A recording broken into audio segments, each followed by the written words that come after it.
The Horrible Gamers podcast may contain content not suitable for all ages. Listener discretion is advised.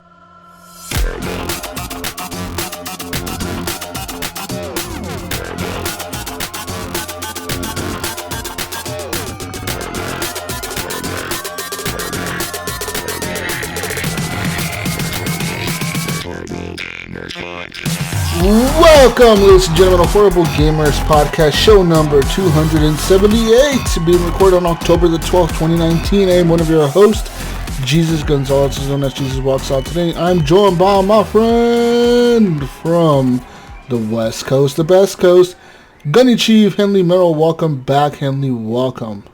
Hey guys, reporting in from California. I have survived the purge. Survived the purge, California. Yeah. Fuck yeah. And from the state of Wyoming, where there's more cows than people, Brink of Eternity! Woo! Hey, what's up? What's up, Brink? Hi. Not much, man. Thank you for Been a long time. Special guest today. Very special. And from Ohio, the Mayo! Hey, what's up, guys? Welcome. What's up? I think Gunny just survived the purge down there because he's got that new super off-road Jeep he just got. I think doing upgrades too. He was wenching everything and Just running people over. My new apocalyptic vehicle. driving over sidewalks. Gunny, were you driving over all the sidewalks and shit? Just Every curve I can hit, You were just hitting all of them? Just, fuck His it. neighborhood's perfectly fine, but he's just running over shit. We're gonna die. That sounded like a person. I don't care. Driving through people's Keep driving. lawns and shit. I'm a prepper. I'm a prepper. He has a bumper sticker that says, I'm a prepper. Yeah, a vanity prepper plate. Yeah. Got a cooler fight. And he has another sticker that says Infowars.com. I was telling Jesus, I bet Gunny's gonna be the first one to just lose it and start eating people. Start going crazy. We were making bets, Gunny, how long you would survive before eating somebody. I think we give you a 24-hour. You'd probably eat your dog first, within the first hour or so, and then you'd get a taste for blood and just switch to people instantly. Fuck There you go. Just cannibalize. That's how you survive. Yeah. I've got all kinds of knives. No big deal. Cooking utensils. I'm good to go. We're glad you survived the purge, Gunny, of 2019. We're glad you survived. Yeah, it was a little scary, but I'm glad Sean Fuller, he was able to join my zone this week, and we were able to clinch the win. Nice. Good job, guys. We're proud of you. Woohoo! Is the purge over? It's over. For the most part. I was saying it's just bizarre that they get all the power back on, and then Southern California lights on fire. Yeah, what a surprise, huh? Yeah. What a coincidence. Anyways, people, you can follow us on Twitter at _HorribleGamers. Leave us a review on iTunes. Join our Facebook group, Horrible Gamers Podcast Community. That is a close group on Facebook. And you can go ahead and like our page, Horrible Gamers Podcast. That is our podcast page. We post links to the show there, links to Redbubble, links to Stitcher, all that good stuff. Just go and like our page. You can leave a review on the page as well. And leave a review on iTunes. When you're listening to the show on iTunes, leave a review or leave a review on anything else that you're listening on. Google Podcasts, Google Music, FM radio, all that good stuff. Just everywhere. Just fucking leave a review, damn it. Patreon.com/HorribleGamers, where you can go and support the show with the monies. Like our friend Marcus Polanco. That's M. Polo Mechmod. I won't let anyone hurt me like this again. Thank you for being a patron. I want to know who that is. Vaderholic, Bill Garner II, Jesse Kraft, Brian Capessa, David Snyder, Robbie Wheat, Henley, Subvader, Adam Sunday, Alan, Maybe H, Evan Tanaka, the Mayo, Jonathan, the D Hall, and John Jerome. Thank you guys for being patrons, and thank you for supporting the show with your money. Yeah, keeps us going. And people, you can also support the show by going over to Stitcher. And if you use the Stitcher app for listening to podcasts or anything like that, you go to Stitcher.com and you sign up for premium. You can use a promo code Horrible Gamers. That's Horrible Gamers. No space in between, just Horrible Gamers. And you will get 1 free month of Stitcher Premium. That's right. So go ahead, people. Get yourself a free month of Stitcher Premium by using promo code Horrible Gamers. And if you'd like to support the show while you're listening to your new premium podcast on Stitcher Premium with the promo code Horrible Gamers, you can be wearing a nice shirt that says Horrible Gamers on it. Head on over to Redbubble and search for Horrible Gamers Podcast. It's our store. You can buy products from us there with Horrible Gamers Podcast logo, such as an acrylic block, a clock, a shirt, a sweatshirt. A block and a clock. Wait, is there an actual Horrible Gamers clock? Yes, There is. you Yes. can buy a wall Yes. clock. Yeah. Wow. For those without cell phones. You want to you can buy a cell phone case, Brink. You can buy a cell phone wallet, like a, I don't know who the fuck uses this, but I guess you put your phone in a wallet. You can buy a case for your iPad. You can buy whatever you want. It's Horrible Gamer Store at Redbubble, redbubble.com. Products, and you search for Horrible Gamers Podcast, and we pop up, and you click on it. You'll recognize our logo, and you can buy a bunch of stuff on there. Over 70 items for sale in the store, so go now. There's even baby stuff like onesies and shit. I'm looking at you, Ryan. It's Olivia's birthday. You need to get her something. Get her a onesie or a blanket or something. I don't know. What do babies wear? About I was gonna say, what about a mug? Do babies use mugs? I don't know. Sure. Get her a Cell phone mug. case. Woo! Ryan will get her a mug. He's Canadian. He doesn't follow the rules. Go get her a mug, Ryan. Anyways, people, you can also make sure to tune in next week for our giveaway on Patreon. That's right. People on our Patreon that are supporting the show with the monies are going to be drawn for a $25 gift card. That is right. To any store that they wish to purchase games on, such as Steam, Nintendo, Xbox, or PlayStation.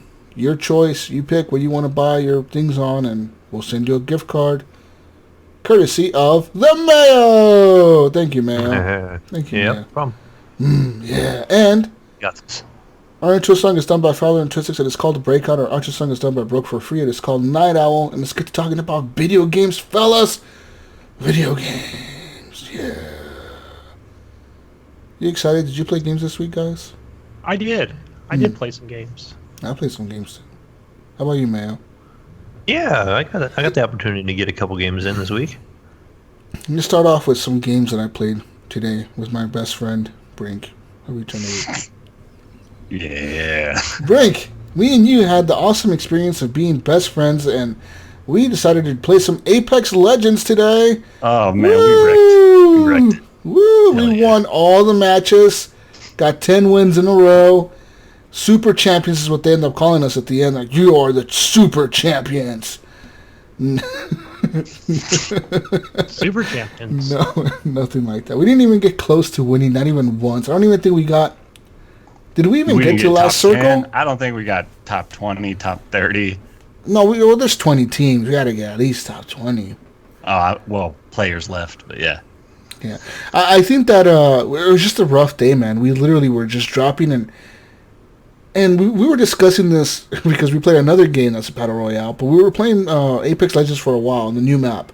And like we spoke last time, we actually got to experience some of the new stuff that's in the map. For example, there's a train in the map. It goes around the whole map, but it's kind of like each time the map, like every time you spawn on the map, the train's in a different location, go in a certain direction.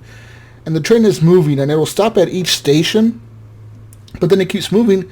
But if you, like, say, for example, you jump on the train and it's mid of the track, like it's in the middle of the path, like going to the next station, you can hit the button in the front of the train, like in the engineer's fucking room or whatever, the fucking front of the train. You hit the button, and the train stops. And there's like, shh, it just fucking stops the train, and then you can fight the people on the train. There was some pretty cool fights we had on the train. I gotta admit, dude, it was some pretty The dope train fights. is cool. It makes you feel like you're in a 007 movie. It's or like a something. Mission Impossible or something, you know what I mean? Yeah. Like dropping and you're dropping to the air and everyone's doing backflips and the music is going and you all land on the train and you're opening crates and pulling out guns and fighting each other and then like half the people on the train don't have guns, so they're just trying to punch you in the face and you're trying to punch them back. It's fucking epic. Fuck yeah.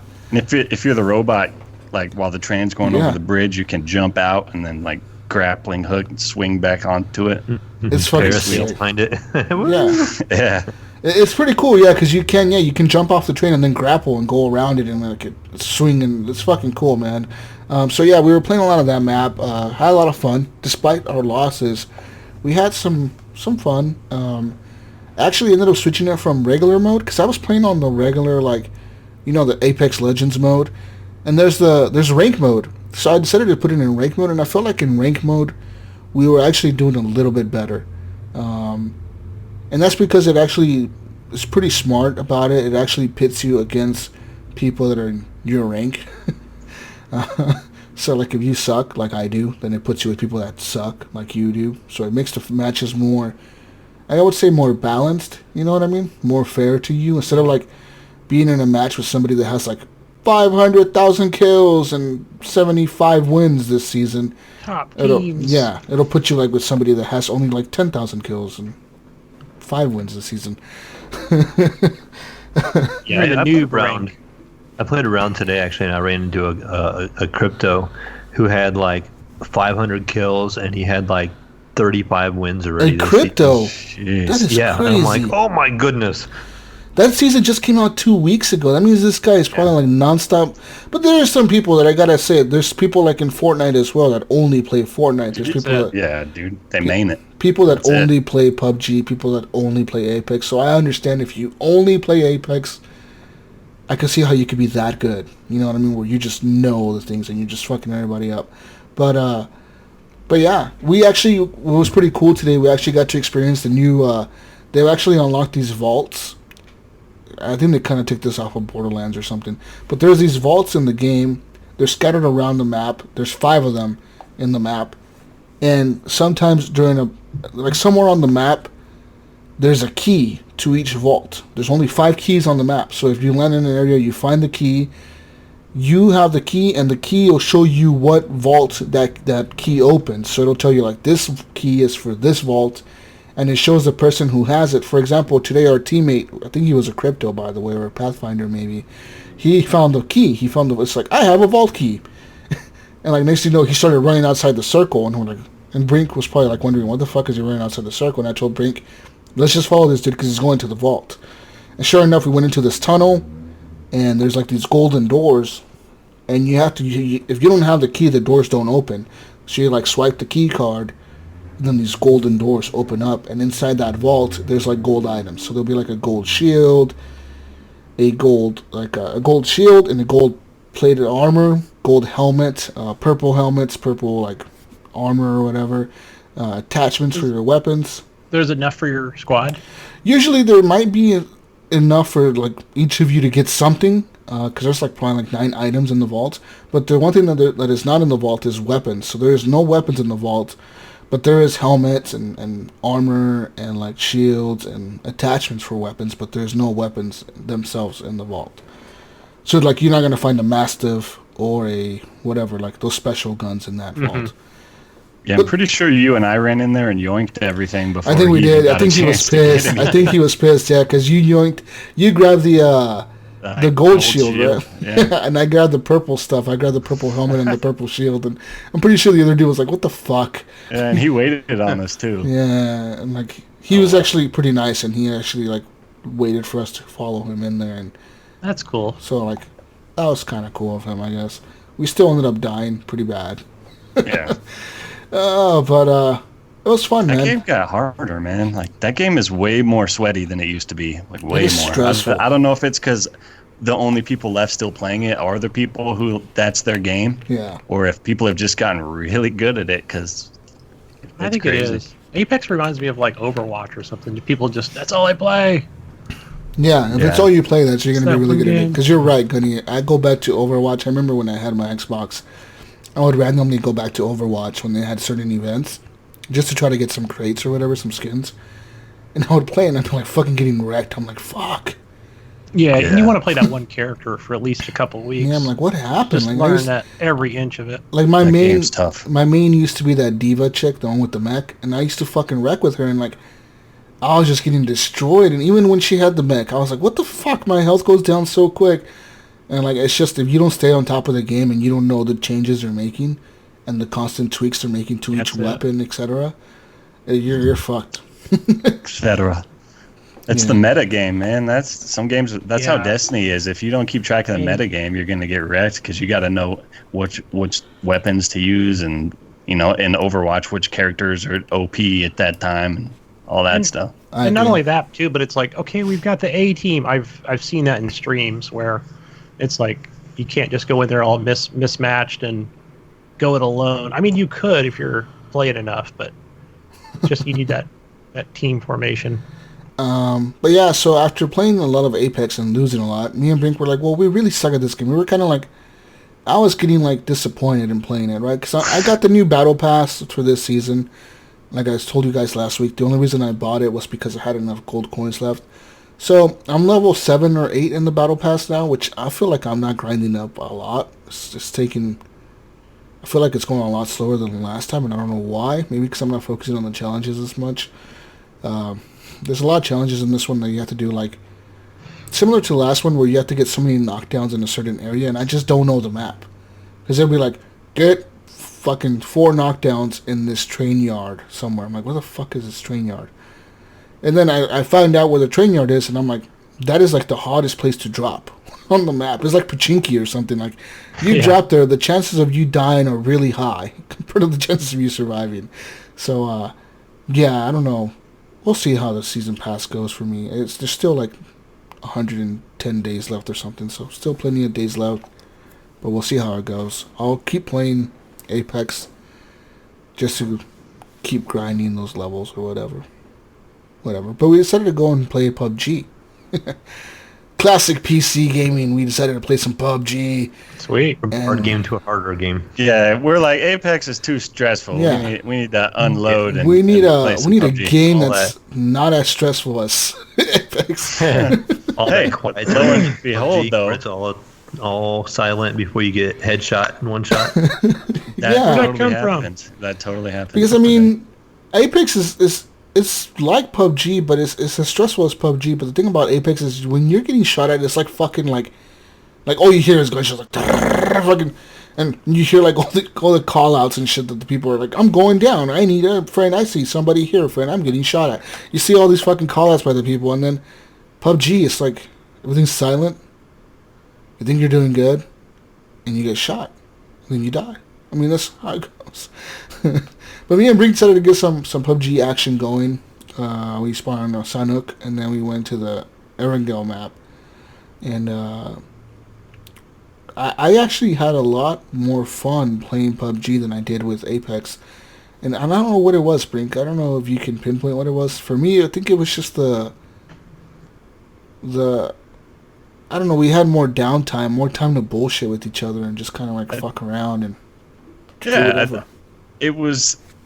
I kind of was digging the fact that it was a little more slowed down, and we could sort of plan our route more. And Apex is so go, but PUBG is more like methodical, plan your route, and stalk people, which is what we're doing, which is pretty cool. Mm-hmm. And another thing is, I swear, every time I get in a gunfight in Apex, as soon as I start shooting the person, they start going bing, bing, bing, bing, back and forth, up and down, up and down. It's like I can't hit them. It's like I know it's because I kind of suck with mouse and keyboard, but it's like, good Lord. And in PUBG, if I catch somebody off guard and they're in a bad position, I start shooting at them, they're most likely going to go down. Whereas Apex, they just start bobbing and weaving and like ducking and like dodging all my ducking, bullets. dude. I fucking hate that ducking. They fucking duck and I crouch or whatever. I fucking hate that shit. Pisses me off. The slide. This is where Call of Duty might be refreshing because they go down. People go down so fast in Call of Duty. It's even faster than they do in PUBG. Like it's just like a couple of hits and it seems like they're instantly gone. I'm excited for Call of Duty. Yeah. It's so good. I don't care about any of the drama or controversies. That game is sick. It's gonna be awesome. It's gonna be awesome. But yeah. So we played some PUBG. We had some pretty fun matches. We were stalking this dude. We were like legit tracking this guy for like ever. I felt like two hunters trying to track this motherfucker down. And we would just see him like, all right, he's going that way. And we were like probably like 2 miles behind him, but we had scopes on I had a scope on my gun. And we were just tracking this dude down. And sure enough, what kills us? The fucking circle, man. Like, out of anything, the circle killed us. It was bullshit. Well, I couldn't figure out how to heal. Yeah. I was like bringing up my inventory and clicking all the buttons and trying to drag the med kit onto my guy, and nothing would heal me. Mayo, I kept telling Brink, hold the key next to the number 1. Remember how I told you that I held that last time and it brings up your health wheel? Yeah, you had like the wheel up, right? And Brink was like, I'm pressing it, nothing's going on. There's no wheel. I have a theory on this. I think what happened was I was I tabbed to my inventory and I kept dragging my medkits onto my guy, thinking like it would initiate a heal, because that's how you put attachments on your gun. You grab the attachment, drag it over to your gun. Or you left dragging click the medkit over to my guy, and I'm pretty sure I just dropped all my medkits on the floor. So then I was trying to bring up the healing wheel. And it wasn't happening, so it was a mess, and I was freaking out. If you're in your inventory, I think you just right click on your. Yes, that is correct. I can't remember. I think mine is set to like maybe 4, 5, 6, and 7 on my keyboard. I think by default. But you mapped it out, right? But by default, there's 6, 7, 8, and 9 now. Yeah, there you go. I should just put it on my mouse, on one of my mouse buttons. Yeah, because right now they switched it up where your gun is 1, 2, and 3, and then your default like for healing is 5, 6, 7, 8, 9, 0, and it tells you like each one is different. Like 0 is for like the syringes or whatever, or like, and then the other one's for the painkillers, the other one's for the energy drinks. I like that method. That's what I used when I was playing it a lot, because as you do it for a while, you kind of get familiar with it, and you can know. It's a lot more efficient than trying to tab in your menu and then finding, okay, I need my full health, and so you got to find it and then click on it to use it. Yeah. But if you just know I think full health was 9, I think. You just hit 9 on your keyboard and you're healing. You know you're using your full med pack instead of a syringe. And I think the syringe was 0. So like, okay, I need just a little bit of health. You can just tap 0 real quick and be on your way, instead of trying to go in your menu and risk getting shot just by standing still. Because, if you guys are anything like me, I'll stand still and I'm all focused on my menu and my character's not moving at all, just begging to be shot. But I mean, one thing, like that's why I like the wheel, Mail, because the wheel is actually really fast too. You press that button next to the number 1, the one with like the swiggly line on it or whatever, right above tab.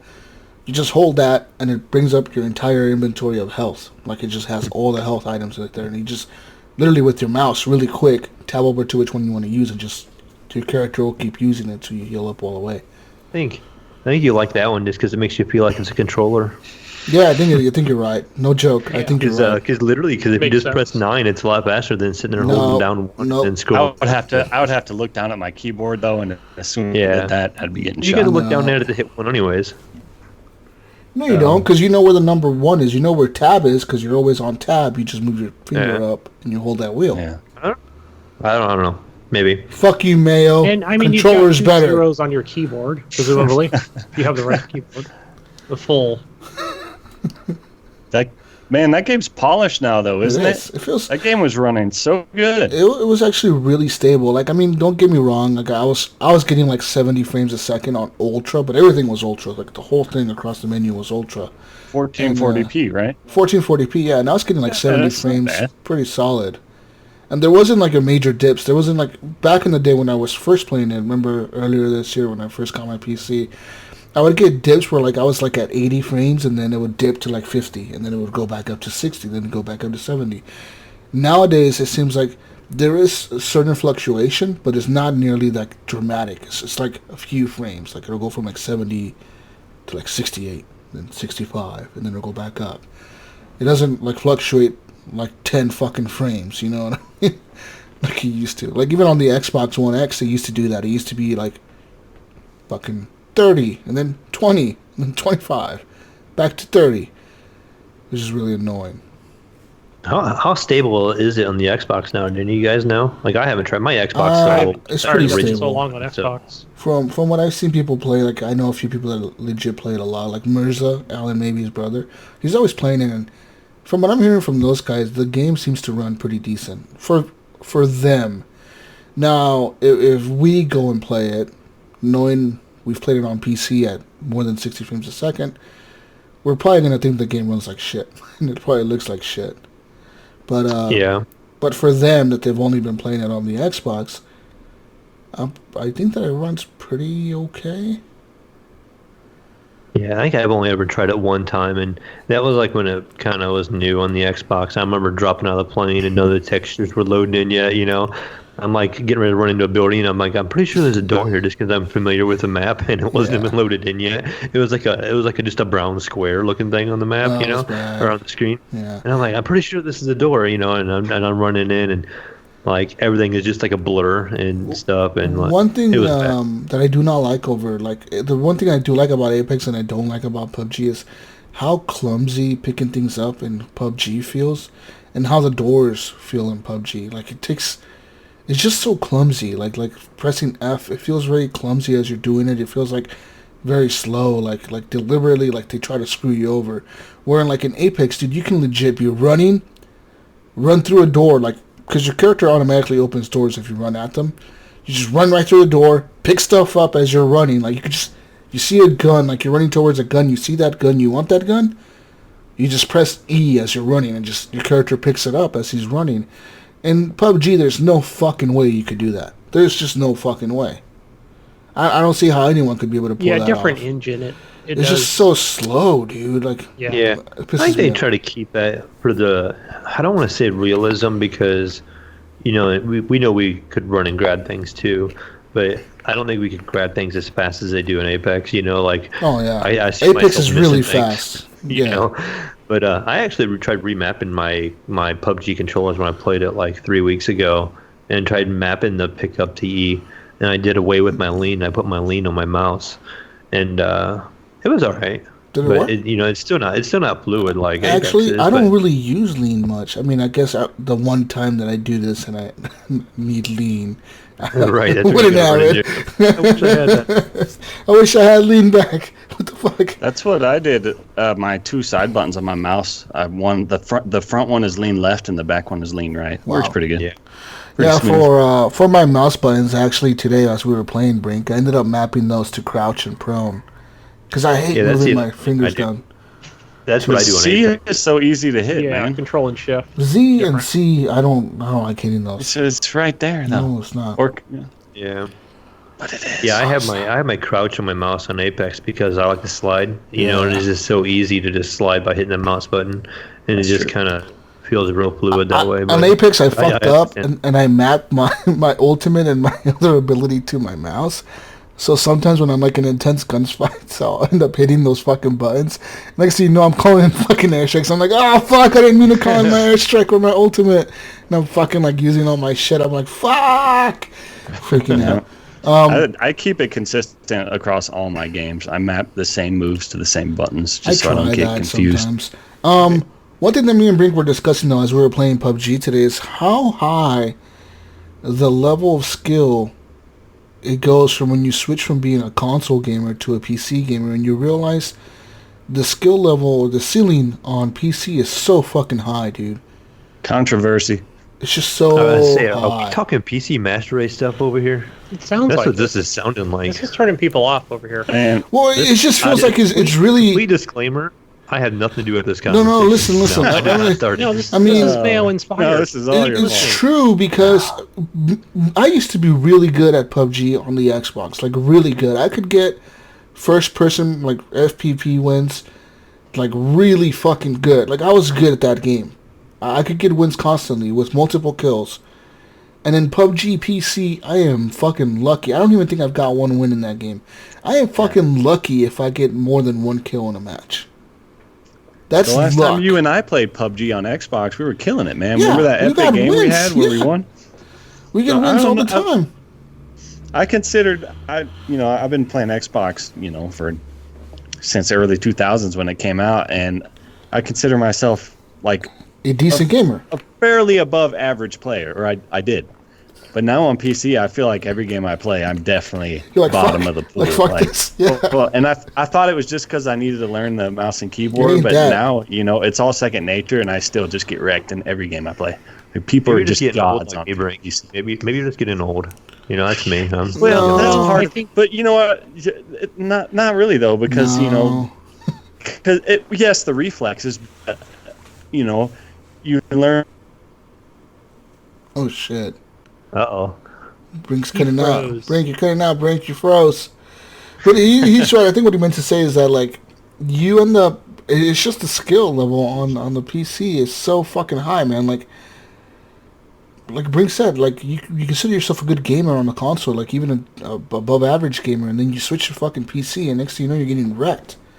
Yeah. No, you got Brink. If you guys ever watch Twitch or any kind of like YouTube vids of, I've noticed this, like especially like in a game like PUBG, where I'll see somebody who's younger than all of us put together,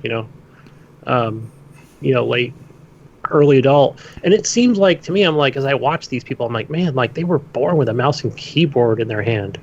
Yeah, I have one of them in my house. Yeah. My 14-year-old. Or I'm like, how did they do that so fast?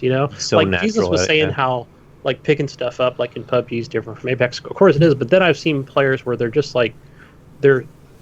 equipping items so fast on their, to their guns or what have you. I'm just like, it's just to me that the skill level on PC seems to be so fucking high compared to consoles. Like, I bet you if I switch back to console, play PUBG, I could probably get a win pretty easily. Yeah, and even in that, I'll admit, Jesus, I'll stroke your ego a little bit, man. You were pretty good in that, especially that first person, where I feel like I'm just constantly looking left, looking right, looking left, and I'm just like, all right, I'll just follow you, Jesus. I'll just be your support and watch your back. Something that's always been my theory, and I could be completely wrong here, is I've always kind of thought of it this way as a PC player. A lot of younger kids and stuff will have Xboxes and PlayStations because they're affordable, and that's just kind of a babysitter for younger kids. So you have a wide demographic in age. You could be playing 4-year-olds all the way up to 40-year-olds. And I feel like on the PC, your demographic is a little shorter. So I feel like it's more like your maybe 15 to 40-year-old and upper area. Like because they're more expensive. They're not as easy of an entry level to get into. And I feel like as you play like PUBG and like Apex, you're gonna run into some younger individuals that are playing and may not have that fundamental skill, but they are sitting there learning that fundamental skill, and when they get to that age of like 14, like my boy, and then he kind of has that skill. But we run into some of that more often on the console, I think, than you do on the PC. Yeah, for sure. But I could be wrong. But that's my thought. And even also where like I'll be playing a new game that I've picked up on Xbox or it's on Game Pass. It's usually a new game, and my kid will come in and go, "Oh, I want to check this out. I want to play this," because he's used to just being mouse and keyboard for the last couple of years now, and he just like, "Well, I'm not used to a controller." So, what's the X button again? Oh, that's over here. Okay, but he quickly picks it back up again. Oh yeah. Anyways, moving on here to other games that I played. Speaking of PC talk, I believe this is a PC exclusive game that I played this week. Just came out a few days ago, actually, on the 10th. So, this game is a game that came to me recommended. I didn't even know about this game at all. It was recommended to me by Ghost Nico. He actually messaged me on Discord, and he was like, "Hey, Jesus, you should check out this game." And he sent me this game and another game that I should check out. I forgot what the other game was. I know all the other games older, though, because I've heard of it before. But this one, I never heard of it. It's called Radio Commander. So, Radio Commander, it's a very interesting little game. It's different from anything that I've ever played. It's pretty cool, actually. So, it's based in Vietnam. So, you're in the Vietnam War, actually. And you're not a soldier. You're like a commander on the radio. So, you have you're in a little tent in like the jungle, like you're a tent, and you're like in a military base, like an American base, obviously, because you see people doing jumping jacks in front of you, and you look to the right, there's like people walking by doing drills and shit, and you hear helicopters taking off, going to fucking wherever they're going, and you hear people fucking running around. But it tells you, like, the game starts off where you turn on your radio, and like you turn it on, and you're like, this is Papa Bear, like Alpha, like this is Papa Bear. Give me your status. And they tell you, like, hey Papa Bear, this is Alpha. We just landed at the landing zone. We're at the LZ. We're waiting for orders. Tell us what to do. So then, next thing you know, you have, like, a list, and it's your mission. Like, it tells you, like, all right, you need to get Alpha Platoon to go to this village, and they have to talk to the locals to see if there's any Viet Cong activity. So you're like, all right, Alpha Platoon, you have to like legit. So like you go to this little map, and the only thing you have on the map, it looks just like it's just a map, and the only thing you have is like a little marker, like a little like kind of like a little fucking like a chess piece or like a checkers piece or something, and it has like a little soldier drawn on it, and underneath that it says Alpha Platoon. So like you have them, and then they're at the LZ, like there's a note on the map that says LZ on it, and then you have to like look at the village, and you have to find where the village is on the map, and then like you see like, okay, that's a city there, like, okay, maybe I gotta send them there, and then you tell them like, all right, Alpha, I need you to move to this location, and you have to give them coordinates. So like you see 169 by 260, and like, all right, we're moving out to 169 by 260, copy, we're moving, and then time just goes. Like time is on a real time, like your time is going like pretty slow, like it's on real time. So like, for example, like the first two missions, like the first mission that I was playing, like, okay, the Alpha Platoon reaches the village, right, and you can like you hear the guy who's the squad leader of Alpha, and he's like, hey, Papa Bear, this is Alpha, we reached the village. And then he starts talking shit. He's like, these Asians, they don't want to fucking listen to us. What the fuck do we do? So then you can answer them, and you can be like, calm down, hand out the fucking leaflets, and don't be a dick. Or you can tell them just like, fuck it, kick in doors and like start fucking harassing the people. So you tell them what to do. And based on these different actions, the people react differently to the soldiers, and they'll like do different things towards the soldiers. And then, for example, like it's pretty interesting because later on, I found out by one of these local villagers or whatever that there's a Viet Cong camp, like there's a fucking camp of enemy soldiers, and they're like somewhere in this area. So on my map, there's now a note with a circle that says VC, and it has like a question mark. So now like I have to send Alpha Platoon over there. So I tell them, hey, move to this section, and as they're moving, the other team comes in. The other team is like, hey, this is Bravo team, we're going into the landing zone. Do you guys need backup? And then so you call back Alpha Platoon. You're like, hey guys, do you guys want backup? And it's all like this fucking war game. It's like you're controlling these soldiers. They're out in the battlefield, but the only thing that you have in front of you is what they tell you and the notes that you're taking. as they're telling you things. They're telling you like, hey, we see this, or we see like 30 guys to the northeast, but we can't tell if they're friendly or enemies. So you have to tell them like, okay, engage them, or shoot at them, or wait, or hold off, don't fire. And then you kind of like have to drop a marker on your map and say, okay, there's enemies here, they're moving this direction or whatever. And it's a fucking interesting game, dude, because I played a few missions of it, and there's one of them was like I had like a helicopter that I could call in airstrikes on people. So when like the people were under fire, I could call in this helicopter and call in an airstrike and fucking have them drop missiles. And then like different things are happening in the game. It's pretty fucking cool, but it's not for everyone because at the same time there's a lot of downtime. There's legit moments in the game where you're just sitting there.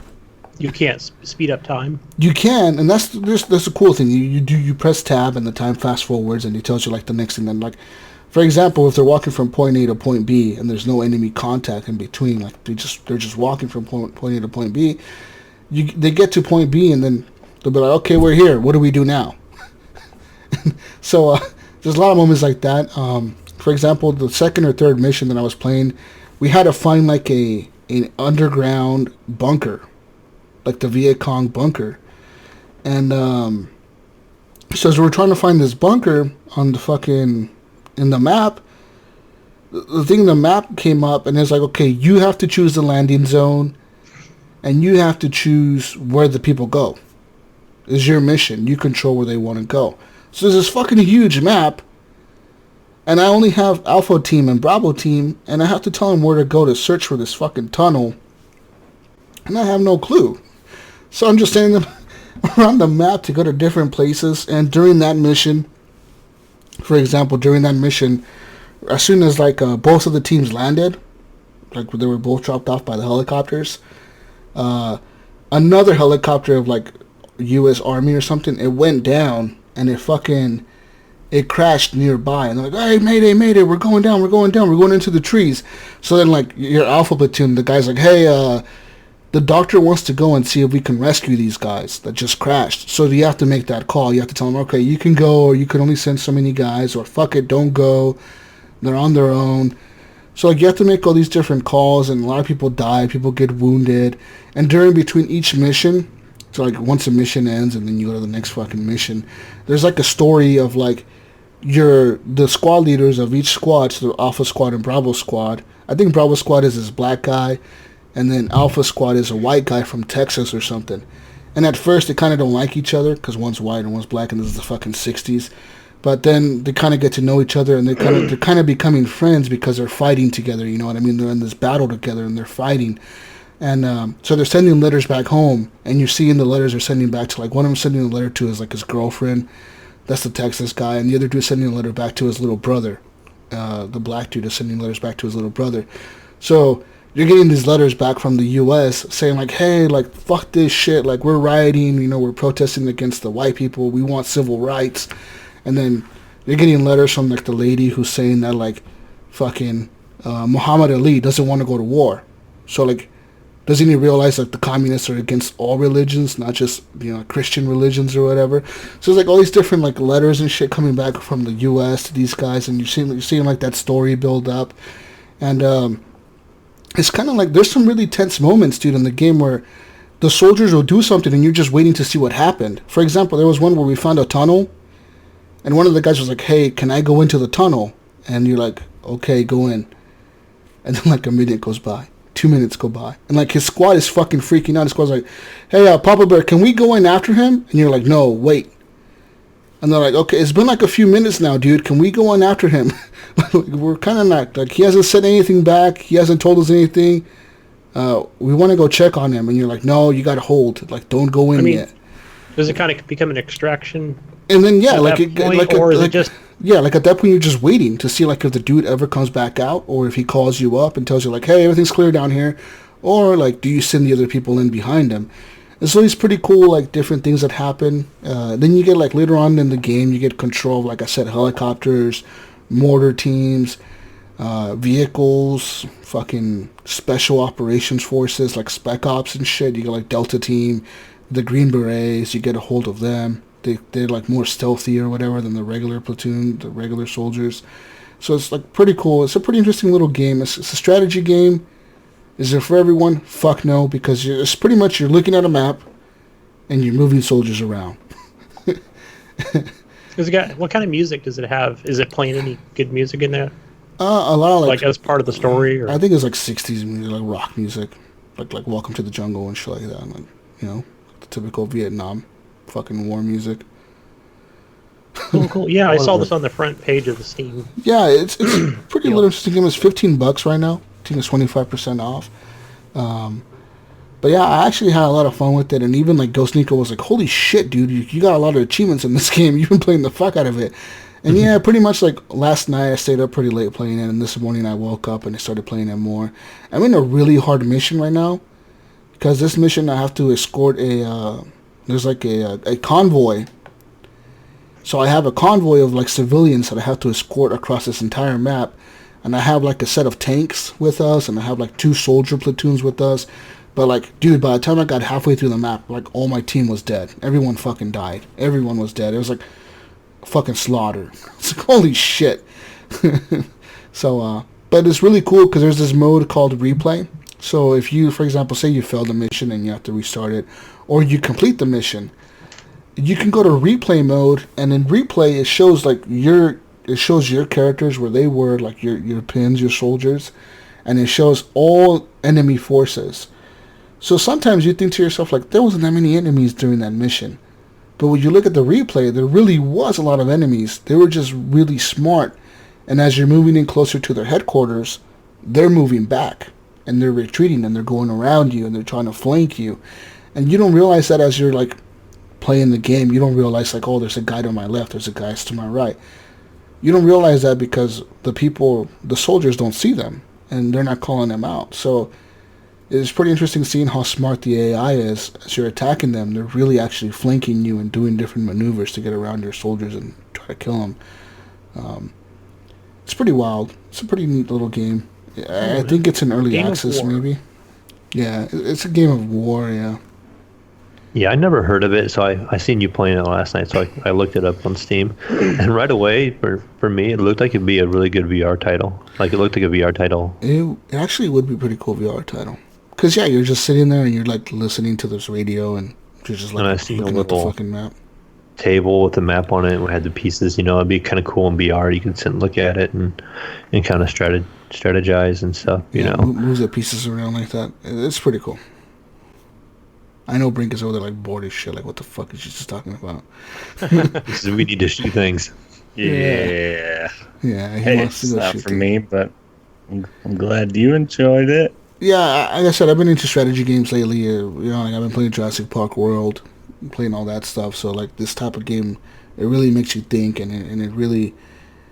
It's crazy because sometimes you get like a crazy call, like the guy up in the radio, they'll be freaking out like, "Fuck! Send evac!" They're like freaking the fuck out, because they're getting fucking killed. And you're like, no, hold position until like the mission's over. Like, stay right there, don't move. And they're freaking the fuck out. They're like, oh, we're dying. Send evac. And you're like, nah, dude, just stay right there. Hold on a little bit longer. It kind of also reminds me of the way you talked about This Is the Police. Yeah, I was thinking of that game. One. It kind of reminds me of that also. It kind of is like that one too, yeah. I would say it's kind of like This Is the Police. Very similar, where you're sending cops out to answer different calls and you're telling them what to do or how to respond to things or whatever. So this is how this game is. You're kind of telling your soldiers what to do and how to respond to different things. A lot of things to manage though. And it's pretty funny because I was looking at the reviews of the game, and there's a lot of positive reviews, but I would say that like about 80% or maybe less, maybe a little bit less, but a lot of the reviews on the Steam page or whatever, on the store, a lot of the reviews are from people that actually did this in the military. Oh, okay. They're like, yeah, I used to be this fucking person on the military, like in Iraq. I used to fucking push things around like on a map and tell soldiers where to go. And this is actually pretty accurate to like what that was like. You just tell people where to go and you're fucking telling them where to go, and they tell you like, okay, I'm here. What do I do now? And you tell them, stand there. Wait. Hold position. Yeah, wait till I get more orders. And then like, this is pretty realistic. So a lot of people are saying that it's actually like pretty accurate what the developer is going for and what they've actually been able to accomplish in the game. It's pretty accurate to real life and how people, what they do. Like there's people that do this in the military. And this is what their job is, to fucking look at a map and push pins around that represent people. Pretty cool, awesome, man. Pretty cool. Sounds like a cool game. Yeah. What else, man? What else? Anything? Any other good? What's that other Steam title you were talking about? Or if it was one? I forget. Ghost Nico sent me the fucking link. It was this one and another game that he wanted me to check out. They both seem very similar, from what I remember. Just that the other one was a little bit older. But I forget what it was. Anyways. Gunny, what you didn't play no Hell Let Loose? Goat of Duty. No, I have not played Hell Let Loose, because last time I tried to go play it, all the servers were kind of empty. I was kind of surprised. Like, the only server that I could find that was semi-full was in Europe or something. It should be kind of full now because it's pre-weekend, so I would assume. Yeah. Oh, right now, it's fairly full. I'll look it up real quick. Right now, yeah. Oh, the other game that he wanted me to try is Deliver Us to the Moon. Okay, that's another one I saw on the Steam page that's been popping up a lot lately. It seems like right now, Hell Let Loose is up 570%. Yeah. And there is...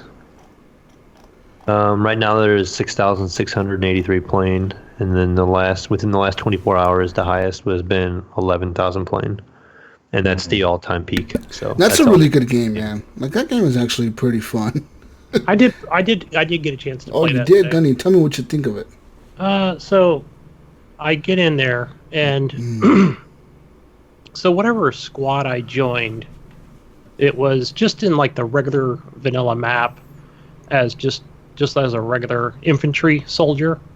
No, or I think I was like, it was where you come out, you've got your pistol, and I'm trying to think of that. It's not the rocket launcher, but I'm just like, okay, is this the class that I pick? Because I'm not sure just from the menu. that I chose. But I get in there and I'm running around, and some fucking troll was in there, and he one of our team. I don't think he was like on my squad, but I got shot. I'm like, okay, so maybe I need to squad, like spawn in with my squad. So I get in there, and and then as soon as I spawn in, I'm like, bam, I get headshot, but then one of my teammates gets me back up, and I don't know, for whatever reason I get disconnected. I'm like, man, what the hell? So then I'm just clicking on things, in the map, and was it the Omaha Beach, which was the one with a great battle of I'm trying to think. It was like in Medal of Honor. Normandy? Yeah, it was Normandy, but it's not called that in this mode. It's called Omaha Beach, isn't it? Isn't it? Is that what it is? Because it said, like, now loading up that mission, because it just came out as a update. Yeah, it literally came out like a couple months ago. And that was pretty cool, because then I get in there, and I was actually doing pretty good, where there's, like, lots of, like, little foxhole types areas, and, you can kind of run, and lots of cover. So were you playing as an infantry soldier in an infantry squad? Yeah. I thought it was pretty cool. And, for mouse and keyboard, I was like, sweet, man, I was doing pretty good. That game is the most realistic, like, World War II game I've ever fucking played. It really is. Because I remember playing on a battle that we were, like, in a forest against the Nazis, and, like, our entire army, like, the U.S. Army that were with our side, like, for a whole, like, maybe 5 or 10 minutes, we were just walking through the forest. Like, me and my squad. I was just following the squad leader. Like, we were, like, in a line, just walking through the forest, and it's like, this is pretty nice. This is a nice-looking forest. And next thing you know, we were getting shot at. But, I mean, for, like, the 10 minutes that we had peace, it was pretty nice. And I thought to myself, this is what war must be like. You're just walking like normal, and next thing you know, you're getting fucking shot at. Like, oh, fuck. Right. I want to play that style of game, but, like, modern times. Just because I'm kind of burnt out on the World War I and II stuff that we've had lately. But still sounds cool, though. It's might pretty cool, download it later. Yeah, like Jesus said, it was just a matter of, like, me just, like, waiting behind, like, this shack house. So really it's just where my arms and my head were exposed. And I thought, okay, this is a good place to hold up because you can't see all of me. So I'm just waiting for these guys to come through, like, this broken part in the wall. And, like, guys just kept coming through there. I'm just like, pop, pop. I'm like, this is a good place. I'll just hang out here and wait. But there was a little downtime, like you said, People go down pretty quick in that game, too. Like, it doesn't take a lot of bullets to kill somebody. Yeah, I was one-shotting dudes. Yeah, you can one-shot somebody, like, in the chest, and they go fucking down. Damn. Yeah. But then I think they found my position just like a regular Call of Duty type game. They're like, all right, we know where you're at. There was a crazy battle. I remember Mayo. That's the one that I was streaming a long time ago. We were yes. We were in a trench, and those fucking mortars. The other team had like a mortar set up somewhere, like a fucking launcher, and that thing was relentless, dude. Like they were just unloading these fucking mortars on us, and it was crazy because we were like looking at a battlefield, and there was nothing but land. Like it was just flat, and there was fog because there was a lot of fog and gun smoke and shit. So we could see these like soldiers coming at us through the fog, and we could take shots at them. But like I would say like every 20 seconds you hear like the whistle of the fucking mortar, and you would just see the explosions getting closer and closer to us. And it's like they were testing the range of their fucking mortar rounds. And next thing you know, like that thing landed on top of us, and we'd get fucking blown up, dude. It's fucking ridiculous. That shit was crazy. That's how Battlefield 1 used to be before they nerfed the mortars. It's just everybody would just sit behind the red line and just launch mortars the whole game. Yeah. You know what's funny too is so the first match that I joined in, and I think it was like press C to talk or something like that. It even shows you on the screen. Yeah. So it's not press T for talk, it's press C. And then it was like press something else for text, like you can, so where you can actually chat. So I press C, I'm like, hey guys, what's up, right? And then I was trying to, whatever button it was for the text, and I tried that and then accidentally hit my left trigger and bam, I shot somebody in the ass, right? So, friendly fire is on in this game. And then he turns around and shoots me dead, and then one of my squad mates is like, you should not talk or something like that. Sends me a message, Should not talk? What the hell? All right, join a different squad. But yeah, it was cool. Right. It's a good game.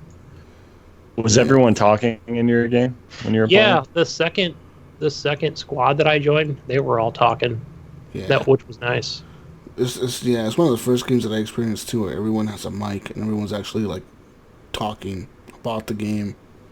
And it felt pretty cool where on that beach where I was playing as the German, so we were up top, kind of like we had the advantage. Yeah. I think because there's just guys pinned all over, from different squads, and like anybody that came up, we were just taking them out quick. That's fucking crazy. Yeah, and watching those U-boats or whatever they're called just come in off the beach, and all right, there's gonna be some more guys coming, so just chill right here. Yeah, I want to play that game now. Fuck. Yeah. What's the download size? Do you recall? No, I don't. And yeah, I don't remember how many gigs it was. But yeah, so played to that today. What else? Oh, you know what I've been playing all week, guys? Is that Ghost Recon Breakpoint. Oh. Had this on the Uplay Pass, which I thought since earlier this month, I thought, well, I'm going to cancel it. I don't want to pay the $15, but I'll get to keep it. Well, apparently that expired today or yesterday. I was like, oh man. But I did get a couple weeks in, or a few hours into this game, and I mean, to me, it feels like it's Wildlands 2. That's just my take on it. Except it's not jungle; it's just more, actually modern houses and factories and buildings and things like that. Just playing just missions on my own, and yeah, I mean that's it. Didn't get the Division vibe in it either. Like I did. I feel like it's got a lot of Division in it also. When they talk about kind of like a gear score and it looks more like Division than it does Ghost Recon. The only thing I got from that was Division-like was the fact that, you're killing dudes and then you can come up and go, hey, you got a hat. You got a red beret from this guy. So, I mean, that was the only thing where I felt like, okay, I'm getting loot in some way. Where it would actually show up in that, like, you'd see like a green, like, light or whatever, that's a piece of loot you can come over and just automatically pick up or grab. And then, like, the social area, right? Yeah, that's what I was kind of thinking about, was the social area. Did you like it, Gunny? You mean like for Ghost Wars, like the actual PvP?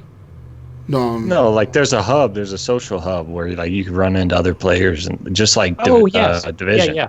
So back at like the home base kind of thing was kind of cool. That definitely reminded me of it was more in that Division way. And yeah, that place was pretty cool. I guess what I liked about that area was it already felt like established. You don't have to like build up anything to like, rank up all these different areas like Division, where it just, you come in and, you can come and buy and sell weapons in this area. And then over here... you open loot boxes? Are there loot boxes? I didn't see any. I don't think I saw any in the game at all. And I didn't go to the store. As soon as I heard about that, I immediately thought of Call of Duty World War II, where the only reason they have a social hub is so you can open your loot boxes in front of other people and make them jealous. Or what was it, Battlefield 5 or something, right? Did the same stinking thing like that. But no, I didn't see any. I think, like, I noticed one thing about Ubisoft is, like, you actually have to click on the store, right, to see, like, you can buy all these things to open up more loot boxes. But I don't remember receiving anything like that. Maybe because I was so early on, so low leveled. It's pretty crazy that you can buy literally every item in the whole game with real money. You just buy it if you want it. Like that seems unheard of for a full price game. I know. Yeah, it's crazy. But yeah, I was just carrying like everything just generic stuff because I thought, okay, well, I can't even see. It's just, I don't know. I look cool enough, whatever. I don't need to buy any crap in the game. But I know that for something like Division 2, where I was like, oh man, let me buy some stuff to make me look even better. I think because I like that game so much, which I still do go into periodically and try and rank up. But yeah, it was pretty cool. That. Yeah, I thought it was pretty cool. Just like a Wildlands 2. So are you gonna reinstate your pass so you can play some more? Or? I think what I might do, I might just buy it on Xbox. I don't know. It felt okay with mouse and keyboard, but I thought, I don't know, I might just buy it so I can get it in 4K. And just play it not even casually, yeah. I haven't decided yet if I really just want to redo my pass or not. Renew the pass. I can't wait to renew that pass when Watch Dogs comes out. Is that pass on Xbox, or is it just not PC thing? Man, I can't wait. If they bring that in, I would gladly give them my money. I'll be like, take my $15 a month. Surely it'll happen if Xbox lets them do it. Yeah. Oh, I would hope they would. But is EA the only ones right now with a subscription on the console? Besides like Game Pass. I mean, obviously with Game Pass, but not third party, but outside of Microsoft, they were the only ones I could think of. Just called EA Access, right? Simply. Yeah. EA Sports. I wonder if that's something we'll see more next gen for the consoles, because usually I'd say like PC kind of leads the way sometimes. We'll tell you why later. Why I don't want that to happen now. No more. We're done with passes. Okay. Shh. Are we going to talk about negative latency? Bring them on. Quiet. But hey, guys, what I was going to say about as far as the graphics on PC, everything looked good as far as terrain and the vehicles and the driving, and the game looks nice, and I'm not surprised by that. The thing is, how does Shane look? That's the important thing. Does he look good? Does Shane look good? I've only seen him in cutscenes, and it's always running in that 60 frames per second. He shows up and shoots your whole squad, doesn't he, in the beginning of the game? Yeah, I'm just like, what the hell? Why is he killing us? But no, there apparently are got some pretty state-of-the-art motion capture. But I have run into some characters in little side missions. We're just trying to get off this island, meeting my granddaughter, whatever. And I don't know, they just look they look horrible. That's the worst side mission ever. I get off this goddamn island. I'm trying to meet my granddaughter. I know it's horrible side missions, but just some of the characters look funny.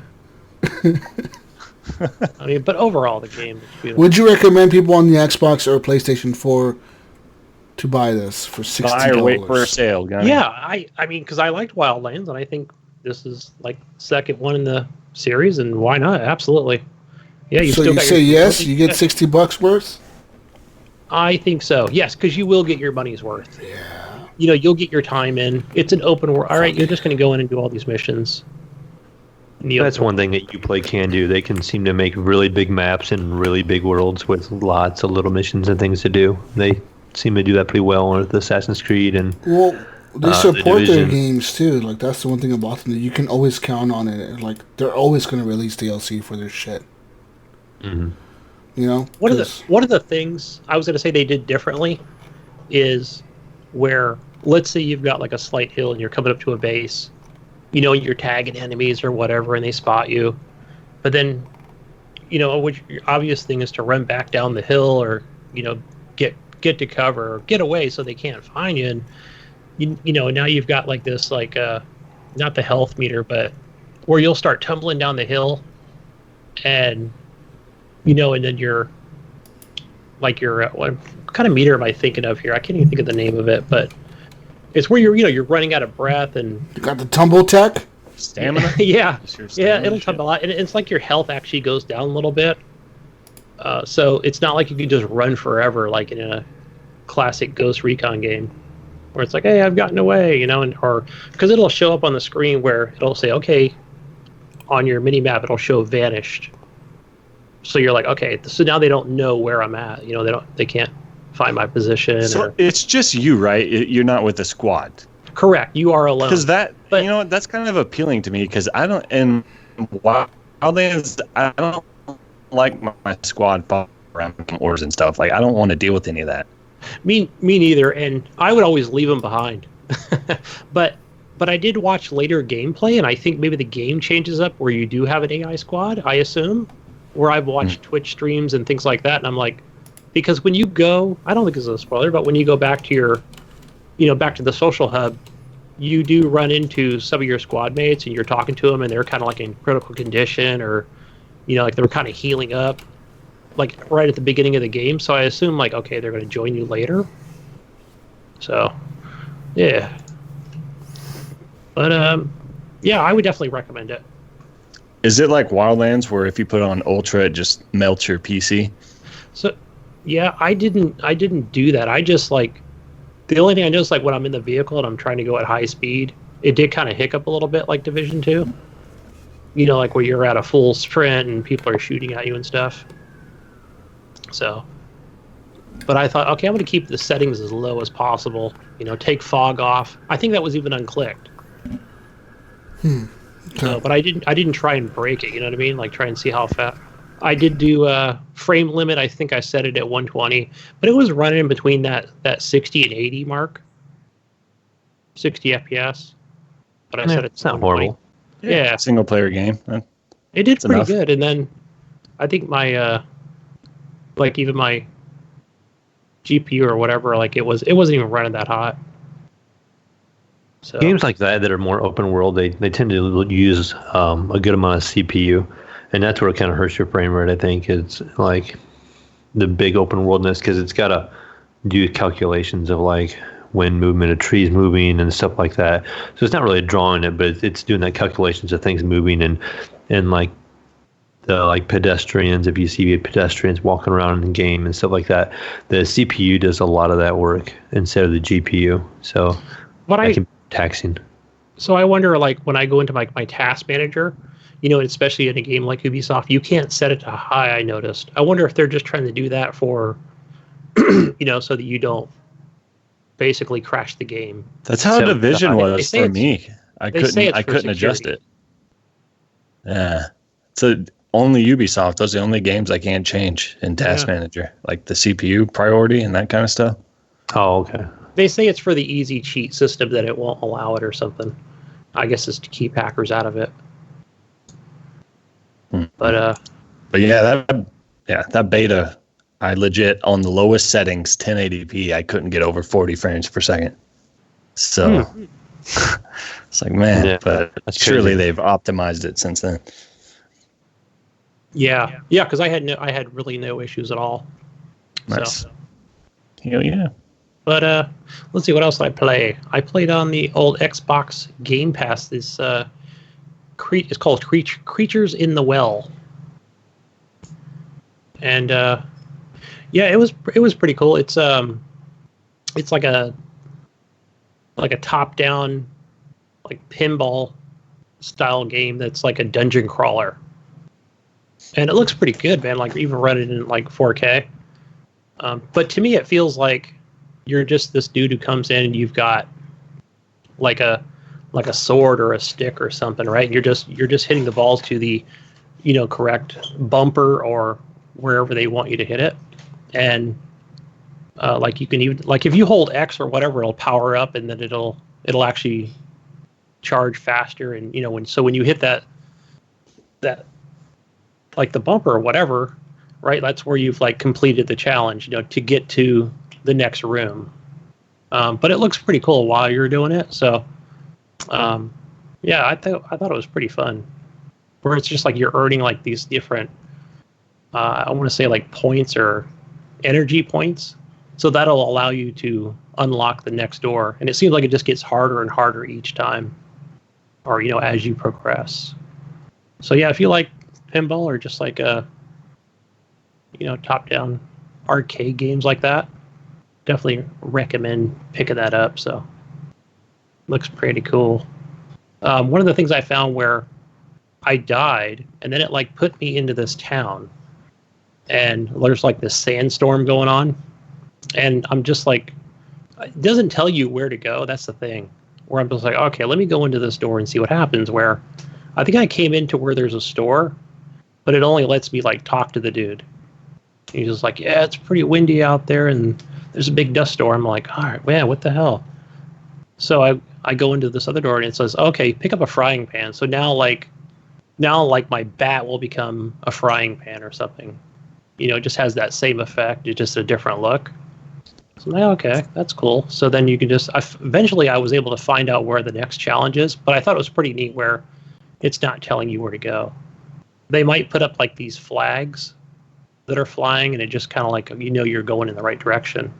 Because if you go like the opposite direction, it'll just automatically bring you back to the town or city. But I think your goal is to, you know, once you unlock all these different things, you can turn on these machines to like stop the sandstorm from happening. But yeah, I'll see how far I can actually get. I'm gonna have to check it out.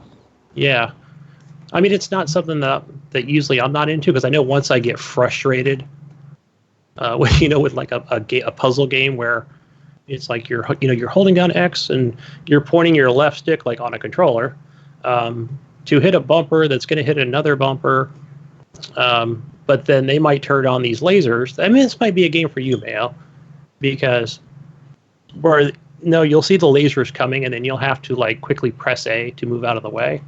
But then you can go back to, let's say, that same spot quickly and try it again. So it's almost like a top-down platforming style game. It seems like it gets more difficult as each room goes on. But yeah, that's new on the Game Pass. The other thing on Xbox is a free-to-play weekend. I wasn't sure, because when I fired it up, I thought, oh, it's on Game Pass because it would just like install. And but it's a free-to-play weekend called Warhammer Chaos Bane. So again, this is a Diablo clone, is what this is. And yeah, I fired this up, and then Pinpoint messaged me. He's like, "Oh, let's do some co-op." I was like, "Okay, yeah, I guess this is like free for everybody." So then he joined in, and also Mojo Red. But these guys, you know, they were already at like level 12, level 14. But yeah, we played that for a bit, and I think I played as a soldier, and Pinpoint was I think he was a dwarf. So he had different abilities and things like that. And I forgot what Mojo was, but yeah, just like in Diablo, you know, you get your 4 characters, and just go in and dungeon crawl, man. Just kill enemies and shit like that. The only thing I didn't like about it really is I'm pretty sure in Diablo you can actually move around and actually strike your weapon or shoot at the same time. Where this one you have to actually stop. Like your character won't move. But that could just be like as the soldier. You know, because you've only got the sword or axe or what have you. Right, it's depending on what kind of character you're using. Yeah, but some of the abilities were kind of neat. So like one of them was like, I think it was called the Shield Strike. But what it would do is, let's say you get into a mess of enemies, and then you just press that, and you kind of just like you'll just plow through them, and then it'll like show like these cracks in the ground or whatever. So if you do land, like you can actually point towards a mob, man, and just boom, just press that button and deal a lot of damage to them. So. But yeah, free to play this weekend on Xbox One, guys. Check that one out. I recommend that one. You gotta love that free to play stuff. You know, we're talking about Hell Let Loose, and we're talking about this game. That it's nice that they do that. You know, occasionally that you can pick up a game and just kind of check it out. That maybe you were just kind of wondering about in general, or maybe didn't even think about, and then you end up liking it. You know, you just never know. I know that's what they hope for, but it's nice to give us something to play and, you know, just something different to check out. Right. And then the other thing, too, where I look at that and I go, okay, I didn't even see what the price was, but I thought, you know this is going to come to Game Pass. Do you buy it now, or do you wait for Game Pass, you know? That's the thing. Right. Yeah, that's like they got rid of demos, but that's like the new game demo. They do these free-to-play weekends, which is pretty cool because, I mean, you get the whole game, so if you can crush it in a weekend, play it for free. Remember there was a time, Brink, Jesus, guys, we would all, especially us being previous Xbox guys, where the demo was just that. It was like there was shit missing out of the game, right? So, but here it's like, no, we just unlock the full thing, right? So you're getting achievements, you get access to pretty much everything. Like you can actually sit down in one setting and complete it now, because they just say, here's the full game, go for it. You've got 3 to 4, 4 days to play the thing if that's the way you want to go, which I think is awesome. So, but you know what, guys? Since my kid is back in school, and on Sunday nights, where this gaming room, I get kicked out of here early enough, and I seem like I've been playing a lot more Xbox 360 games, because you guys know I traded in that Xbox One for the Switch back in the day. So, but I've still got that 360 hooked up in the living room. But yeah, man, I've been like, I went in there and started playing like Crackdown 2, old school 1080p, just chasing after orbs. But I miss the 360, man. That console was amazing. Yeah, it's nice, like going on there. Hey, Brink, I see you on there actually. You know what's funny about that? Is that, yeah, and it'll say, how like back when before the Xbox One, you were able to like update to say what game you want to play. Like you could say, "Hey, Brink wants to play like this the game." Beacons. The beacons, right? The beacon. So yours is set to Rainbow Six Vegas 2. Oh wow! And I'm like, Brink wants to play that game. Let's play that shit. Yeah, I'd totally play that right now. Yeah, it's funny because it'll show like 4 friends, right? It's like you and like 3 other people. But it's like, I wonder if one of his kids is like log in on the 360 or something, Somebody's still got to. Was it last week you were talking about? You played that game on PC? Didn't you play Vegas 2 recently? I did play that. Yeah, I played that on the Uplay Pass. Just see what it's like. You're talking about Terry going, get that fucker. Yeah. Come here, asshole. I know where you are. Well, if you know where I'm at, come get me. Yeah. I think Rainbow Six, the New Vegas, I think is one of the last PC games I bought on disc. I think that was the last physical game that I actually bought, and everything else has been digital ever since. Like it's still sitting out in my office, out in my garage, actually. I remember those. Can you get new release PC games on disc still, or is that just? I don't think so. Well, I think if you go to Walmart, you'll see a couple, but I think they're just codes. Unless you get the real cheap stuff. Walmart. But they have like World of Warcraft and like some other like older stuff. But they charge a lot for them too. You'll notice too. You'd be like, you can get Diablo 3 for $50 right now at Walmart. And you're like, I could just go on Battle.net and probably get it for $20 or, But isn't that where you had to put the code in on the back of the box? Yeah, definitely a Diablo it's just going to give you a code probably in the box, because that game, the only way to play that is, you have to be online for that game. So I know for sure you're going to have to create a Battle.net account to play Diablo. But Xbox and PS4 at Walmart 2 are more expensive than anywhere else. Yeah. Yep. Like they're selling old ass games right now for $20 still that you could get digitally for like $3 or $4. Yeah, it's ridiculous. Some of the retailers, even GameStop, sometimes oversells them. I'm like, come on, that game is not like worth $29. That's probably 6 years just later. Ordering too many at the time. They've probably been sitting on the shelves, for 3 or 4 years, and they're just trying to get rid of their inventory they have eventually. I do find them every once in a while. I will see a lot of PS4, PS3 games like at my Target. They have like a clearance area like at the end of their aisles, and I'll find some games in there. But even then, they're like, you can buy this game for like this Xbox One game for $13.99, and I'm still like, I can just go to Steam and buy it for probably $7. So I still don't, and I have to worry about having an actual disc again, Yeah, because if you buy that disc, it's just going to go into a closet or a drawer somewhere. Then you'll discover that 4 years later. Oh, I forgot I bought this game. But yeah, if it's in the library, you could see. I did pick up Surviving Mars on disc for Xbox at a store. It's called Five Below down here in Ohio, where everything in the store is $5. And they had that game. And then they also had, I ended up picking this up too. I think it was NBA 2K18, I think was $5. I'm like, I'll pick that up just because I can update the roster or just mess around with it. Nice little couch co-op game against my boy. We can sit there and play, a little basketball game against each other. But I'm surprised Surviving Mars is that cheap. It's on Game Pass now too. So that's true. It's later. Game Pass. It's pretty old at this point, right? It came out like a year ago, right? Yeah. 2 years ago. Right, and then I'll talk about that later. So we do have some after news stuff about Surviving Mars. Oh, okay. Yeah, but I played some co-op stuff with the kid.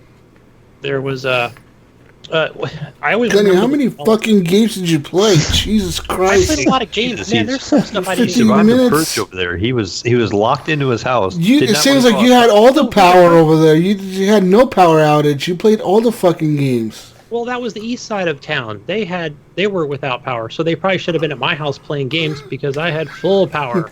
I had all the internet over here. It was so fast because all that stuff over there was no one else was using.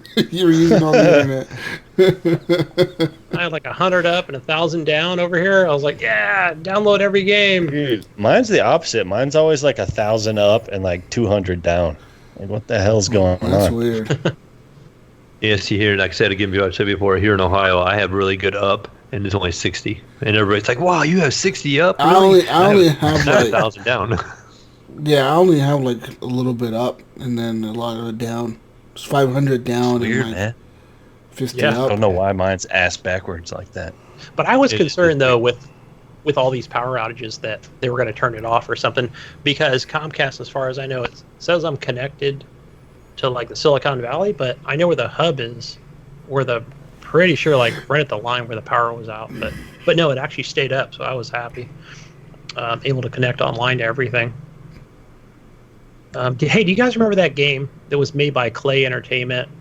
It was a side scroller. You don't. Shit, now I can't think of the name of that. But it was the first one that they made co-op, and the second one they didn't. Anyway, that's all I played, guys. I played some old shit. I played some new stuff. Yeah. No Borderlands this week. No Borderlands? What? No. No, I was put all that time into Breakpoint. But so that was. It's like a good thing you did, I guess, for a minute since your subscription ran out. Yeah, I'm actually glad I did before it ran out. Yeah. I don't think I want to give another $15. $15 going to renew. I know. I'm like, well, maybe I should wait. Maybe I should wait till. But Jesus, that's where they're going to get him. You know what's going to happen? He's going to spend $15, and then he's going to get to like say level like 50, and then he's going to be like, "Oh, my subscription is going to end tomorrow, and I'm going to lose all that progress I made." Let me spend $15 more on getting this character up to a higher level. I just want to finish his story now, or I want to jump on and play with Ghost Nico, or I want to jump on and play with somebody. You can finish the story in a month. He's bought the game twice. Easily, yeah. I bet in a month you can finish the story if you really focus on it, Gunny. Yeah, and I don't do too many silly side missions. I can definitely finish it, just mainline it. Anyways, what about you, Mayo? Boy, Plays in VR. Me? No, actually, very little VR this week. Like Jesus, I actually went ahead and jumped in a little bit of Apex. Check out some of this new season I've been hearing about. I watched Jesus stream in the other night, and I'm like, oh, okay, that's kind of cool. I'm gonna check it out. I haven't played Apex for a little while. It's probably been like a month and a half. I kind of gave up on season 2, just getting busy and just playing some different titles with all this new stuff coming out, and jumped in and like Jesus and Brink said, it's. I had a couple of decent runs, but just I was pretty much wasn't running with a squad, so I was just doing random queues, and I would get some guys that'd be like really, really bad, or I'd get some guys that are really, really good. And like the guy that'd be like really, really good, he would just go up on his own. Yeah. Like we'd drop out of the ship and he'd be like far right and we're going far left or something, And we're like, all right. Then he's still there pinging things, and he's over there in a firefight and you hear him struggling and I'm like, well, if you at least came with us, And then he goes down and instantly quits. Huh? Yeah, then he logs out, But you guys covered pretty much most of the Apex thing. Enjoyed the train. I think the train is a nice touch, just something kind of refreshing. I do like that. And I did see a really cool Wraith skin. She had like a helmet on. It was like all white, and it was like almost like a spacesuit skin. And it was really cool. Yeah, that's her. That's the new legendary skin they've added for her. Because I think each one of them got like a new legendary skin. Is that like only you have to earn it or something? Because I did not see it. No, you can buy it. I'm pretty sure. Yeah, give them the cheese, man. That's how you get that skin. Well, I didn't even see it in the store, so I don't know where they found it at. Like, I clicked on the store because I just don't want to see the different options that they had for these different characters. I've seen Wraith's, the one where you're talking about the one that she looks like a medic, like she has like the medic mask. It's like a white mask with a white suit. Visor. Yeah, and it's like an all white suit. I don't know. Wraith? I never seen her wear a visor. Yeah, it was the girl that does the portals, right? Yeah. Yeah, and it was like I had like a black. Someone's aiming at me. Something out of Mass Effect. I mean, it was like that must be some kind of unique skin or something. I mean, I hadn't even seen it in the store. And I was playing. There's a developer. Yeah, I was playing with my oldest son, the one who'd moved out, and we hadn't talked to each other for a little while. So we're like, let's play some games together. So we got on and played some Apex together, and they were on our team. This Wraith was, and we were going through, and that person had like 12 kills by themselves, and like my son and I both ended up dying, and this guy, he's just destroying everybody he kept coming across, and it was just like, holy cow, this guy's really good. So we just continue to watch him, but I just don't know where he got that skin, because I haven't tried looking up, like how you go to your characters and you go to all the skins available, it doesn't show it there. So then I'm like, okay, I'm gonna look in the store. It must be in the battle pass, maybe. How much this thing was, and then I didn't see it in the battle pass. I scrolled all the way through, and there's a couple. I seen the one for Pathfinder, which he's kind of ice looking. He's kind of like blue, and he's like crystal or ice looking. And I've seen different skins in there, and I didn't see hers, so I don't know where it came from. It sounds to me like it's the skin. I don't know did you ever watch the video for her that they released? No, I kind of so they've been releasing videos left and right for different characters, like kind of like their origin story. And in her origin story, in Wraith's origin story, it shows that character, the one you're talking about with the white helmet and the black visor, and it's Wraith, and she's going to the lab of where she was made or whatever, or where like they made her have her powers, and she's actually like going through time. And each time she's going through time, she's seeing like herself being tortured in different ways. Like they're beating her, or they're telling her to like use her psychic abilities, and like somebody created her because she has psychic powers or whatever. And the real Wraith, the Wraith you play as in Apex Legends, is actually a Wraith that Wraith rescued. She like rescued her. She like stopped, and she's like, "Hey, look, you need to fucking use your powers and get out of here." And the Wraith that you play as in Apex, they switch spots. So like the other Wraith is like, look, you go and you take my spot and you get the fuck out of here. I'll take these guys on. And the one with the helmet with the white helmet and the black visor, she stays back to fight the soldiers, and the other Wraith takes off, and she's the one that's in the Apex games. So there's like origin stories to all these characters, and that's the origin story of Wraith, is that she was in a lab being tortured by this doctor, and the other Wraith came through a time portal and rescued her and sent her back into the time portal, and she got to escape. I'll have to go back and probably find this on YouTube. Yeah, it's on YouTube. Yeah, definitely. I'm gonna check it out. Cause that skin's exactly. I'm pretty sure that's the skin you're talking about. The skin that other Wraith had, the original Wraith had, the one that rescued her had. Cool shit. Yeah, it was really cool.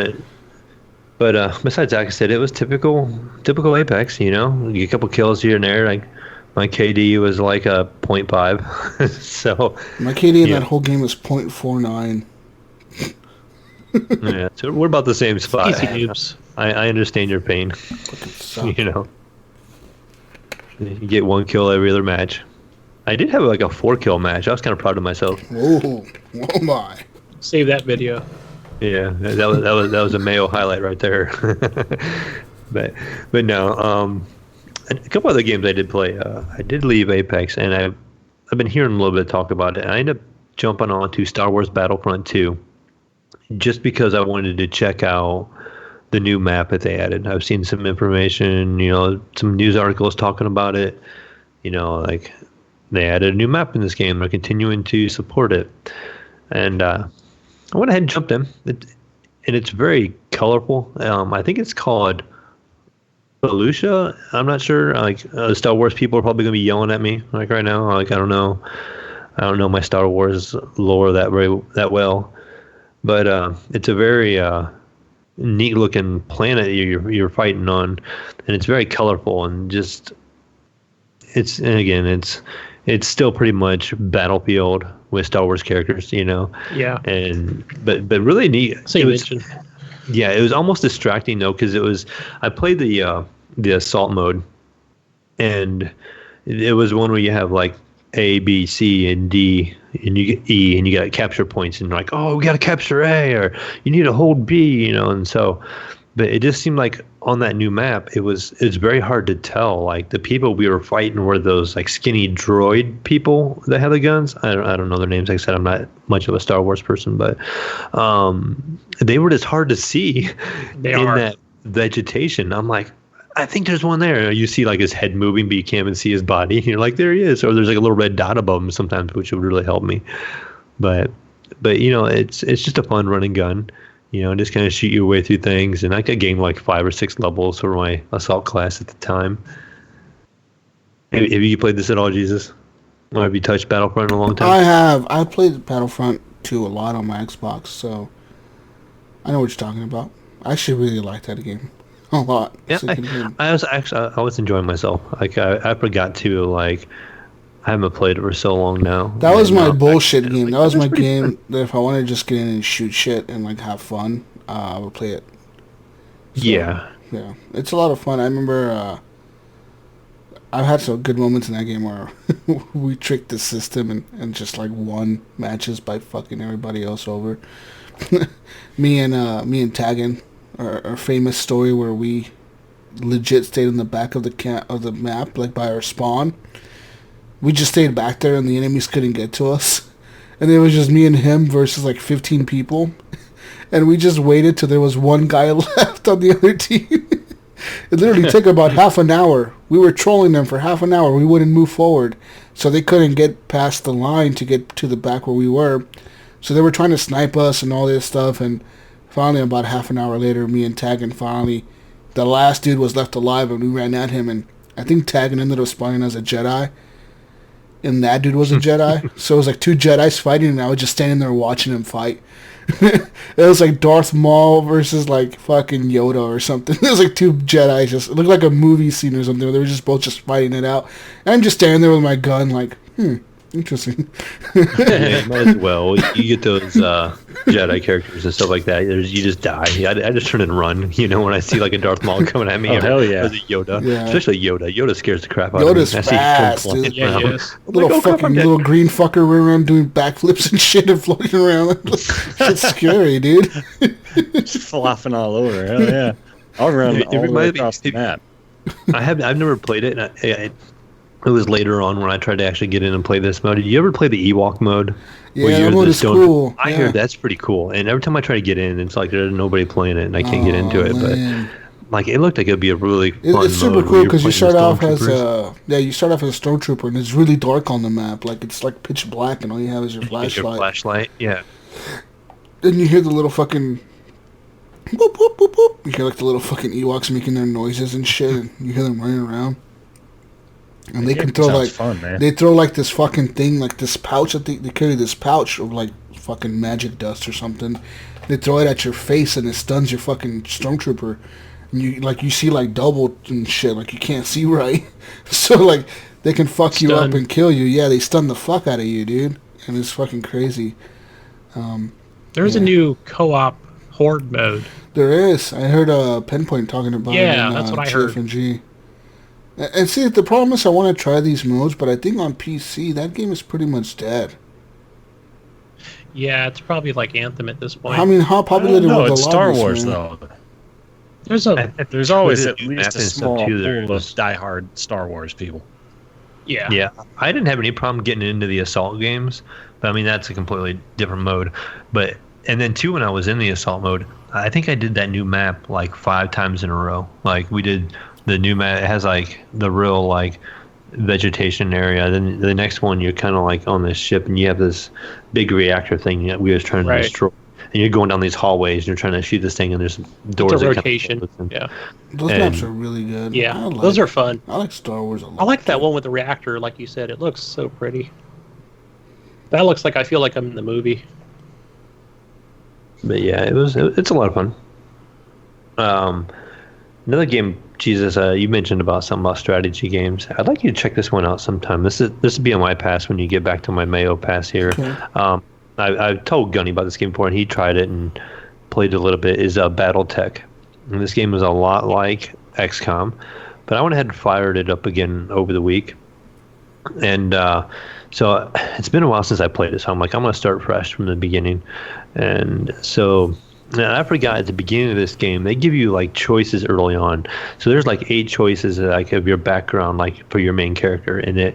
And if you make this choice, it gives you +1 gunner for your ship. If you make this choice, it gives you +1 piloting for your ship, and stuff like that. And then you get another one, it's like +1 for tactics. So you, as a commander of your mech, it affects, you have like little perks you can give to your mech by being a different skill set commander.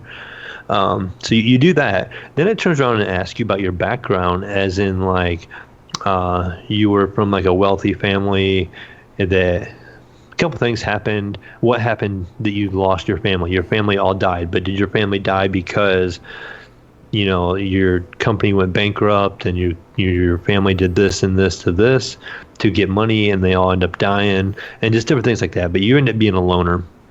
It feels like it's like that. Choose your own background. That's what I kind of got from it. Yeah. And so I'm just kind of like, okay, well, like, how relevant is this? I get into the game, and the very first thing is what they kind of outline is you're on this planet, and you have a lot of mechs and stuff, and you have this lady who was with you, who she is a princess, and she is going to be taking over rulership of this country. And you are in a mech, and you are going to like kind of walk her into town in this battle mech, and they're going to have a big ceremony for her as she's, knighted the ruler of this country or whatever. And so you're going down this road, and you have your mech, you have hers to control, and then you have another guy who is supposed to be like this all-time great mech teacher, and he was like your teacher, and he was the teacher for this new leader. And so you go up, and as you come into town, you come into the ceremony, you find some buildings are destroyed, and there's like 3 mechs, and you're like, what happened here? What's going on? Why did this happen? And the mechs, they give some kind of excuse. They're like, oh, something happened. We don't know. We just got here, and the place was already burning and on fire. And this is like an outpost right outside of town. And the guy that teaches you and stuff, he's like, no. He goes, I can see. He's like, your mechs have scars and are beat up, and you've been hit with laser fire, and I can tell you were just in a fight. And so you actually call them out, and they attack you. So you get it's turn-based strategy, just like in XCOM, top-down view. Your mechs have a level of like 1 through 4. So like a light mech could be a 1, a little bit lighter mech could be a 2, then a 3, then a 4 is like your heavy. And so what's going to be next in the next turn. So at this point in time, all the 1s move. So you move all your 1s around in the map, you end your turn, and then the computer moves their 1s, and then you're moving your 2s, and vice versa. But so it's a game where you end up fighting other mechs, just like the same style as XCOM. You have like a percentage of hitting and stuff like that. But where it's unique is when you go to attack a mech, say if you kind of maneuver yourself to the right side of this mech, all your weapons are going to hit the right side of that mech you are attacking, and you're going to damage or expose like the hull of that mech, and you can actually hurt the driver in the mech, or you can just pretty much take the mech out altogether. So you got to choose whether you want to attack it from the front, from the left, from the right, or try to get behind it. You can take them out faster because the mechs are weaker from behind.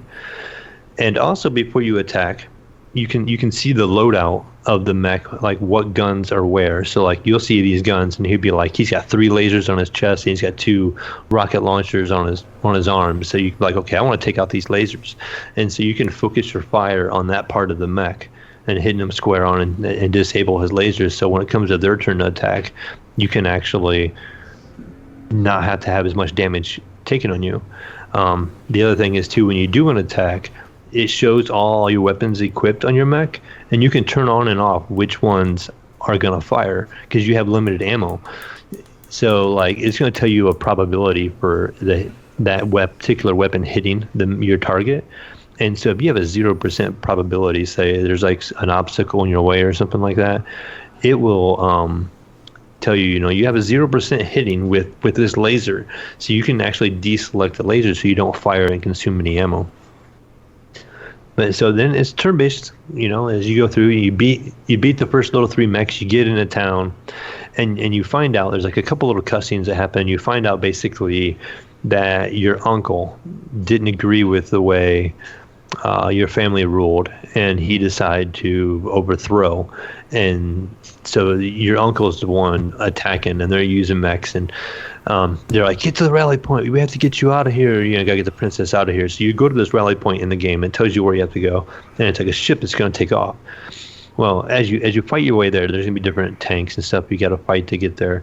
And when you get there, the princess, she pretty much gets in a ship, and these other guys show up with other mechs, and your mech gets pretty much disabled. All of a sudden it's like, oh no, your mech is overheated, and it becomes absolutely worthless. And your instructor that taught you and the princess lady tells you, just eject, there's no way you can win this fight, you're just gonna get slaughtered anyways, and they tell the princess to just take off and get off this planet and live to fight another day and try to rule, come back and take over. And so you eject, and the princess takes off, and the guy that stays to try to fight off all these mechs, he's there by himself, and they attack him and blow him up, and they show a cutscene of him pretty much dying. And then it shows the princess flying up in the sky, and you see her ship get shot down. So it gets completely destroyed, and this is like broadcasted on their TV.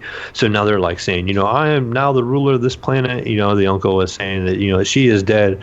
I am the complete rightful ruler. And so it becomes like a military type of government on this planet now. Damn. Why is it always the uncle or the aunt trying to? It always is. Reminds me of Never trust the uncle. Never trust the uncle or the aunt, man. Like they're always trying to kill you to take power from your you. in-laws, or not your in-laws, but your in Dishonored 2, it was the aunt, wasn't it, that came back and tried to kill the princess or whatever, or the queen. I don't know. Yeah, it was. The aunt came back and she was like, I want power, fuck you. She froze everybody to some shit. Always the aunt or the uncle. Yep. This game sounds cool. I mean, kind of. But the rest of the game, from there, basically you kind of wake up and you're rescued by some random passing buyers who are kind of like guy like for hire. And so basically they grab you and your mech, and they're like, yeah, your mech was sabotaged and stuff. That's why it overheated and wasn't working right. And they repaired it. And the game kind of kicks off from there is you're basically a mercenary, and you got to do freelance jobs to make money and build a team of mechs up. Mm-hmm. And so you can buy different mechs. You can get like faster ones, but you can swap out parts, and you can be like, okay, I want to take these guns off of this arm and equip it with this. And you have like a weight factor, I guess you can kind of say. It's like, okay, you can only put so much stuff on one arm or something like that, where you reach your limit and stuff. So you got to be like cautious of how you want to build your mech. But you can change out, like, okay, I want to do like all rockets, or I want to do lasers. But when you use lasers, they make your mech overheat easier, and you got to watch your temperature levels, your mech, and stuff like that. So that's where the strategy is at in the game. And then everything's turn-based. It's at top-down. You can scroll down and you can zoom out. You can pan the camera around which way you want. But I recommend it. I really like it. It's a fun game, especially if you like mech stuff. Ghost Nico is a big fan of games with mechs, and he's played this a lot also. But it's a pretty fun game. It's a lot like XCOM, if you like XCOM, with a little bit more depth, with the fact that you have to decide where you want to attack and which weapons you want to use, and manage your loadout that you have, because you don't want to waste all your ammo, because you could get to the end of the mission and then you've only got a few missiles left or something, and you have like a boss fight and you're like, well, crap, now what am I going to do, Right, and I like how it even has that feature, just like in XCOM, where I think it's like, I forgot what it's called, but it's like hunker down. Yeah, right? yeah, you can do like a a hunker down. So basically, if you start to overheat or there's something wrong with your mech or something like that, you can skip your turn and you get like a defensive buff. That's it. Yep. That's what I like about that, where, you don't want them to move, or you don't want to move them too far, or, they might overheat, or... Yeah, or if you make them sprint, it has a little arrow beside it where you're going to move, and, like, the more arrows, the more evasion you have. So, like, if you sprint really far on the map, you can go as far as you can, and you go toward trees, and you're hiding in, like, a forest with your mech. You're bigger than the forest, but you're like, standing in the forest. It adds evasion points to you, so that you're actually harder to hit. And then when they do hit you, say they miss, it'll say -1 evasion. You lose 1 evasion point for that turn. Or sometimes they'll still hit you, but maybe like only 1 rocket of the 5 will hit you, so you don't take much damage. And the other cool thing is too, when you are moving, you're knocking over the trees. I don't know if you notice that, Gunny, or not, but when you move your mech around, if he walks through a building, he crushes the building and collapses it as you're walking through it, and the trees are falling over as you're walking through them and stuff, which is kind of neat. Yeah, and it's cool too to actually rocket over a hill or like a small. With a little thrust that you can. The thrust is pretty cool. Leap. Yeah. And then too, you can even jump on other mechs. Like you can knock them down, so you can make them lose their balance, and you can actually do a jump and land on them, and it does a lot of damage to them. But you also have a risk of falling over yourself, and when you fall over, basically you're going to lose your next turn. So your mech is pretty much disabled, and it takes that whole turn for that mech to get back up. And a lot could happen to it while you're on the ground. So good. A lot of strategy involved, for sure. I need to get back and play that game. The last game I played is a game I sent a picture of to Gunny and you last night, Jesus. And this game is called Scum. And this is a game that's been out for a little while too, and I haven't played it in a while. But I'm like, you know what? I want to get back in there and check it out, see what they've changed. I know they've done updates since I've last played it. Let's check it out. And it's a crafting survival game where you pretty much start with nothing, and you are wearing like a prison suit. And this game has like the biggest map. I mean, it just takes forever to get to anywhere. Like you're just running, and you just don't see anything for a while, and it's all like forest. Like a DayZ kind of thing almost, or? Yeah, it's. I would say it's probably like the size of the biggest PUBG map, but you're by you can play with other people, but you just don't see people for a while.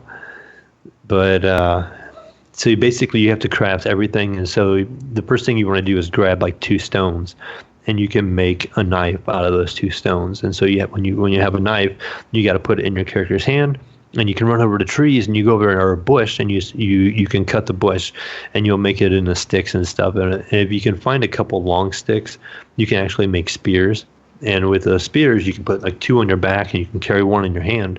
So as you're going through the game, as you're running around, you want to look for what they call a puppet, which is like a zombie person. And you can throw a spear at them, and unless you pierce them right through the chest, it's not going to kill them.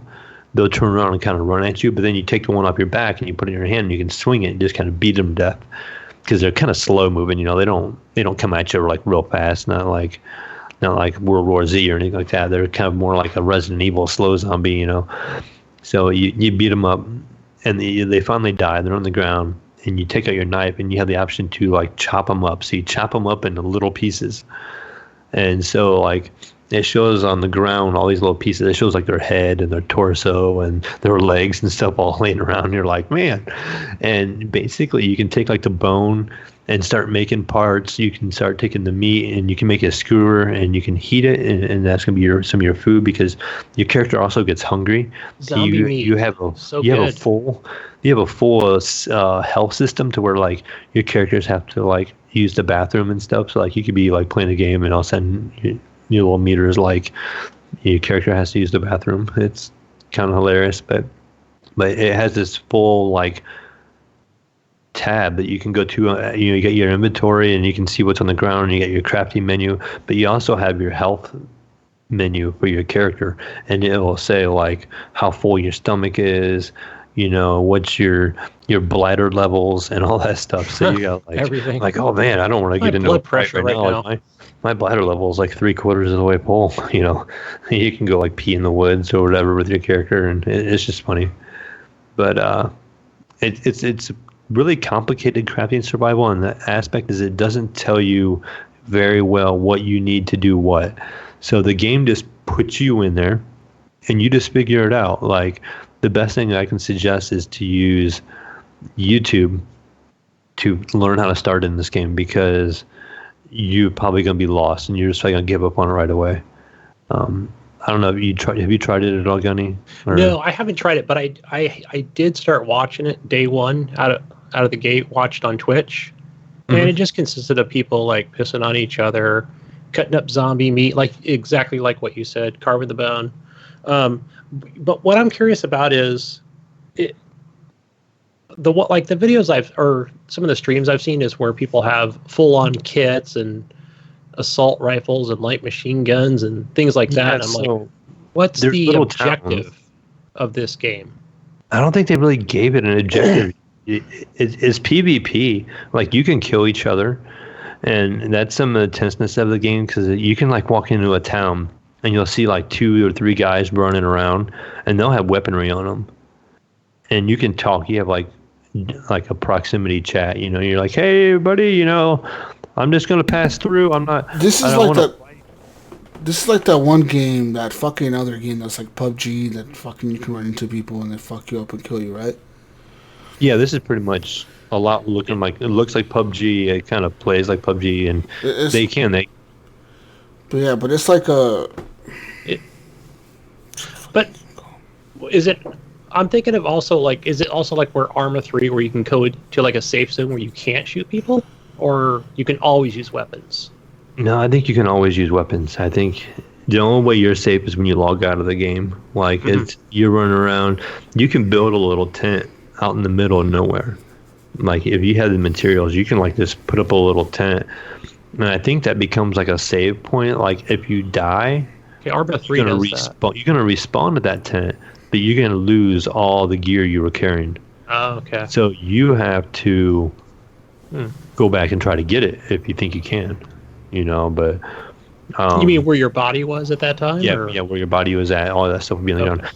Hence, it's if you're not looted, because if you're killed by another player, they just might loot you, or they'll just take some of the stuff, and you can come back, at least retrieve some of your items. All your clothing has like different little squares, like on how much you can carry. So like, when you can make like coats and stuff eventually, or you can find a coat from a dead zombie that has like 8 pockets in it. We're like, okay, well, the one I have right now has 3 pockets. I can't carry very much. I'm gonna go ahead and grab this coat. So if somebody that kills you, it was an upgrade to them, they're probably gonna take it.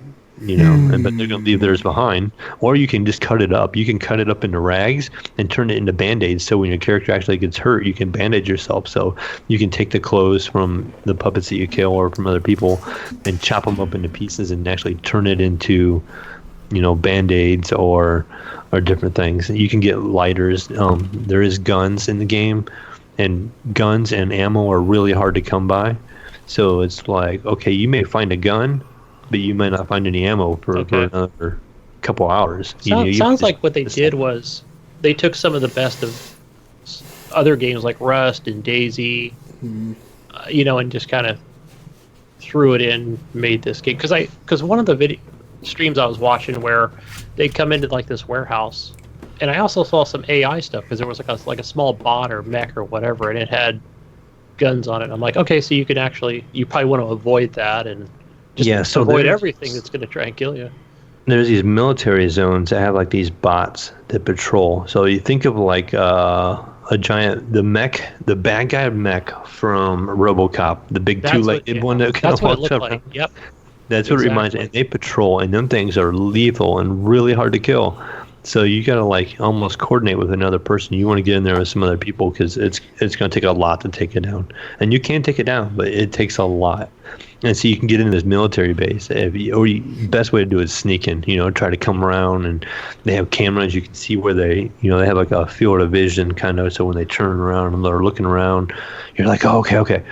So I remember I seen the one time, and So we go sneaking around them, and I get in this facility, and I'm like hiding inside there, and I hear this mech walking around, and you're just, and it's walking around, and I'm like, haha, it can't get to me now. I'm inside, right?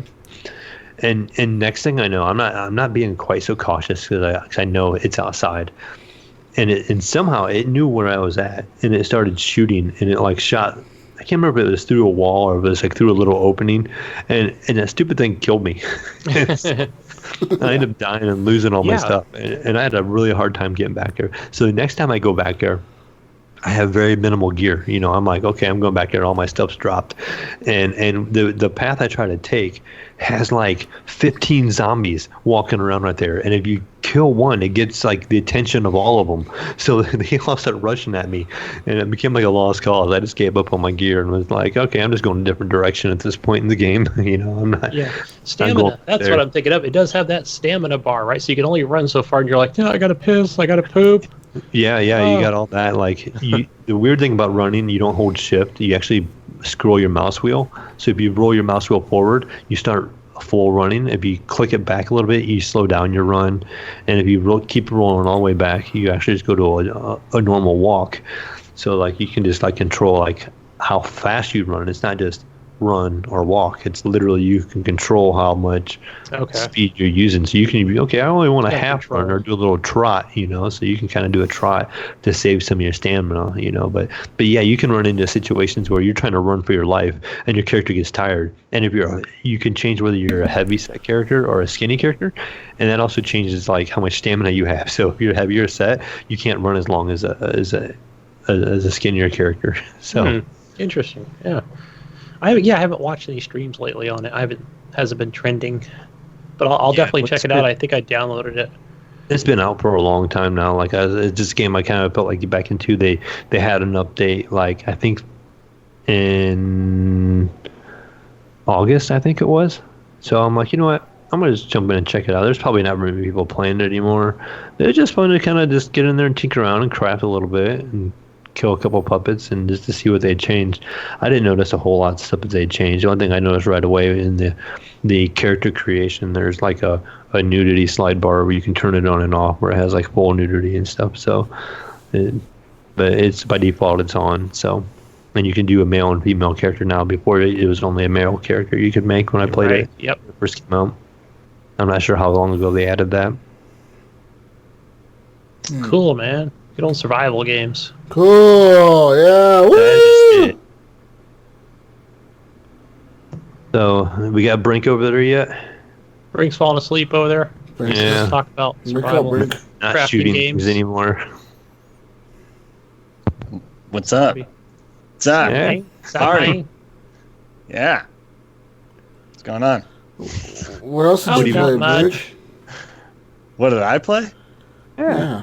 Oh, well, I'll try and be brief because I know my connection is jacked up because it is always jacked up on Skype for some reason, or anytime I try and do anything anywhere with anyone. But yeah, I got a random email that said I was invited to like the Halo Reach MCC flight test.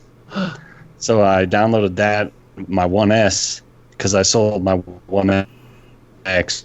So that sucks, but I downloaded it on my 1S, and it's pretty sweet, man. Like, Halo Reach, I suck at it, but it's fun, and it runs good, and it looks really good. Awesome, am I breaking up? Oh, just a little bit. Yeah. Anyway, yeah, that's an old-ass game, but it held up really well, man. I think people are going to be really pleased when it comes out, if it ever comes out. So, and hopefully one day it'll come out for the PC. That'd be nice.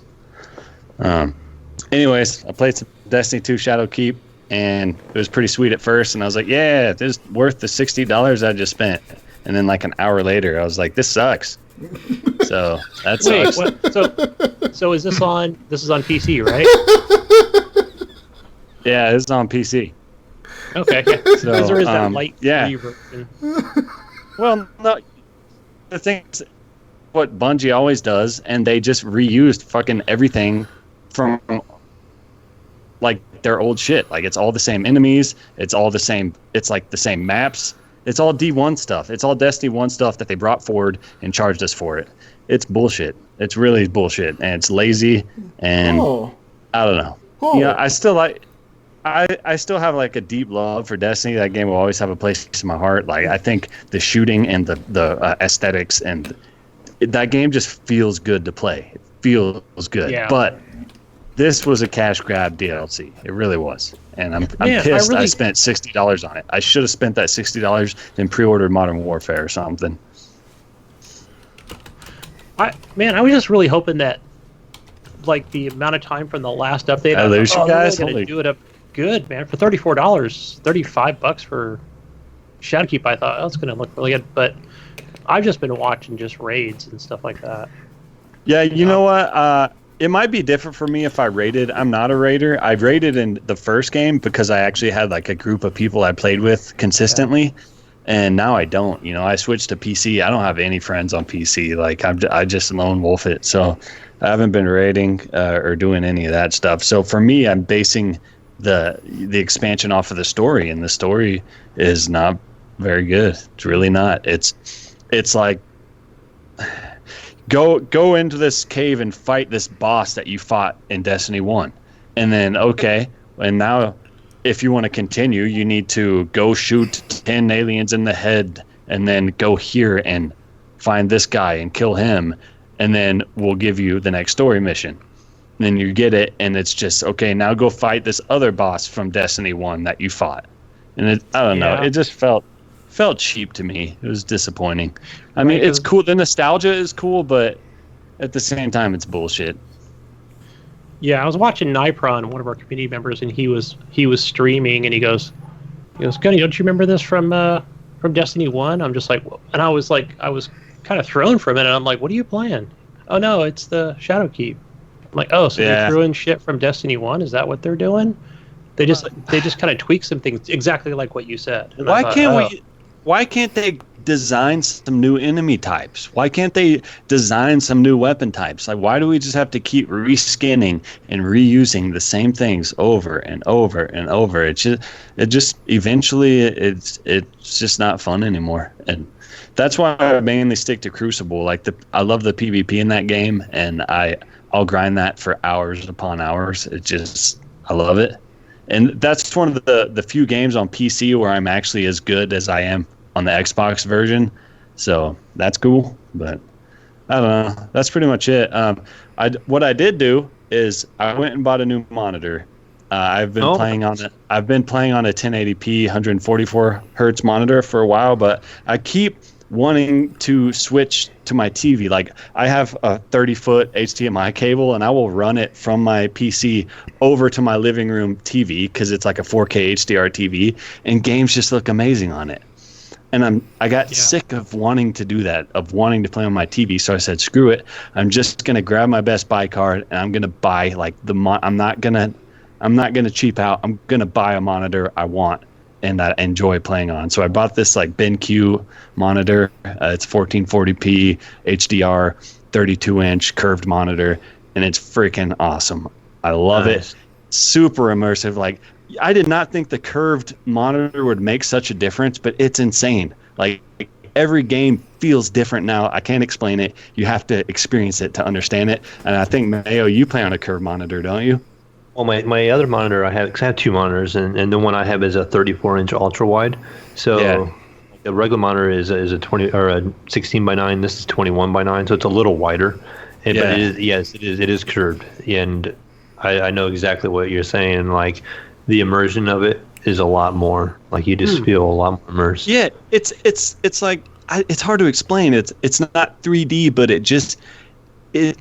you wouldn't think it being 2 feet in front of you that it would feel like it's sort of wrapping around you, but it does feel like that. I don't know. I don't even understand how it works, but it's very immersive, and I've just been loving it. I've been playing all my games for the first time again. It's crazy. I think it's because you're so focused on the center of the screen. You just kind of catch everything with your peripherals as you're playing. That's what I was thinking. I'm just trying to understand. Because you're sitting close into it. You know, people that are on console players, or like you Xbox guys out there and PlayStation guys out there, is when we say, I have a 34-inch monitor, or I have a 32-inch monitor, like, oh, that's nothing to my 70-inch TV, you know, kind of thing. But when you're only sitting a foot away from your monitor, that thing seems twice as big. And I never noticed like lack of screen size with what I have. You know, my other monitor's a 27, and one's a 34. They always seem adequate in size. Like, I don't know if I'd want to play on a bigger monitor actually, but I really like playing like my single player games or my top down games that are like your RTSs and stuff like that on my ultra wide, because it just looks really, really, really cool. Yeah. But, so yeah, maybe that's what you're thinking, Brink. Maybe you're seeing as you're focusing on the center of that screen so much, your peripheral are still catching the monitor, you know, on the sides, because it's kind of curved. It gives it a new depth, and that on top of the HDR, like the HDR on this monitor, it works, man. Like I can see the difference. Like it's a huge difference. And between that, I bought a new desk too, so like I just have all these things happening at once. And for once, I feel like I'd rather play on my monitor than my TV, and that's a really cool feeling. Like I've been digging that for sure. I was just going to ask you something. How was the HDR? I know the HDR is kind of becoming a newer thing for monitors, and I heard the early on monitors they were talking about HDR, and they didn't actually have the contrast ratio that true HDR has. Is this one got like a little bit better contrast ratio? I mean, it sounds like we're kind of catching up in that aspect. But how is the HDR compared to like your HDR on your TV? Like, is it? It's actually it's pretty comparable, because this monitor has a VA panel. So the contrast ratio is very good. It's got some nice dark inky blacks, and it's very comparable to my TV. The only difference is my TV has local dimming. So, you know, the TV can make things, you know, like little highlights here and there pop a little more intensely than the monitor. But the monitor comes it's impressive, very impressive, worth the money, man. And, you know, anybody who's considering building a PC or even uses a monitor with their Xbox, like, do not skimp out on the monitor. Like, holy crap, it makes a huge difference. It's probably made arguably more of a difference than upgrading my GPU did. Oh yeah, it can, because once you start getting that better visuals, it makes a difference. And not just because your GPU is going to make your graphics, but like how smooth it is, and the contrast ratios and the width and all that stuff really does make a difference in how the game feels. Yeah, and this also has the FreeSync 2, whereas my other one had the first-gen FreeSync. And from what I was reading, that's mainly just like enables FreeSync with HDR. But I swear games all seem smoother. Like I've had a stuttering problem with games for a while now, and since I've had this monitor, I have not had that. Everything has been smooth. It just works. It just feels good. Like I'm finally in the sweet spot where I'm able to just enjoy games and not worry about the technical stuff. You might. Okay, never mind. I was getting ahead of myself. I was say I forgot that you had a Radeon graphics card and you use FreeSync. Because I was thinking right off the top of mind, like in my situation, I use NVIDIA card. It doesn't use FreeSync, but what they're doing now is NVIDIA has G-Sync, for those that don't know, and basically it matches the refresh rate of the monitor with the refresh rate of the card, so they're kind of communicating with each other, and they just run well, they pair well with each other. But you already use FreeSync in Radeon, so you're fine there. But like in my aspect, actually, I was going to say the control panel on NVIDIA lets you use FreeSync monitors now with G-Sync. So before, it was a really expensive option to buy a G-Sync monitor. I don't know if you've ever seen those, but if you look at G-Sync on a monitor, it adds like $200 to the price. But now you can use FreeSync. You can use FreeSync on a G-Sync monitor now. Yeah. So, or not a monitor, but a graphics card. So I was looking at these Samsung monitors, and it's the same monitor, but one is FreeSync, the other one is G-Sync, and they were literally like a $200 difference. Yeah, it's insane. Like, is the G-Sync? Do they have like some sort of proprietary hardware, or is it all software based? I mean, it's all. There's an internal chip in the monitors that control the G-Sync, and so it just kind of works. But I think what happens is they kind of on the PC side and the video card side of NVIDIA, I think they can recognize FreeSync now. Like they always could, I'm sure. They just didn't want to turn it on because they want you to buy G-Sync.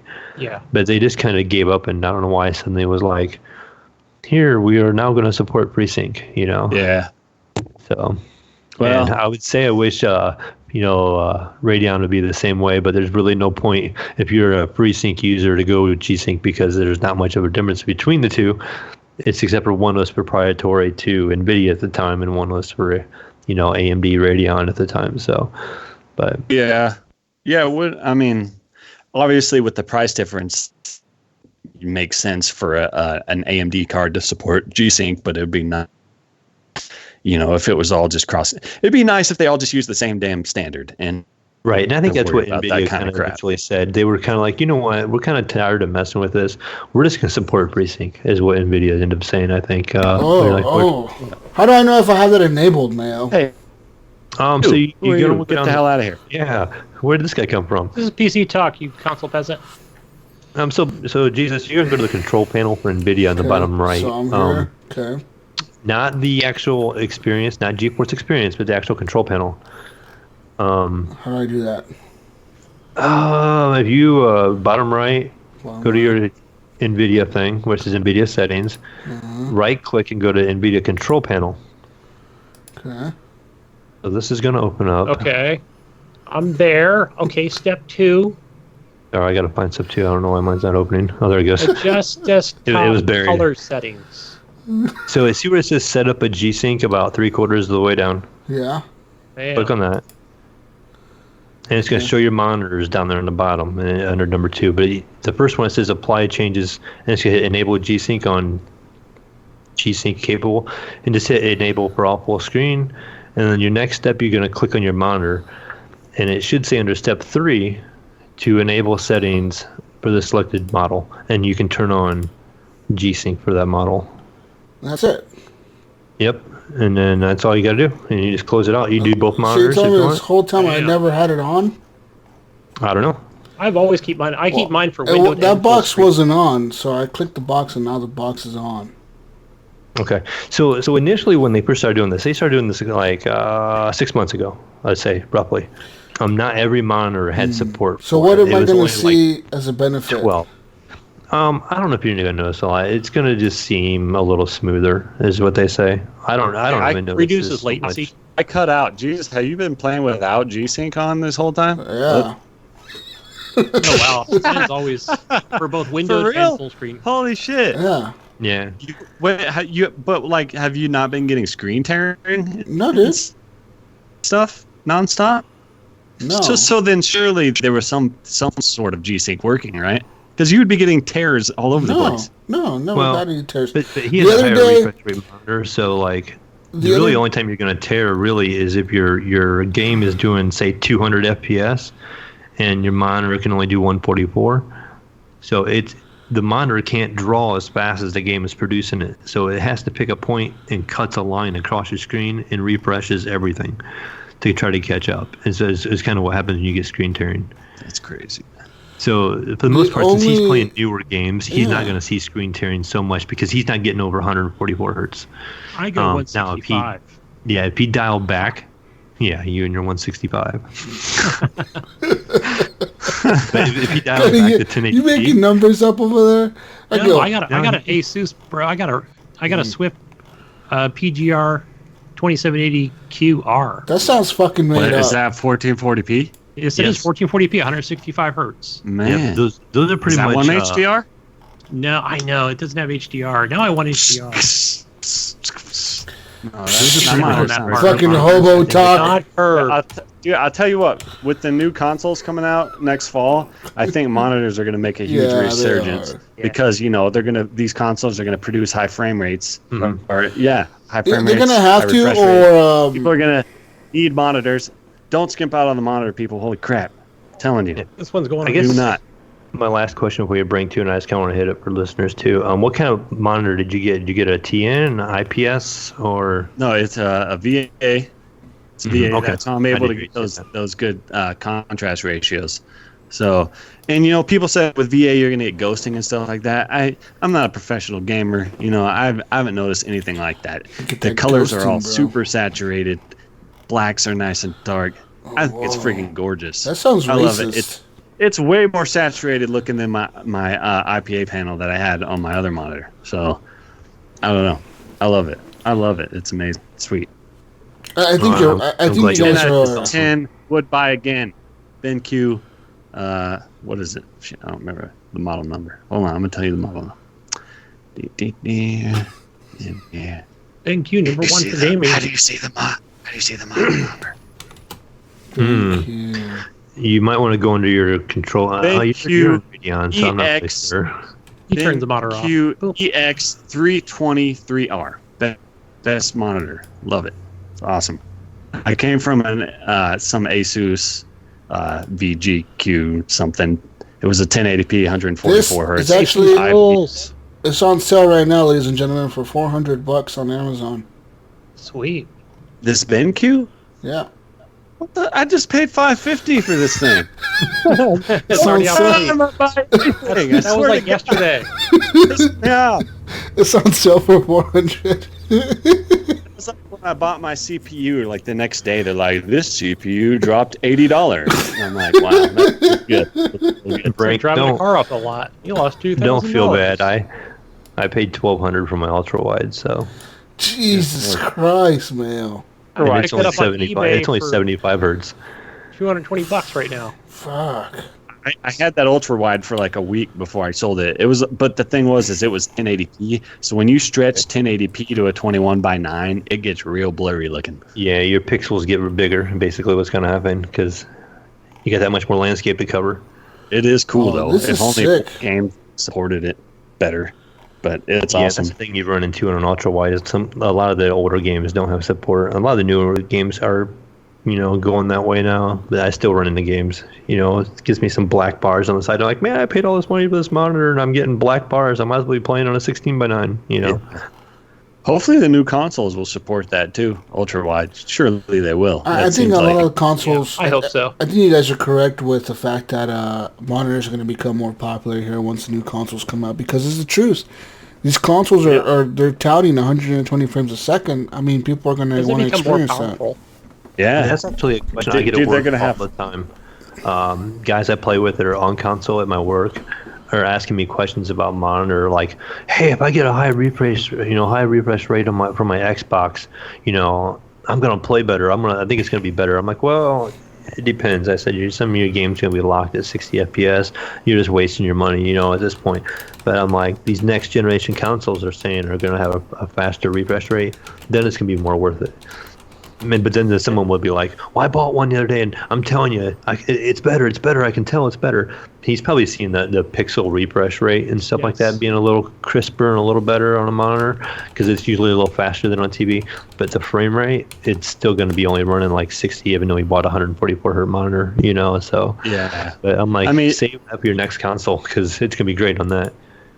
For sure, and I mean, most of the time that your monitor is going to have a way lower input latency as well. So, and that combined with when we get 120 FPS on a console, like people are gonna their input lag is gonna drop from like 50 milliseconds all the way down to like 20, and it's gonna blow their minds because you can really notice it.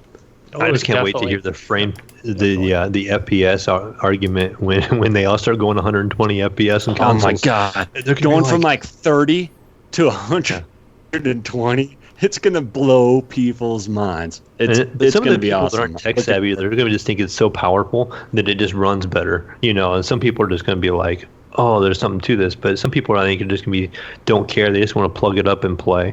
They're like, "Oh, this is so much smoother and this is so much nicer now." They're not just and they went from 30 FPS to 120 FPS on a monitor. They're never gonna have an idea. But it's that temporal resolution that people underestimate. It makes a huge difference. Huge. Mm-hmm. Anyway, yes, I'm sure there's a lot of the PC corner. Shut up. This is fuck you, fucking nerds, fucking nerds, and more like half hour. Your fucking rates and fresh rates. People are like, "Get on the news already, please." The only other thing I played was I was waiting for Jesus to carry me in Apex, and he didn't. So you're still waiting. Good job, Jesus, asshole. All right, I guess that means it's news time. Let's talk about video game news, ladies and gentlemen. I got some news for you this week. News for you. What's the latest on the gaming front? things are now heating up on the Xbox One store with the arrival of exquisite Beach Dancer HD Plus. God, really? This is your news? That. This is clearly Beach Dancer HD Plus, a thrilling experience as it weighs in at a hefty price tag of $100.99 in American dollars. What? You can find the link to the store below on the Xbox store if that's what you're interested in. It says here the game is published and developed by Eros Tech, and there's a total of 221.12 megabytes in size at this current point, and it has a rating E for everyone. That's right. So what you're saying that it doesn't have like Jello boob technology so listen, or anything like that?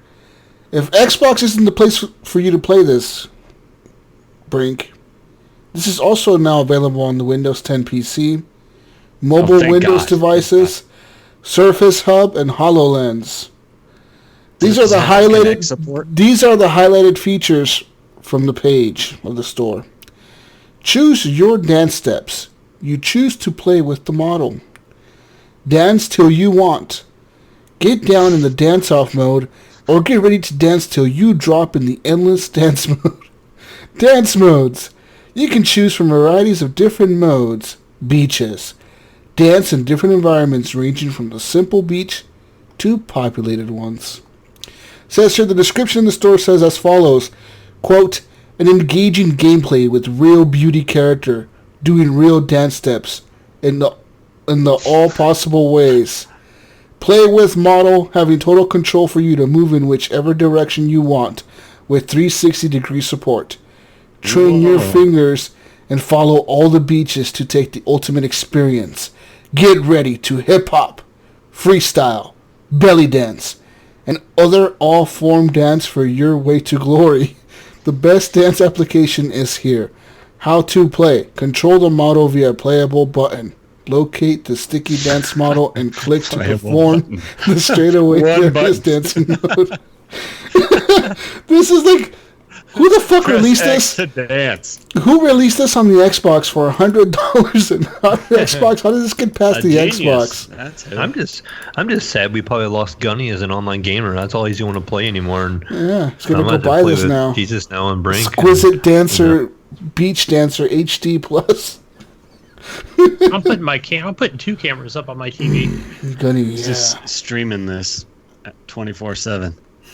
$100.99, Gunny, on the Xbox store. Send me embers. Go buy it now. Jesus, I feel like you should stream Beach Dancer, and that could help grow your channel. Do you think so? Like, just play this constantly on a loop? If you want to see me in the shortest shorts ever, guys. I might even send you a few embers. Oh, shit. Oh, hell yeah. Go to Gunny Chief on the Mixer.com.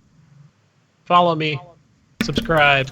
All right, ladies and gentlemen, let's move on here to some more news. Let's get some serious news here going on the Xbox front, on the gaming front. Our relationship in China had no influence on Blitzchung's punishment, Blizzard says. Blizzard President J. Allen Brock has slightly reduced Blitzchung's penalty for calling for the liberation of Hong Kong. After a tumultuous week that saw the widespread fan outrage, a call for boycotts, and two high-profile personalities withdraw from future events, Blizzard's president, J. Allen Brock, has issued a statement explaining the company's perspective on the suspension of Hearthstone's Grandmaster Blitzchung, and why. Admitting that it reacted too quickly in imposing the punishment. Our esports programs are an expression of our vision and our values. Esports exists to create opportunities for players from around the world, from different cultures, and from different backgrounds to come together to compete and share their passion for gaming. It is extremely important to us to protect these channels and the purpose they serve, to bring the world together through epic entertainment, celebrate our players, and build diverse and inclusive communities.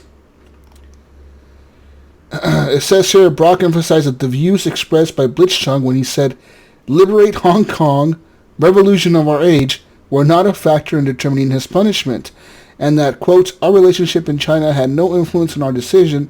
Instead, he said that Blizzard's only consideration were the Grandmaster's competition rules, which are in place to keep focus on the game and the tournament to the benefit of a global audience. Okay.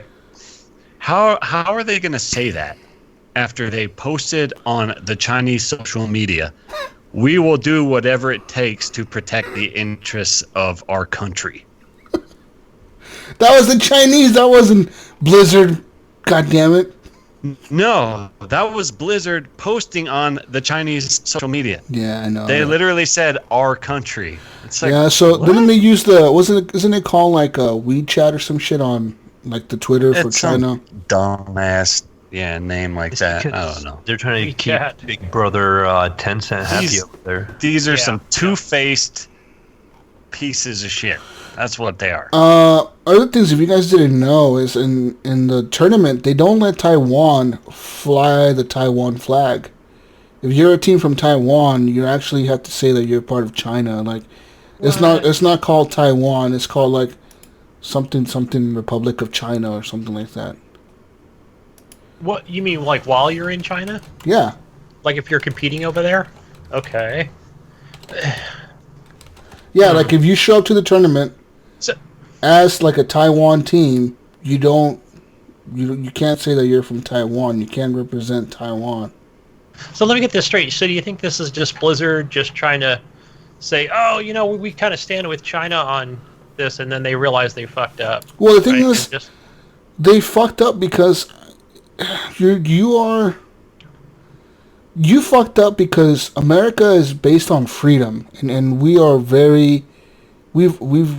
experienced freedom forever now. You know what I mean? Like it's what it is. You know what I mean? Like that's what our country was founded upon, and for them to like try to censor somebody's voice when they say, oh, you know, like to free Hong Kong or whatever, liberate Hong Kong, whatever the fuck he said, it's imposing somebody's freedom of speech. And as Americans, I think they failed to realize that we were going to take that to heart. And Americans are very pro-freedom and pro-freedom of speech. And you censor somebody like that, it's going to backfire on you most of the time. Well, I mean, here's the thing, though. It is a private company, and they have the right to tell somebody they don't want that shit here on their platform. And I kind of understand, you know, they don't want controversial this is a gaming tournament. Keep your politics out of it. Yeah. You know, people they didn't come here to watch this gaming tournament to know what your politics are. We're already getting politics shoved in our face on everywhere we turn our heads, you know. That's true. So I kind of understand that they don't want it here, but the problem is how they handled it. They did the things they released, like the press release to China and America, how, you know, they were different and they just looked two-faced, and maybe they were too harsh on the guy, and just the whole thing just blew up into this shit storm, and they could have handled it better. True, and I think I don't know if they even truly admitted to their own guilt of, you know, just overreacting and taking away his prize money and banning him for life and all this different crazy stuff, where now they've kind of backpedaled.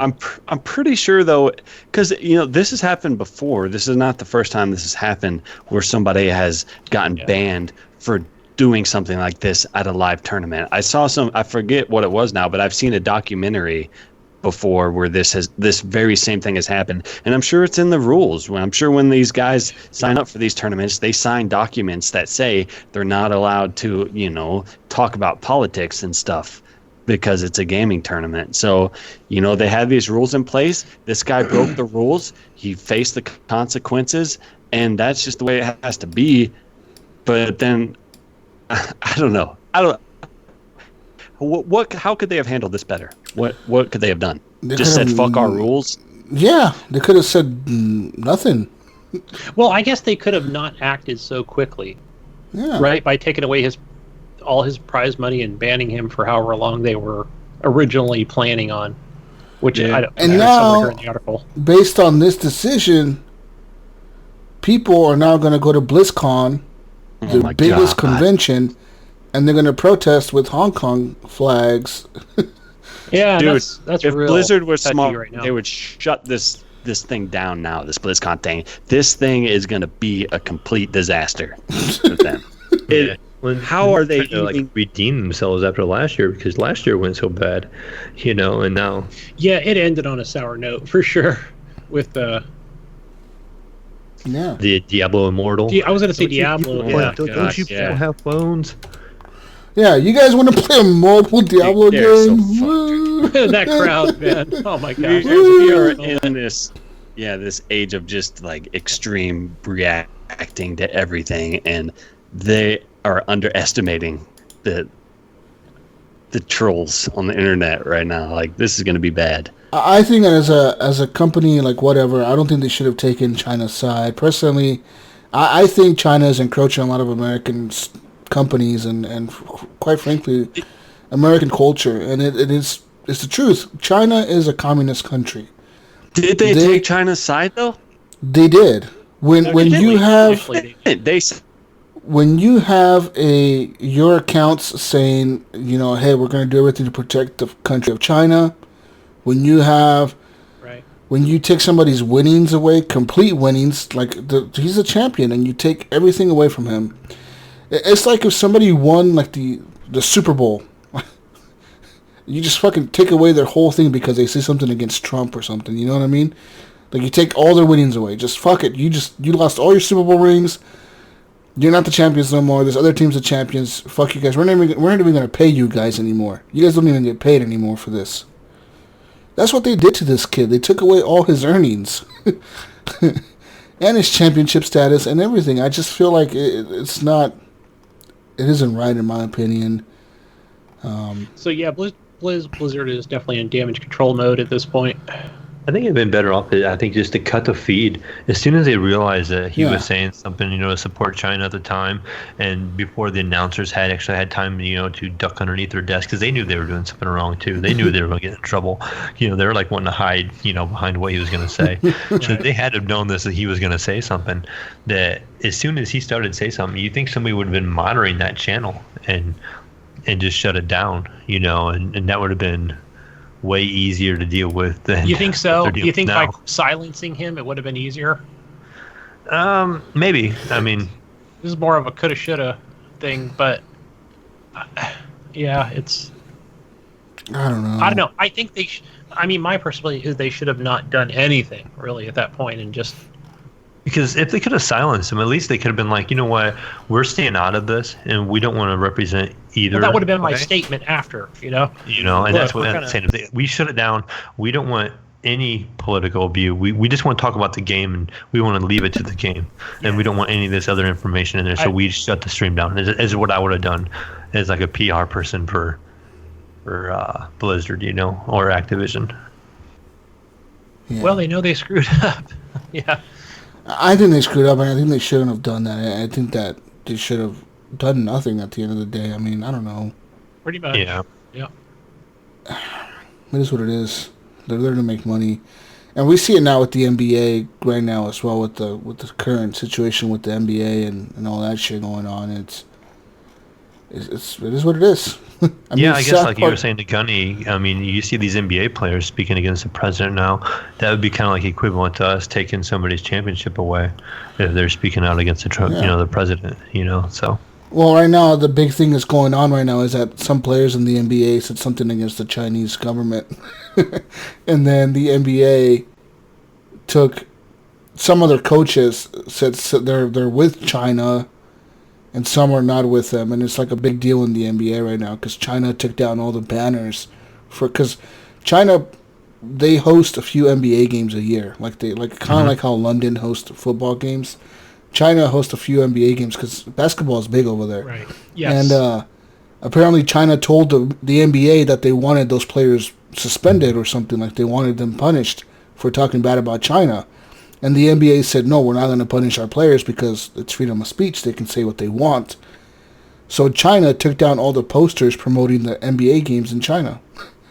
They took down all the posters they had up on the buildings and fucking billboards and shit. Right. They took all of them down the next morning because the NBA disagreed with them, and the NBA told them we're not going to suspend our players or fine them or whatever.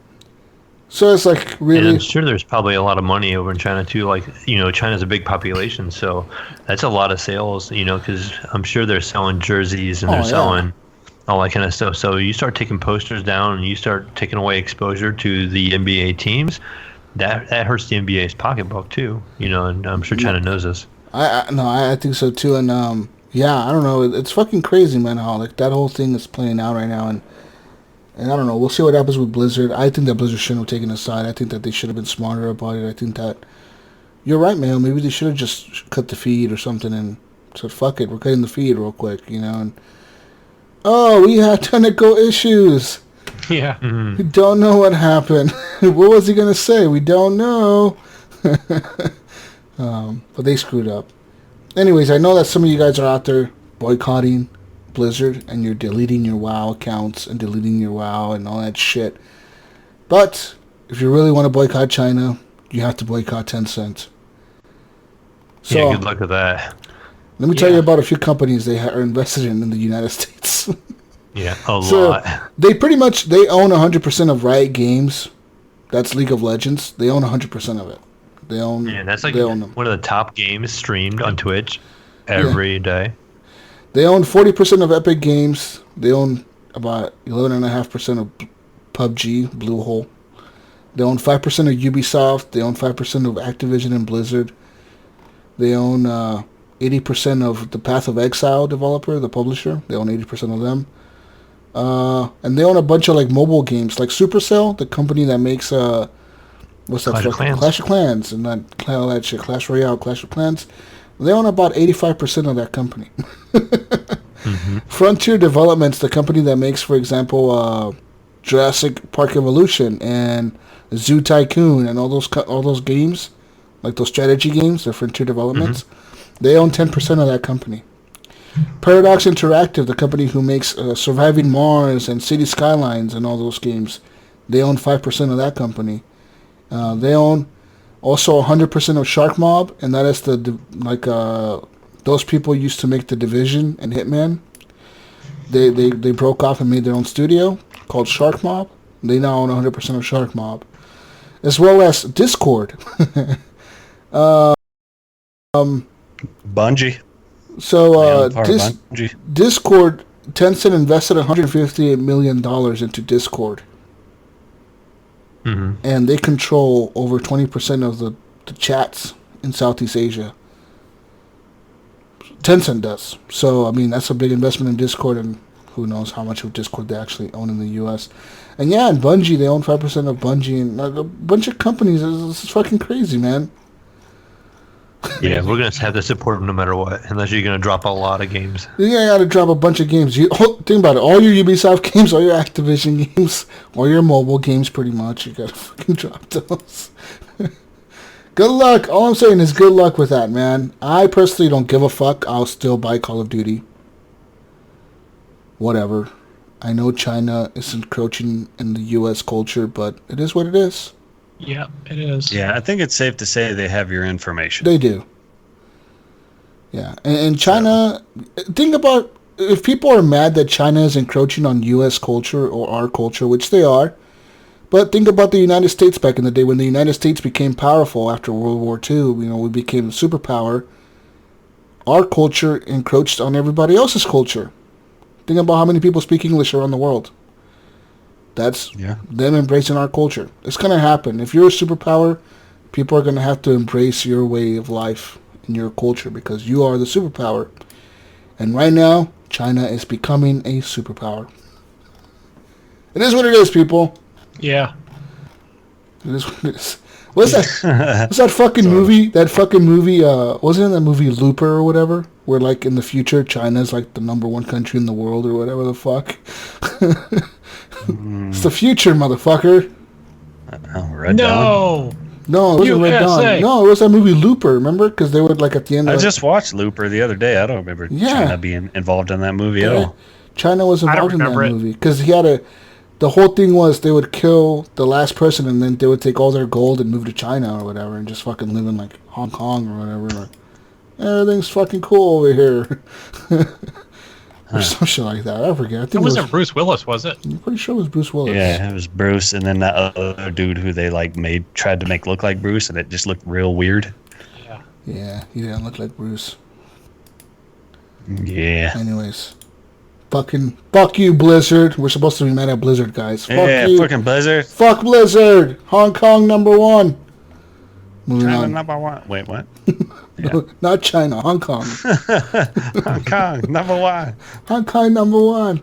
Dota's 2 latest update makes more MMR changes and cuts off chat for toxic players, Mayo. That's right. Mayo. Yeah. I actually kind of seen, not complete, but like Dota 2 is owned by Valve, and my boy was playing Counter-Strike Go today. He was being toxic? And, well, in the chat, for some reason, they just had a big update in the game, and it won't pick up his mic, or my mic. And so he's like, Dad, the mic isn't working through game. And so I'm like trying to mess with it. And I'm like, let me see it. So I'm going in game settings, and I'm going through, and there's an option in there to filter the opposing team chat, your team chat. So you can turn off the opposing team's chat. You can turn off your team's chat. You can mute individual players. But there was an option in there to eliminate profanity and stuff like that in language. So it would actually has an algorithm or some way of knowing the language being used, and it would cut it out. You could turn that on and off. So like I wonder real-time audio? Yeah. And so I wonder if that's something that they are implementing in this when I see this article. It talks about like some methods of reported players that weren't rate limited have been removed in order to improve the signal to noise ratio. And Valve is also taking steps to crack down on toxic players by disabling chat and voice functionality for anyone whose behavior score is below 3,000. I didn't know you had a behavioral score. Oh, Lord. Yeah, I don't know either, like how all of it worked. I just seen the options in the game, and I was like, that's pretty wild. That's you know who else has a behavior score? Chinese people. China. Yeah, there's some straight out of Black Mirror stuff going on.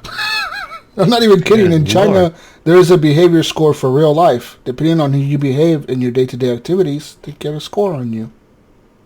Isn't there like a social media score too? Don't you have social media score. You look at a certain way by your social media? Oh no, not just social media, Mayo, but whatever.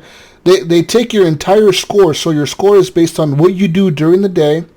For example, say you go to the store and you buy beer instead of water. Buying the beer negatively affects your score instead of buying water because you're being unhealthy. It's like buying cigarettes over like not buying cigarettes. That all affects your score, and the way they're able to track this is because of Tencent. Tencent runs the internet. Tencent runs the cameras that do the facial recognition. And Tencent runs the social media. So they got your score! Woo! This also affects like your flights and stuff too, if I remember right. Yes, like, you can't like fly certain places if your score is so low. Like, no, you can't fly here. They ban you from like booking reservations at certain hotels or buying plane tickets. They could ban you from all that. Hey, let me ask you something, because Jesus, you're on Facebook a lot more, just like me. Do I got a bad social score? Do you think internally they have a social score for each user? Oh, fuck. Like, if they have a score on me, I'm going to hell. I'm getting arrested for my bad social score. I hope they don't score our Facebook chats, because that's where I would definitely I'd be in the toilet. Bad social score because of our Facebook chat. You know how they have those secret chats? They have secret chats or secret groups. Do you think those are the ones they focus on more? Those are the ones that are... I'm part of one secret group. Can't tell you guys what it is. What? I guess this is where I was ahead of things. Dick pic group for sure. I had to end up doing a shared account with my wife at the time because we were just only tracking family before I ever messed with Facebook. That's the only time. How did they know your social score, Mayo? Now they're mixing it with your wife? Right, yeah, so I'm just going to blame her. It's all her fault. She was looking at all those pictures. Scores. You know what, then, Mayo? I think Jesus will invite us to his cross-dressing group in Facebook. Yay! Send us an invite. No, it's a meme group. I don't know, somehow I got invited to this meme group. So I'm always posting memes, right? And this chick, who I know for a long time, she invited me to this closed group. And it was like something secret meme stash. And all it is like people posting memes in there. And some of them are really dark, and it's like, what the fuck is this group? I ended up in here. It's fucking weird. Yeah. Dude, it's weird how there's a whole culture of memes now. Yeah, it's fucking weird. I like the Area 51 the memes. It's the old memes, Brink. Memes. Memes. Yeah, meme. The return of the meme. Return of the meme. What were you saying, man, about the Area 51 group? I said, are you still in that Facebook group? I think I am. I got kicked out.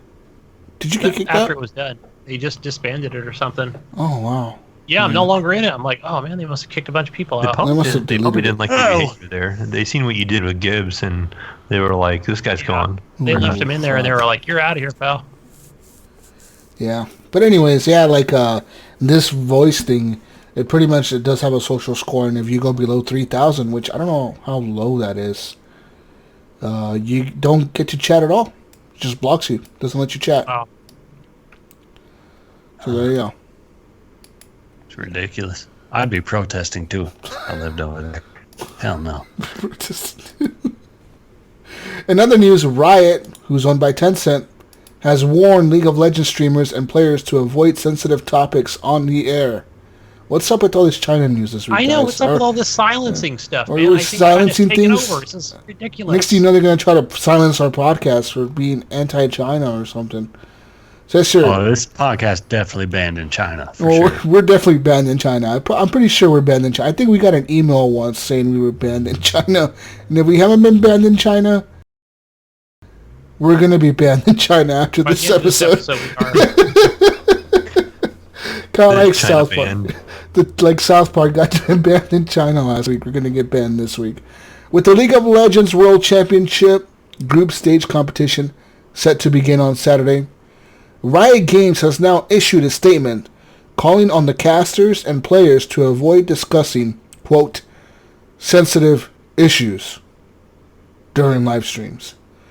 We serve fans from many different countries, China, and cultures, China. And we believe this opportunity comes with the responsibility to keep personal views on sensitive issues, political, religious, or otherwise, separate. These topics are often incredibly nuanced, require deep understanding and a willingness to listen, and cannot be fairly represented in the forum of our broadcast providers. Therefore, we have now reminded our casters and pro players to refrain from discussing any of these topics on air. Our decision also reflects that we have, at Riot, employees and fans in regions where there has been, or there is risk of, political and or social unrest, including places like Hong Kong. We believe we have a responsibility to do our best to ensure that statements or actions on our official platforms, intended or not, do not escalate potentially sensitive situations. I'm just trying to think if the NFL had done something similar back.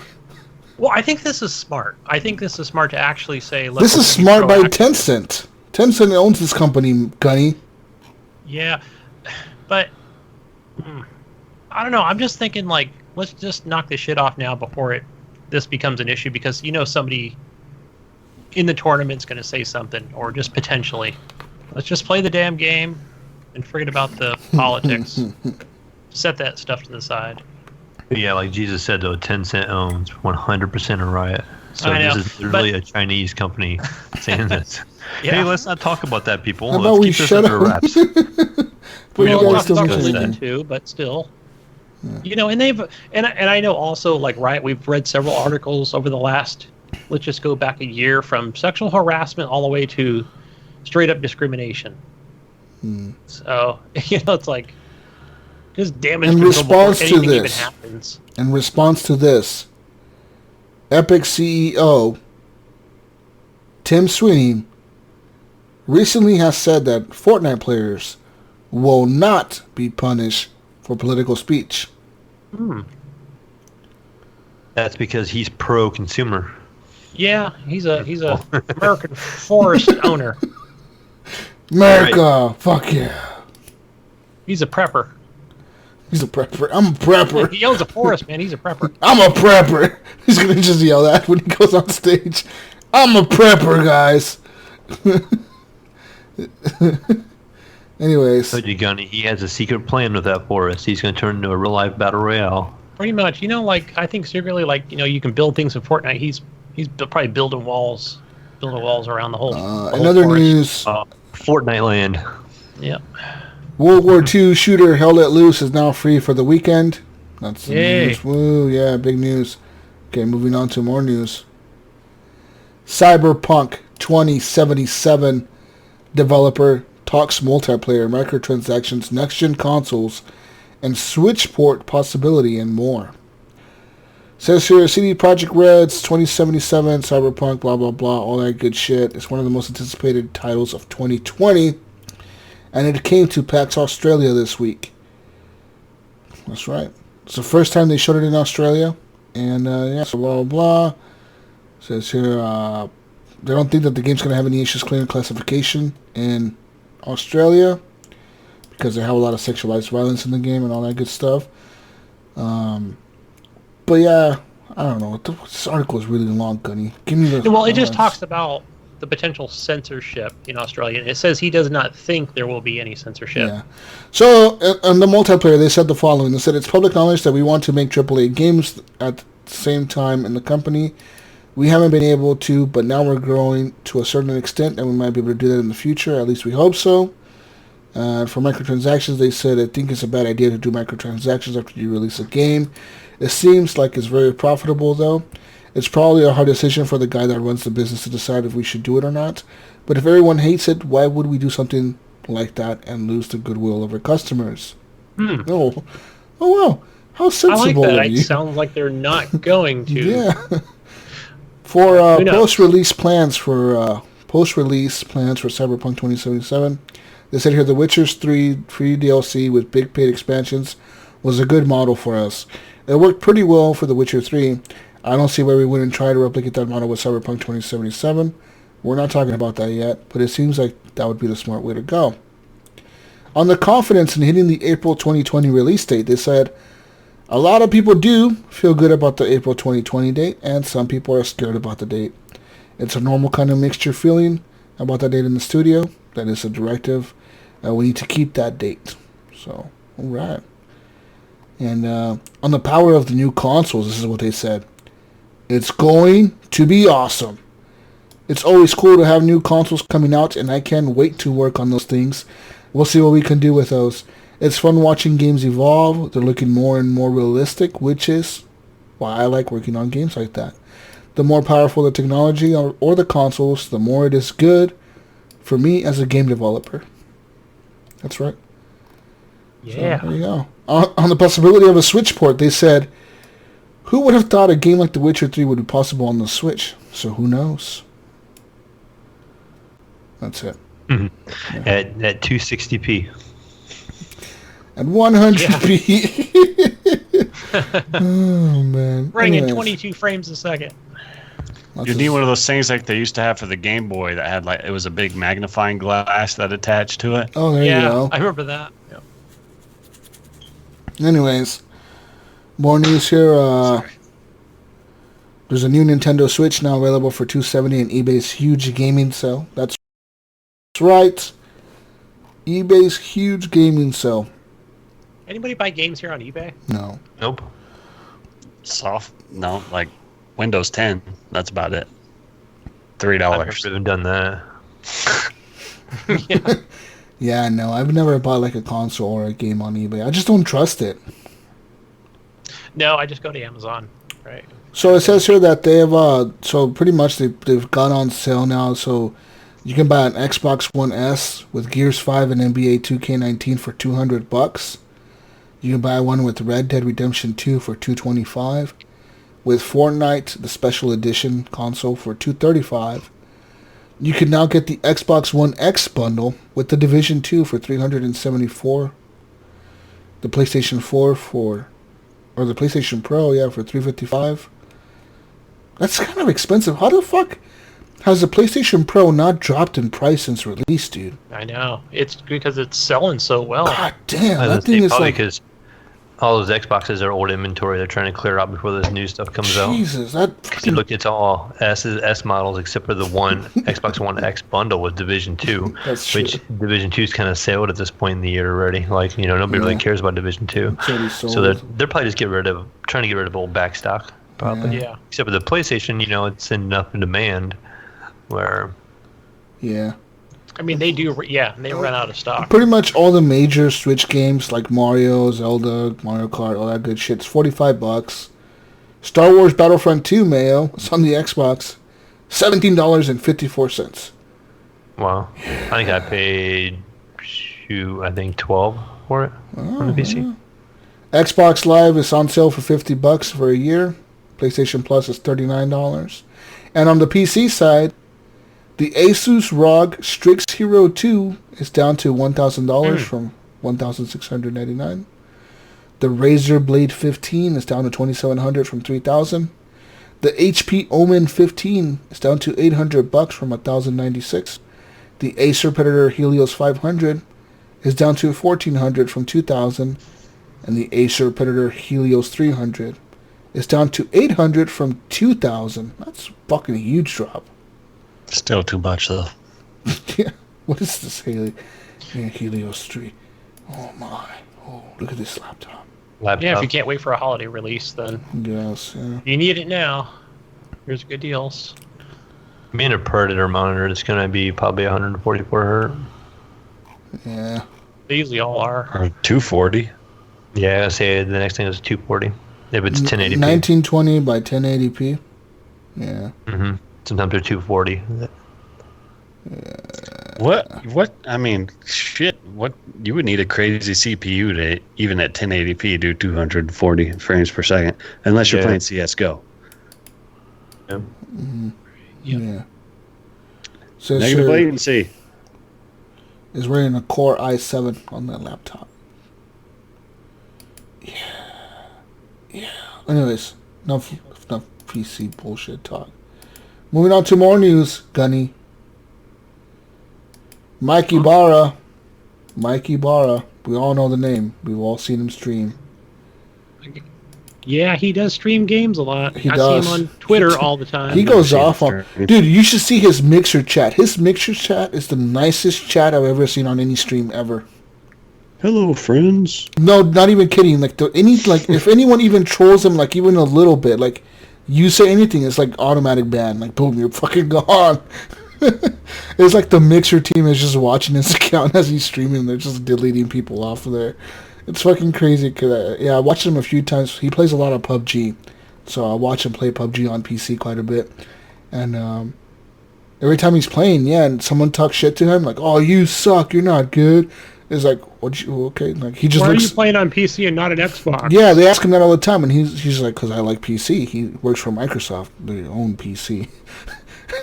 They just get shit. They get fucking banned. Anyways, Mike Ibarra, current Xbox corporate vice president, he announces his departure from Microsoft. He says, "It is time for my next adventure."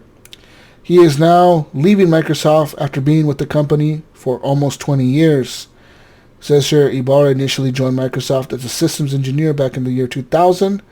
Then after several senior roles in other divisions, became part of the Xbox family in 2009 as the general manager of Xbox Live. He is now currently the corporate vice president of gaming in 2017, where he saw, Game Pass, Xbox Live, Mixer, all those acquisitions go through. He says, after 20 years at Microsoft, it is time for my next adventure. It's been a great ride at Xbox, and the future is bright. Thanks to everyone at Team Xbox. I'm incredibly proud of what we've accomplished and wish you the best. He's going to Stadia, isn't he? I bet he is. He's going to go. Him and the guy from Sony, Sean Layden, that just he got out of Sony also. The guy who used to run PlayStation, the president of PlayStation. Sean was in there for a long time. He quit too. So both these guys, so what if they both go to Stadia? That would be funny. That would be crazy, dude. Sean Layden and Mike Ibarra at Stadia. Corporate vice president and assistant vice president. I haven't heard much from them in a while. They've been kind of quiet. Yeah, they have. They're in the news this week, man. Negative latency. Yeah, negative latency. Yeah, I did see that on Twitter. Fuck, Mayo. Haven't seen that yet. Eventually, in the future, in what, 5 years? Did you hear what that's supposed to mean? Let me tell you right now. Supposed to mean they're going to use artificial intelligence to predict the movements you're going to make. So they know what movements you're going to make before you do, so they can initiate them and create a negative latency. Basically. What? Yeah, it says here. Mind blown. From Google, this is what they said. Negative latency is a concept by which Stadia can set up a game with a buffer of predicted latency between the server and the player, and then use various methods to undercut it. It can run the game at a super fast frame rate so it can act on a player input earlier, or it can predict the player's button presses. These tricks can help the game feel more responsive, potentially more so than a console game running locally at 30 FPS with a wireless controller. What's up now, Mayo? Does your PC have negative latency? No, my PC does not have negative latency. I'm gonna install some negative latency. I need the negative latency upgrade for my PC. I'm just gonna let it. This sounds like hogwash for me. It does. No. That seems like the biggest load of shit I've ever heard. Well, you know what it is? It's just more about it's just PR and promotional stuff going on.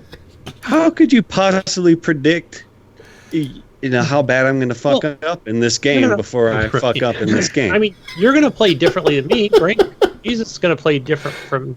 I'm going to be pressing X, but I'm supposed to be pressing Y. So they're going to have it learns. They're going to have the Brink AI, and the Gunny AI, and the Jesus AI learning each other's moves. Duh. It's going to help me play badly. Is that what it's going to do? Yes, they're going to have a robot. They're going to have a robot AI and their servers named Gunny AI.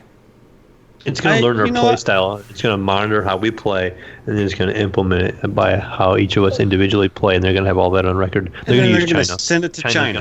China's going to be tracking. Of course, Google is implementing some freaking AI in their because they got to have it in everything. Anytime I hear AI in anything, it's a complete turnoff for me. Like, I don't want it. I don't want your Cortana. I don't want your. You don't want AI? No, I don't want your Siri. I don't want your Google, whatever the hell it's called. Get it away from me. Why? Get it away. But after you lose, Brink, after you lose 10 rounds in whatever new game you're playing on Google Stadia, be like, and you just AI suck. sends you a message saying uninstall. Your AI is going to send you messages like, bro, you suck so bad. We can't make our AI any dumber to compensate for you. This AI knows me. Yeah, you lose control of your character. You're trying to go right in an Apex, and it's making you go to the left. It's like, no, Brink. You're like, no, this is the better way to go. We thought you were going this way. Yeah, to me, it just sounds like more data mining. Like they're trying to data mine you on all fronts, and now they're going to data mine you on your gaming inputs. It's like that's all they're doing. It's just information collection. That's what it all boils down to.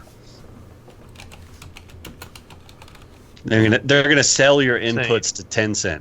Information is power. You know that saying. Your input, the profile, your input profile. They gather that all up and sell it to China. Yeah, that's what it is.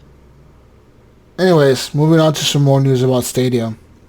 A new survey now suggests that Google Stadia might bump up against millions of gamers' data caps. This survey is from Broadband Now, and it covers responses from 943 participants.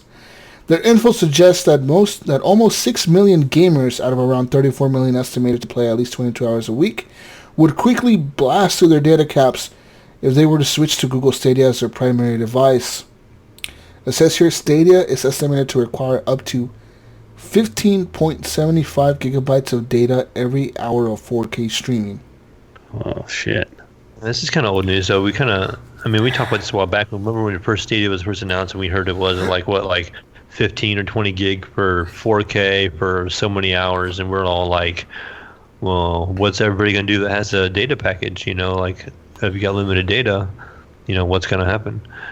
So we kind of talked about it for a while now, I feel like, and they're just kind of reiterating it for the people that don't realize yet. Yeah. Wait, hold on. It says here that Microsoft has also been working on negative latency. Oh, back in 2000, it says here back in 2014, Microsoft released some studies on a project called DeLorean, and this is the same as negative latency. It says here the trade-off is said that using DeLorean is that sending those extra predictive frames and information added bandwidth from 1.5 to 4 times of the normal amount of streaming.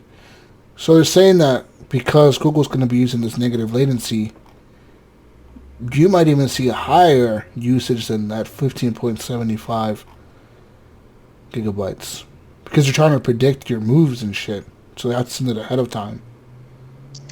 Yeah, that's weird. So, like, are they going to have the game running on several systems at once, and each system is, like, predicting what move you're going to make, and that's the feed they're going to switch to, like, depending on what you're doing in the game? It sounds bullshitty, but it sounds doable at the same time. Computers could do some lot of crazy shit. That's wild. Maybe too, we're thinking too general. So maybe if you think of a more linear game, like say some of the parts of Gears of War, where you have to go down this corridor. That's your only option. It could maybe utilize that right there. Yeah, I'm going to go forward, of course. I'm going to press. Okay, so the only way I can go on this point in the map is forward. So maybe it's going to do some preloading at that point in time in the game, and it won't be doing it all the time. So it knows you're going to go that direction. So it's going to prioritize all the assets to drawing everything in front of you and having it there and ready by the time you get there. I don't know. I'm just thinking if they had, maybe if they made games with that system built in. How is this gonna? I think this will be more usable for single player games, like you're saying, Mayo, like Gears of War, Red Dead. Well, even Red Dead's kind of open world though, so it wouldn't know. But during the missions, you can only go one way, so it knows where you're gonna go. It kind of reminds me of something. I read an article the other day about Sony talking about their fast loading hard drives and stuff, and they're doing something like that also. Is basically it's kind of doing a thing. It's going to try to know where you're going a little bit, and it's going to try to preload some of your textures are used more often. So like your details are like inside a building or something like that. You know how they use the same coffee table over and over and over or whatever, or stuff like that. They try to preload some of that in there where they have a PO and they know you're going to go. And they said that's going to increase your load times. That's going to be less requirement to draw in on your everything else when they can just preload all your, I guess your background stuff, I guess. I don't know what the exact word is, but your coffee tables and your assets, I guess, that they already have that they pay for or have an outside company do, where the same coffee table is in every house and the same painting is in so many houses and all that stuff. That would preload all that stuff in the direction you're going instead of redrawing it every time. True. Yeah. We'll see. It's the future, man. Everything's going to be streaming. As long as it makes it better. First, we got rid of discs, and next we're going to get rid of in-home hardware. It's just all coming from outside. Just and then that way it can all be like, filtered better, and China can control it all. China controls all. Our glorious leader of the Chinese Republic of People, Chinese People's Republic. What the fuck's it called? Something Republic of China or something? The People's We're all Republic going to have a community scorecard. I will say one thing. I am a little more interested in Stadia after checking out this, like the Steam streaming. What the hell they call it? What the hell's the Steam Link? Yes. Steam Link, yeah. They got rid of the device and now they have an app. Well, I bought an Apple TV and they have the Steam Link app on there, and I checked it out and I streamed Call of Duty from my PC to my TV, and I was shocked at the small amount of latency there is. Like there was almost no perceivable input lag using my Xbox controller connected to my Apple TV streaming via Steam. It was awesome. So as soon as that happened, I was like, holy shit, maybe the Stadia thing's for real. I think it'll work. Whenever I try the Xbox streaming thing, I always have like ridiculous input lag. But this worked really freaking good. And if Stadia can match that, like, wow. Like, that would be super impressive. But what scares me and what the difference is like on the Steam Link, you're on your own home network. It wants you to use your current network, So it's literally only streaming from your PC to your TV in your house. Where with like Stadia, we're going to be like uploading our inputs to a server across halfway across the country, and that's what I'm worried about. I'm not worried about the download speeds. I'm just worried about it being our uploads. That you're gonna need a little bit of an upload to send your controller input. So whenever you're making that movement, if you have bad uploads like where I do, I have considered a good upload for myself, but it's only at 60. There's other people in my community that have 100 meg down, and their upload's only like 6. So if their upload isn't good enough, they might not even be able to play it, or are going to have a lot of latency. And you don't hear Google talking about the upload at all. All they want to talk about is the download. That's what makes I think your uploads and downloads aren't really going to make a difference. What's going to make a difference is your ping. So I guess it's how close to how dense they can get those servers, across the country. That is true. I mean, you may not be able to stream 4K, but if you're streaming even 720p, but you have a really low ping, it's going to be playable. So I don't know. I guess we'll just have to see. I know Jesus will be good. He's going to be right next to a server over there where he's at. Yeah. But like me in the Midwest, it's going to be a completely different story. I already tested Ohio too. It's Chicago. Probably. I tested this shit back when they had Odyssey on here. That's right. Yeah. And it works just fine.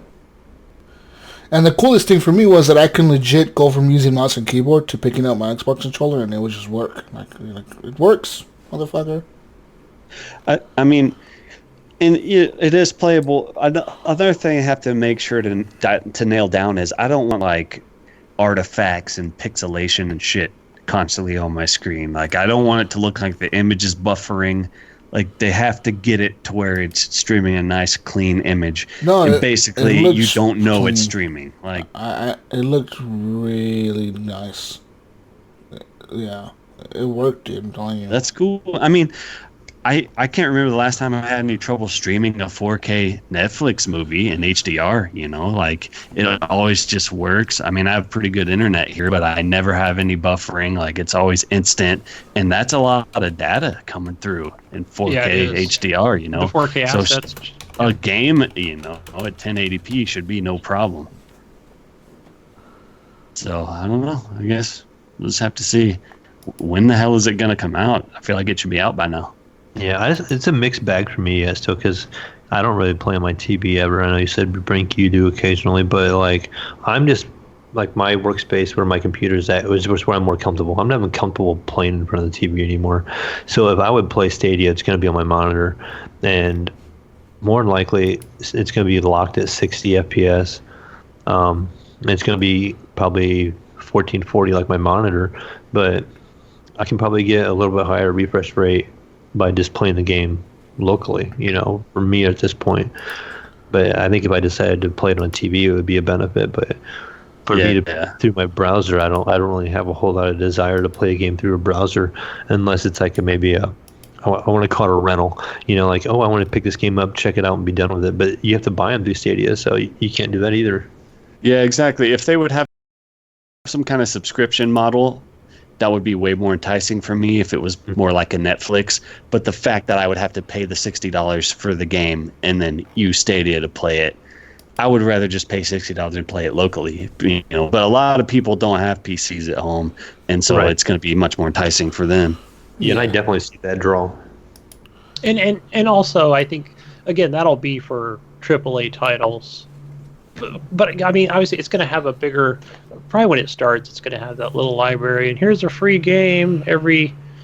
Who knows if they're going to do the Epic thing every week, every month, or there's going to be a ton of smaller games that people are going to gobble up, like you said, that don't have that PC at home. I don't think you should be worried about the latency there, Brink, or how much it takes to input, or like you pull the trigger and something shoots, because the game that they're packaging with the Founders Edition is Destiny 2. Yeah, and Red Dead maybe, right? Well, Red Dead comes out on the day that Stadia releases, on the 5th. Which, by the way, we can all play Stadia on the 5th. Oh, really? You don't have to pay the Founders Edition. That's only to get the Stadia controller and the Google Chromecast. Mm-hmm. You, like me and you, Gunny and Mayo and Brink, we can go to Stadia.com on November 5th, and we can, for example, buy Destiny or buy Red Dead for $50 or $60 or whatever the fuck it is, and we can play that at 1080p, 60 frames a second, with stereo sound. Now, if you want to have 4K with surround sound, that's when they ask you to pay the $10 a month.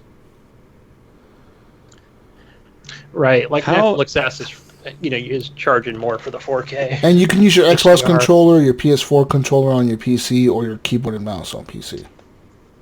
How insane is it that they have completely removed the barrier of entry for gaming?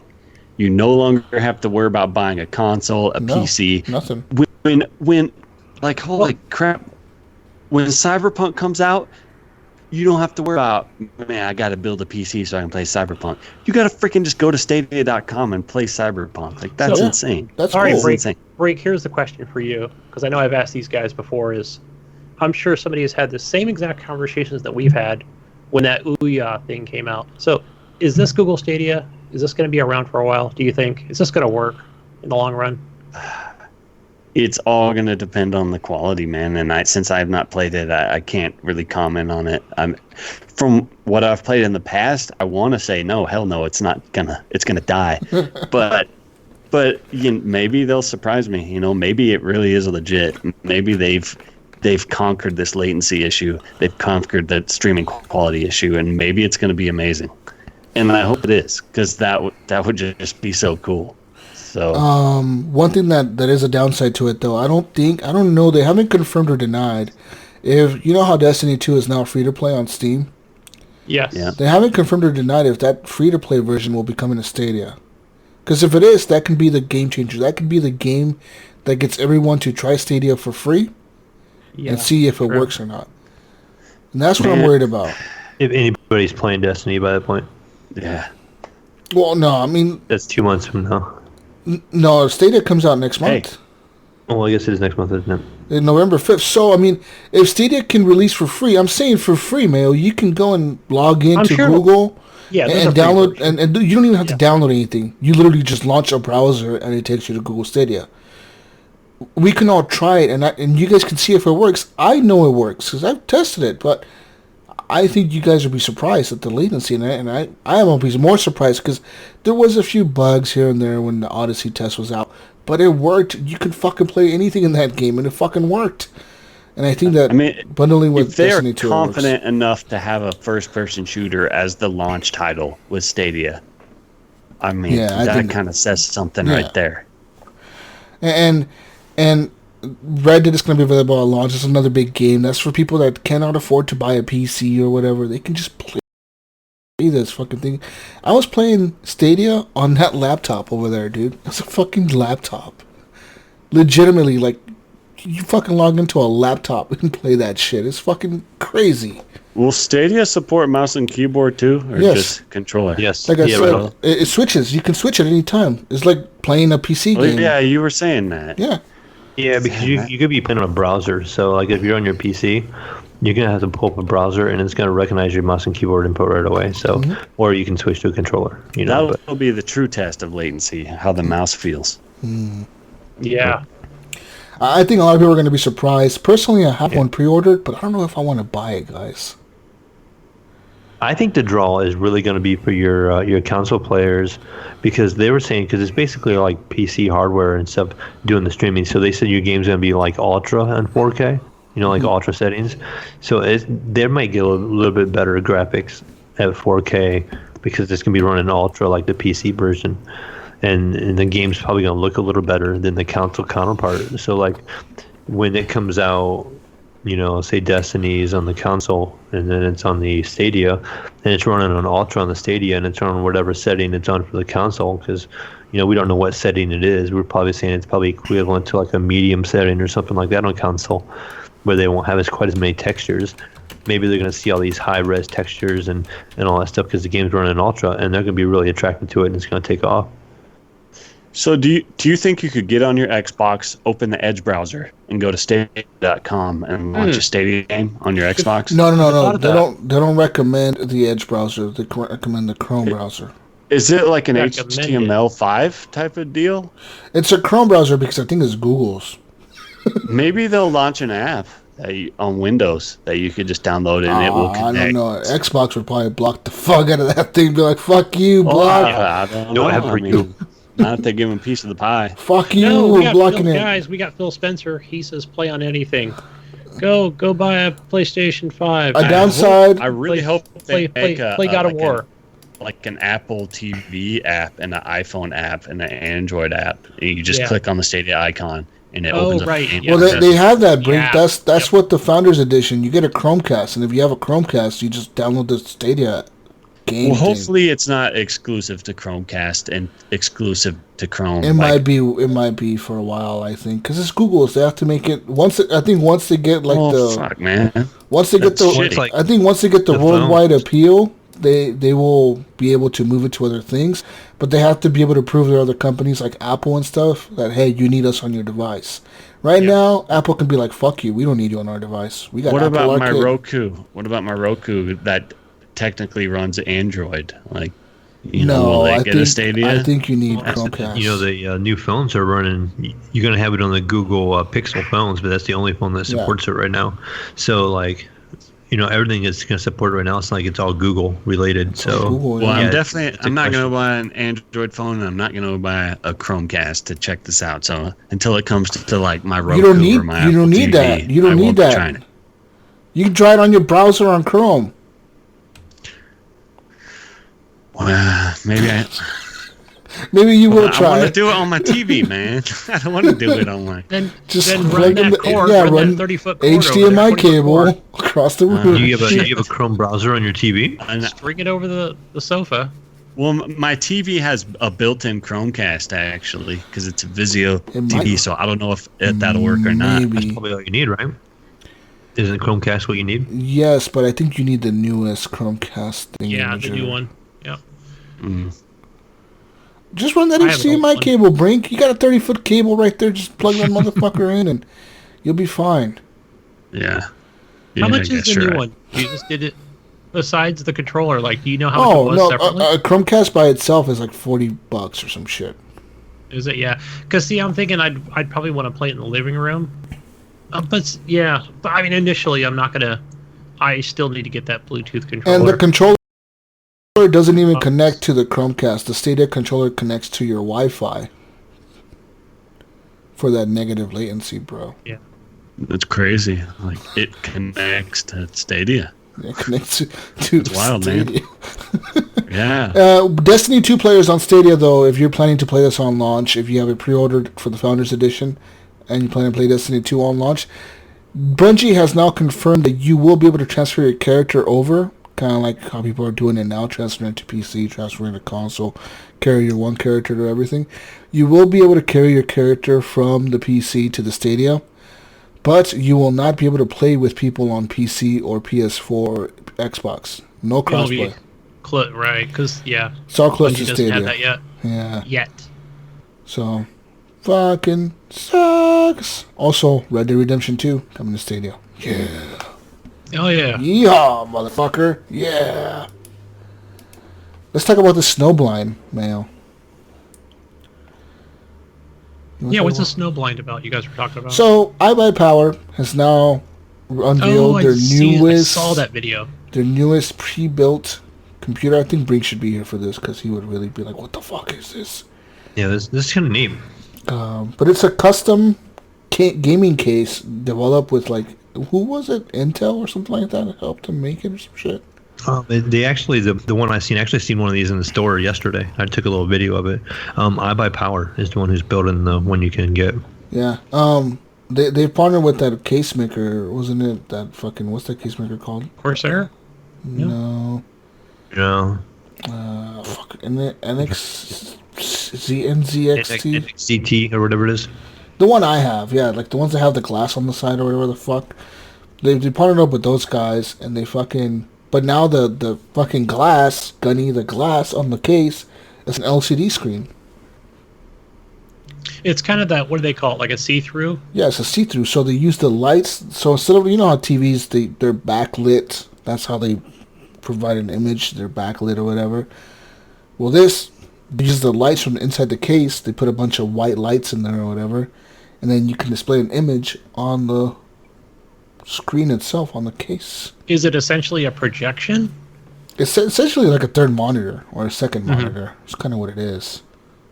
Yeah, I actually seen a YouTube video like on how you can make your own, and they took a monitor apart, and they took basically the backlight part of it out, and then they just used the display part of it, and they actually hooked it up on the side panel of the PC, and they used the RGB lighting and stuff that was in the PC for it to shine through, and you can see the images that if you would have had a backlight on your TV or whatever you've been able to see, you would have seen those images in the screen.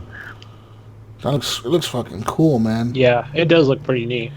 I did watch a little bit of that. You can display all kinds of stuff on there, mostly like temperature gauges and all that shit. You know how that goes. But this case is exclusive to iBuyPower, and only iBuyPower sells them, and you can only buy it with the pre-built PC. So that means the lowest price you're going to be able to pay for this case is $1,199. Yeah. I think wait a year and you'll see other people. Everybody's going to have one. I have seen these people actually on like Instagram and stuff, like a couple of sites that I follow, like these PC Master Race sites and stuff, where people have been doing this, and they've been doing them in like PC shows and stuff like that for probably about a year now. So I bet it's gonna become more mainstream by next year. With that $1,199, Gunny, you get yourself an NVIDIA GeForce GTX 1660 Ti, 6 gigabytes, 16 gigabyte of DDR4 memory. Nice. An Intel Core i5 9400F processor. Brink, have you seen these PCs, Brink? The Snowblind from iBuyPower? Snowblind, no. It has like I got that CPU though. It ain't bad. It has like the you know how the side of the case is like a glass? Yeah. This is an LCD screen. Like it's see-through, but it's an LCD screen. It's almost like that augmented look. Do you play your games on that? No, you can display like temperature gauges and shit on there, or fucking stuff. No, but it's got like different cool shapes, and it's you'd have to watch it. It's you can loop like videos. Like the one I seen in the story yesterday was like it had like a Best Buy loop kind of going on. It said like Best Buy, and then it had like this ink kind of rolling across and then it would show like a rocket flying across the bottom and stuff, and then it showed like Tetris blocks coming down and stuff. That's probably like the demo. Yeah, it was like a demo because it kept saying Best Buy. It literally would have the words Best Buy across it and have like their logo. But that one they had there was actually $2,500. Holy shit! And it had a 2080 Ti in it with an i7. Yeah, it was a nice build actually. On their website, show me the Lamborghini I can't afford. Yeah, you can get the if you want a RTX 2080 Super and an i7 so you want an i7 with the 2080 Super, 8 gigabyte, and a 500 gig SSD with a 2 terabyte hard drive. That'll be $2,300. Woo! Woo! Overpriced bullshit. I'm looking at my Corsair case that I think they have the same one as you, right, Mayo? Same exact Corsair case. Yeah, the same case I do. Same exact one, yeah. And I got Star Wars stickers on it, and it's looking pretty lame right now. But that case there is so it's all about function with that case. Like this case is nothing fancy, but it's all about airflow and keeping things cool because it eliminates your PSU from being where everything is at, and it eliminates some of your wiring and some of your hard drives. It's just literally just straight airflow, and that's what it's all about. I like that straight airflow.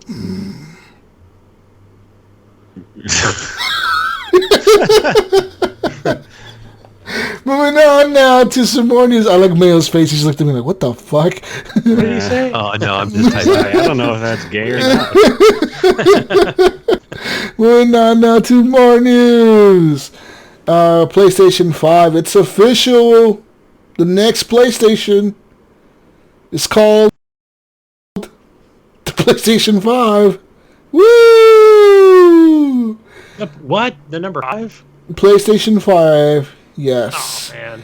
It says here that Mark Cerny unveiled the name of the console, and he shed some other details. For example, the PlayStation 5 controller will have haptic feedback. Dude, Did you hear what they're going to do with the trigger? Supposedly, this is so cool. Yeah. Like they can actually change the tension of the triggers in real time. So let's say you're playing a game like Destiny. Each gun could have a different like trigger feel to it. Like that's super freaking badass. It's kind of almost like what Microsoft did with the triggers for like the Xbox One controller with the Forza, like the Rumble. Yeah. But Microsoft never followed really through with it. Like no one else developed for it besides Forza. I think maybe Gears of War did it for like Gears 4. But that's like no shooter, no Call of Duty, nobody. when your clip's about to empty, you'll actually feel that. Yep. Well, using like that technology is going to just depend on the developers. Like a third-party game or a small indie company is probably not going to utilize it. You're going to see more of this in your exclusive Sony titles, and like if Xbox did it, you probably see it more in their exclusive Xbox stuff. All those shooting games and shit. A question was asked: can I play PS? Will PS5 have VR? And they said yes. The next console will be compatible with current PSVR hardware. And there are rumors of a PSVR 2. So some people ask, well, the PS5, what will it cost? It says PS4 and the PS4 Pro were both $399 at launch. They expect the PS5 will cost a little bit more. That's right. So it's going to have an 8-core AMD chipset based on the 3rd generation Ryzen architecture. That's right. 3D audio. Backwards compatibility for PS4 games and PSVR. 8K TV support. That's right, Mayo. KK. I hate hearing that word right now. Well, it'll support 8K movies or something like Netflix. It'll support. 8K. Yeah, it'll support when they release the new standard, like the official standard for the Blu-rays. I bet you it'll support the 8K Blu-ray. Yeah. Certainly not any gaming. It'll be like how the Xbox One S right now supports 4K, but plays games at 900p, 1080p. Yeah. Also, it says here that the physical PS5 disc will be a 100 gigabyte optical disc now. They say that is more than current disc. Yeah, I think Blu-ray's 80. I think. Yeah. I think. Yeah. So also it says there you can boot whatever you like. So say you want to download a game, but you don't want to download all of the game. You want to just download the multiplayer section of the game. You can do that. Say with the PS5, you're going to be able to just download. For example, I want to play Call of Duty, but I only play the multiplayer, or I only want to play the campaign. You can download either or both. It's up to you. You choose, motherfucker. You. That's a nice feature. That's kind of neat. Yeah. 2 keywords to say the next PlayStation R is immersive and seamless. The immersive experience created by dramatically increased graphics rendering speeds, achieved through the employment of further improved computational power and customized ultra-fast broadband SSD. That's right. Dun dun dun. A bunch of bullshit, fucking big words, blah blah blah. That's all it is, man. Like, it's just a bunch of big words, and we'll see what happens. Yeah, they'll definitely wait for probably Xbox to announce their price first, so they can be $100 cheaper. Yeah, I would have got it. I think the hardware is probably going to change quite significantly over the next year. At the rate hardware is changing in the the gaming space, the tech space. If they design this console right now, it's already going to be obsolete when it comes out, just like the Xbox One, the OG Xbox One was when it launched. Yeah, that's kind of what you couldn't even do 1080p. So what you run into is you do all this research on this PlayStation and this Xbox, and then when it comes out, it is pretty much current with the PCs and stuff. But PCs are always upgrading, and you're gonna be locked at this current state of hardware for the next 3 years probably. Yeah. You can't change your hardware out, and that's just where they're locked. And unfortunately, in 3 years down the road, and definitely it's time for an upgrade. So. But you're guaranteed that hardware will play those games. Yeah. At the same time, what 3rd gen Ryzen, right? We don't have that yet. We're on 2nd gen Ryzen, so I think this time they're actually playing the long game, and they're going to launch these consoles alongside 3rd gen Ryzen, so they're going to be relevant. I think by next year we'll definitely see 3rd gen Ryzens be announced. And hardware accelerated ray tracing with a Ryzen or with a AMD AMD GPU, which we also don't have on the consumer market yet. So they definitely have some, hardware in there that we're not even going to have access to for a while. Yet, but I think by next year we will see that type of hardware be released. I think next summer we'll get that. Yeah, for sure. So, which by next fall, it's going to be a fun time. I think next year, it's going to be exciting times for sure. I'm going to want to spend a lot of money next year. I need to start saving. Yeah, I got a feeling it's going to be upgrade time about the summer. I was thinking that the other day. I thought about getting a different GPU. And then I read an article kind of saying that they were hinting at coming out with a new NVIDIA series next summer. And they usually release the new graphics cards. The 3080 Ti. Yeah, 3000 series, yeah. So double the ray tracing power. I'd hate to go out and spend that kind of money on a graphics card right now. And then in 6 months, they announce a new one, or in 4 months they announce a new one, and then you can buy it in 6 months, So I think I'm just going to be patient because my PC still plays everything right now fine. So I'm just going to wait until this next one comes out. Yeah. Anyways, and the last piece of news that I have is President Donald Trump has made a Twitch account. What? Yes. Are you serious? The president made a Twitch account. Get ready for the president to go live on Twitch, start streaming. Oh, didn't we? Shit. Did an article about? No, that was somebody else, another presidential candidate.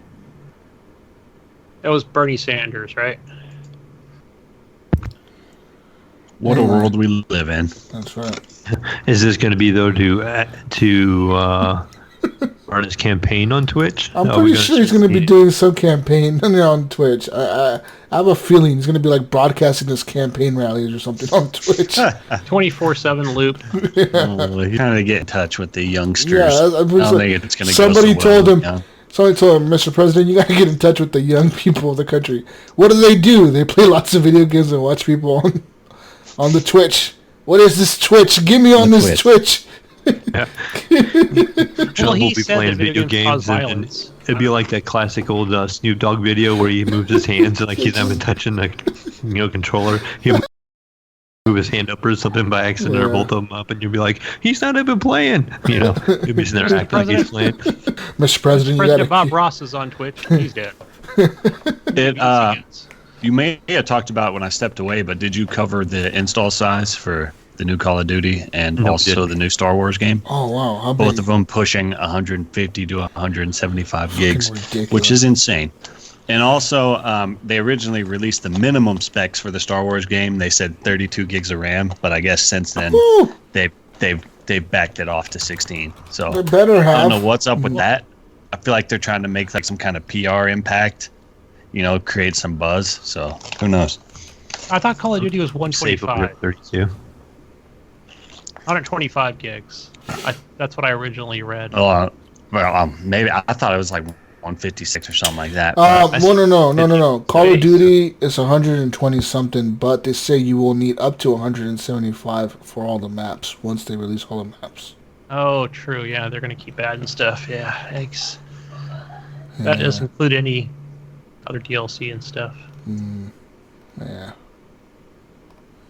Recommended requirements for Star Wars Jedi Fallen Order. You will need a minimum of an AMD FX 6100 or an Intel Core i3, RAM 8 gigabytes, or an AMD Radeon HD 7750 or NVIDIA GeForce GTX 650, and 55 gigs of hard drive space. But the recommended is an AMD Ryzen 7 1700 or an Intel Core i7 6700K, RAM 16 gig, it says here 32, but that was changed, and an AMD Radeon RX Vega 56 and NVIDIA GeForce GTX 1070. Wow, you need a 1070 for this one. I'm surprised. This is like the first game I just barely made it, the i7 6700. I just barely, I'm in the door on PC. Man. Was that the minimum or the recommended? Those are recommended specs, yeah. You know what game? It's the only game I've ever seen use more than like 9 or 10 gigabytes of RAM. Surprisingly when I just downloaded and tried Call of Duty World War II. That game nearly maxed out my 16 gigs of RAM, and it went over the 8 gigs of memory on my GPU. And I've never seen any game do that ever. Over? It said it was using 8.5, and my game was stuttering real bad, and I had to lower settings to get the RAM down on my GPU. Now you make me want to try this because I have a little bit more RAM headway. I wonder if I could max it out, like RAM-wise, and see how much it's actually using. I have 32, so... Yeah, try it at like a high resolution and just see what it hits. It's weird, a couple-year-old game like that, right? And a game like Call of Duty, for that matter. Bizarre. Makes me wonder about the new game. Well, it says that for World War II, recommended RAM was 12 gigabytes. Which is a lot. Yeah. That's a lot, man. But it's not 32 like Star Wars. Yeah. Most people have 16, right? But like even a game, like a big open world game, you're not going to go over 8 or 9 gigs of RAM usually, like if you look at it. So I was just surprised to see it hit that. Oh, you want the Red Dead specs, Mayo? Yeah, sure. Let's look them up real quick. I saw them earlier. I've seen them too, but I don't remember what it was. I just kind of glanced at it. There we go, motherfucker, you. The specs are in for Red Dead. Oh, wait, these are not the specs. What is... Can you run it? So, for Red Dead Redemption 2, the minimum, you're going to need 8 gigs of RAM, an Intel Core i5, a GTX 770, or an AMD Radeon R9 280.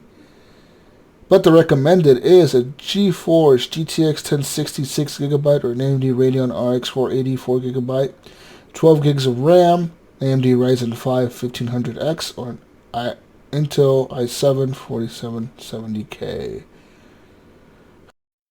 150 gigabytes of space. Jeez. Jesus Christ. That's a lot of fucking space for Red Dead, dude. How much is it on the console? Like, if you... Same.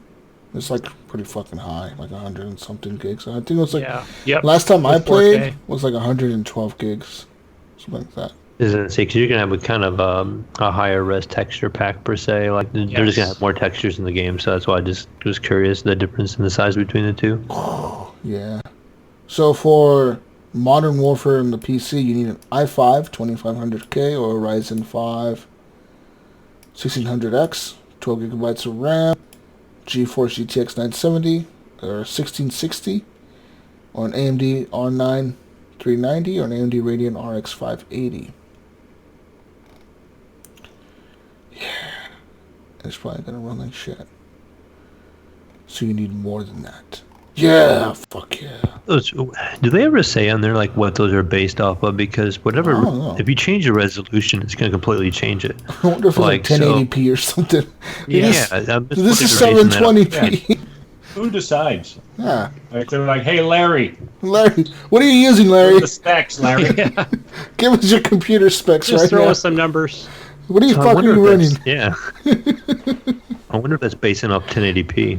I wonder. Probably it is. You're probably right. That's like the majority of gamers, right? PC gamers. I don't know, man. Like I don't know if you know this, but the new Call of Duty, the beta, it defaulted to 1080. Sorry, it defaulted to 1080p, but the resolution was like minus 50%. Yeah, mine the resolution scale. Huh. So that was just 50%, and I had to bump it up. It had that little slider. I've never seen a slider before for my resolution. I had to bump it up to 100% to get to 1440, but then you could go past it. And I cranked it all the way up. I think I went to 200% just to see if I could max out the memory for my GPU I was using, because it had the little bar up there. It showed the graph, seeing how much headway you had on your GPU, because like my GPU has 8 gig of RAM, and it was like using 4 when I had it slid up to 200%. Really? So yeah, so it was just kind of weird.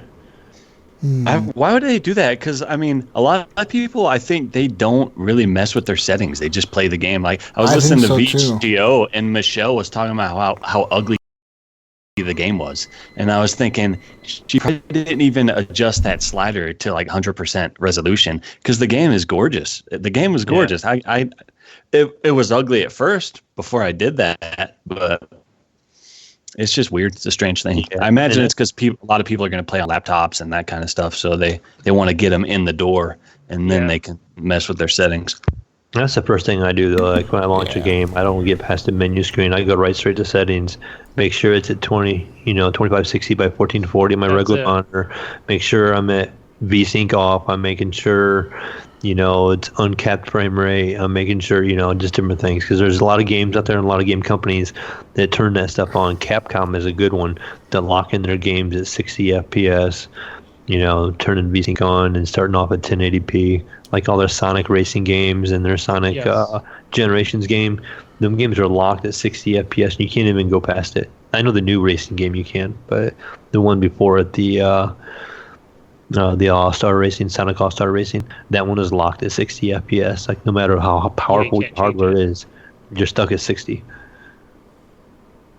Which is kind of annoying, because when you're playing a PC game, you want the higher refresh rate. I know. Why you're playing a PC, so they never bothered to work on that. They just never. Yeah, like how hard could that have been for them? Can we just put a box in here and click it and do unlimited frames? I don't know how much work that is, but but I just don't think it's that much for a developer to do that. They just got lazy. Yeah, they should at least made the attempt. Yeah. Especially a racing game. You notice that in the racing game more than in some games. You'll notice it in a shooter, and you'll notice it in a racing game. So, like, if you get a benefit of having them at a higher FPS, it would be just kind of nice.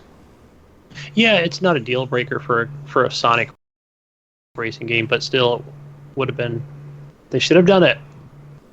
Should have made the effort. I still enjoy it though. Yeah, that's my first thing. Is the first thing I check is that 2560 by 1440p and unlock frames. Like, let me decide if my computer can run it or not. Don't choose for me. Turn subtitles off. Good to go. Enter new game. Huh. Okay. Yep. Let's move on now, guys. Move on to community questions. Hey, before we do that, guys, let's just go right back to our console corner, guys. All this PC talk, we need to go to the console corner section. Okay. Right, what are we doing? What are we doing now? Where's the console corner? That's what we're doing on our Games for Gold on Xbox 360. We're not in the middle of the month yet, so you're still playing Did you say on Xbox 360? I did, because I still have the game up there for your Xbox One and your backwards compatibility game. Tembo, that badass elephant in Disney Bolt. If you're still playing that, good for you. Because I'm still playing on my 360. PlayStation Plus for your PlayStation 4 players. The last. Oh wait, and then Ryan last week, he's like, guys, Tembo the badass elephant. It's a good game, eh? Sorry. I still didn't check that out yet. And I was like, fuck you, Ryan, you Canadian fucker. I got a question about that later on. About Ryan and his games. Oh my. Only but Ryan I game share with the guys, so it's like, cool, man, I get to check this game out. So I do get to play some of those. Okay. And on PlayStation Plus, MLB The Show 19. I fired this up, but I ended up playing that Warhammer Chaos Bane game instead. The Diablo clone. But yeah, PlayStation Plus, go get that. And our free weekly game on the Epic Store is Surviving Mars. Whoa! Surviving Mars. Whoa! Free to play, free to keep on your Epic. That's pretty cool, actually. It is. That's a good game for. Well, I shouldn't.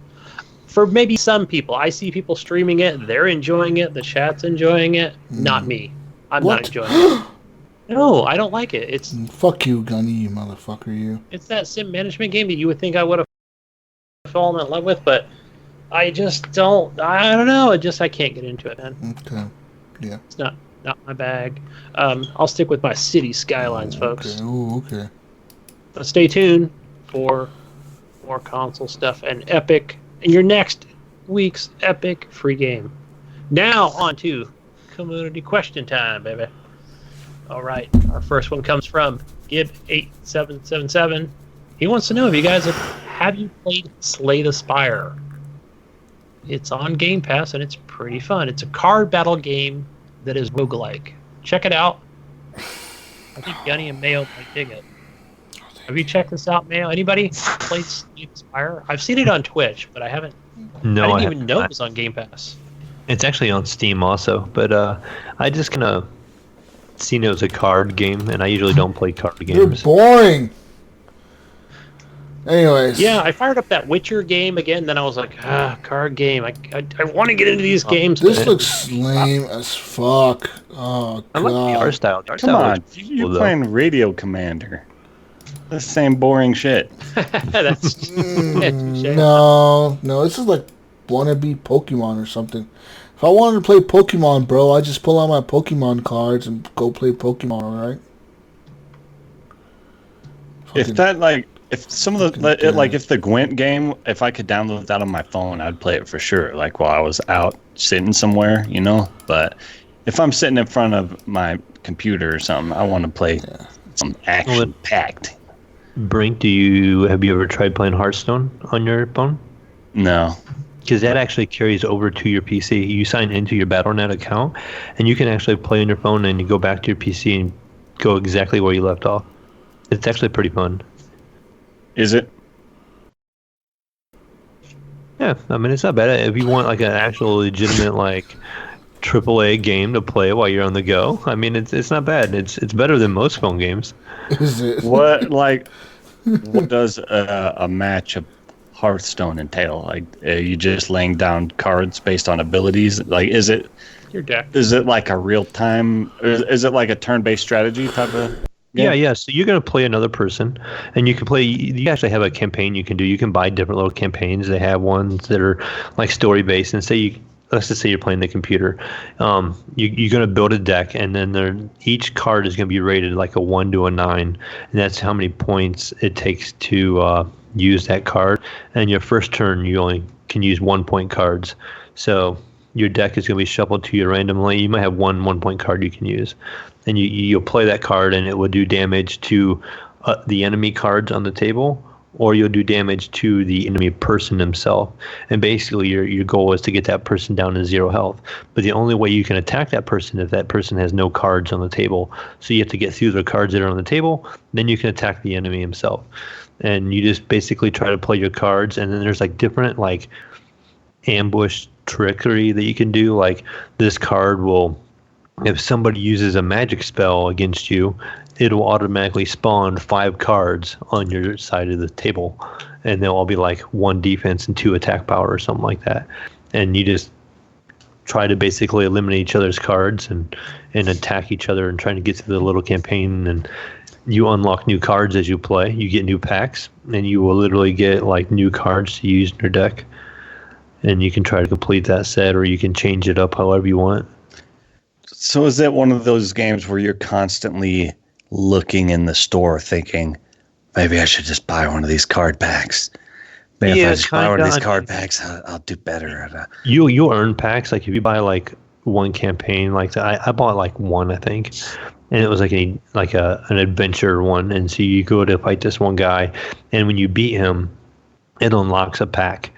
By the time you beat the whole campaign, you'll get all the cards for that campaign, and you can use those in multiplayer. So if you actually play the campaign, you'll get the whole entire set, and then you can use them whenever you want. It's just the meta in the game changes quickly. So like when you're playing online against other people, they have certain decks that they like to use, and a lot of times it's like newer stuff, you know, and you just gotta learn how to play it and counter it. But playing the computer is pretty fun. Like if you just want a little phone game you can pick up, it's completely free. You can play it on your PC for free on Battle.net, and you can download it on Android, I know, for free, and just play. And wherever you leave off, you can come home and fire it up on your PC, and you'll actually take off exactly where you were at.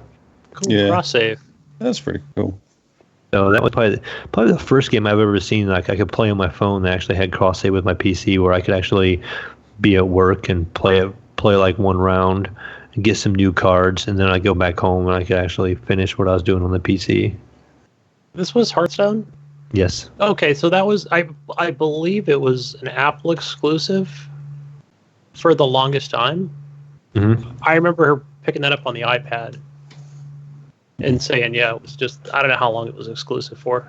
I mean, it can be kind of boring. I mean, you gotta like that kind of game. You gotta like those cards, but they are addictive. Like they do get you like sucked in somehow. Like Suits mobile though. I mean, yeah. I love shooters. I'm a shooter guy, but I've yet to find a shooter on a mobile that is actually like satisfying. Like they all suck. My son keeps trying to tell me the new Call of Duty mobile game is good, and I just can't. I played it. It sucks. Okay. See, he keeps telling me, Dad, you need to get this. This is the one that moved out. He's like, Dad, you need to get this. We can play together. And I'm like, no.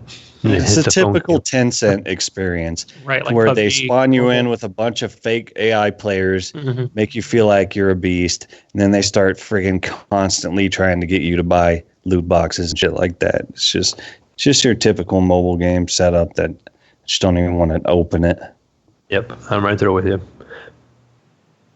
Yeah. But yeah, like I said, back on the subject though, the old Hearthstone is not trying to sell you stuff like that, like a mobile game would. I mean, yes, it's going to sell you card packs or you can earn them, but it's just like the PC version. Like it's an exact port of the PC version on your phone. Nice. That's a pretty cool deal. What do you think, Jesus? You play it? No. I'm playing it. I've entered Act 1 on Slay the Spire. I'll be checking out for that. But our next question is from Brian Tulp. He wants to know, if you had to live through the purge like Gunny did, like I did this week, what game would you playing right now until they shut the power off? And then what are you doing to kill time with the power off, guys? Are you purging? What are you doing, guys? Well, breaking into houses, stealing guns, setting fires. I would probably go outside and stand in my lawn for like, I don't know, 10 minutes, and then I'd go inside and go to sleep, and then just sleep for like a week. So that's pretty much it. That sounds pretty reasonable to me too. I would probably sleep a lot. Yeah. If the power went out, think about it. Catch up on all that sleep I've been missing. If the power went out, I would just sleep. Yeah. I mean, what else is there to do? I ain't trying to read a book or do any kind of work. No one got time for that. Yeah. I would be home as little as possible. I would take the kids rock climbing. I would take the kids out. We'd go venture out somewhere. Find something to do outside. Like, I don't know about the graphics though, Mayo. I mean, it would be. Yeah. I just got tired hearing the graphics are okay. Just the I run into an issue with the realism. You know. No, you can't rock climb without power, bro. Why? You gotta have headphones and you gotta have the power. Music and podcast going. You gotta be checking YouTube videos on your phone. Did you really go rock climbing if you did not post it on Instagram? You gotta charge your Fitbit and then take a screenshot of your steps. Right, I won't be able to prove this happened without a picture, right? Yeah, did you not? You gotta won't be able to track it. Yeah. Did you not? But I have a little bit of juice additionally. Is that a Fitbit HR there? Yeah, it is. Yep. Yeah, it's the HR.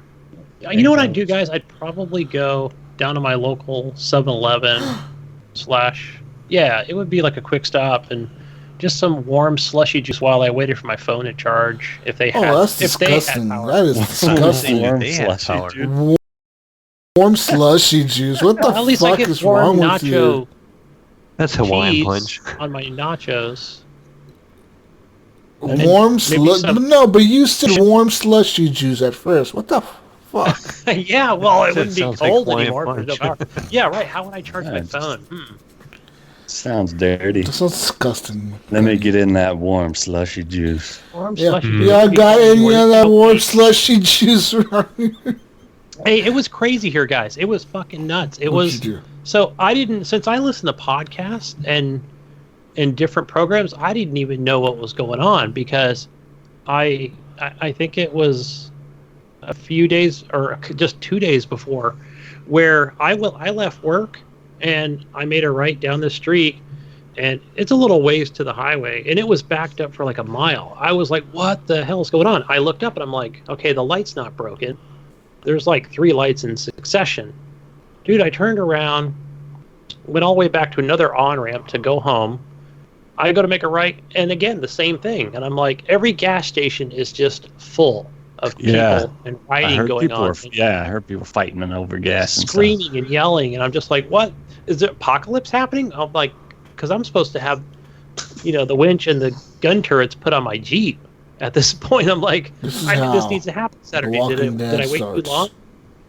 But yeah, of course I got home and I'm just like, all right, I see everybody's getting fuel, and they cleaned out all the grocery stores. They wanted me to work this weekend to fill it all back up with beer and liquor because people are nuts out there.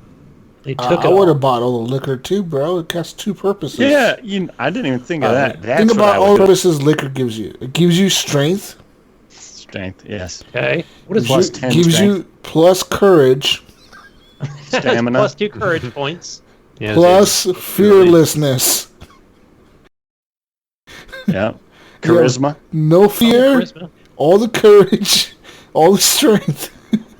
and there's all benefits. I mean, and you don't feel the pain if you get fucked up. I mean, no diplomacy. I feel like playing Fallout 4 now. Oh, jeez. But it was, man, it was a little. I was like, what? Are they going to turn off all the power everywhere? But they didn't. Anyway. Damn, Gunny. What would you have done if your power went out?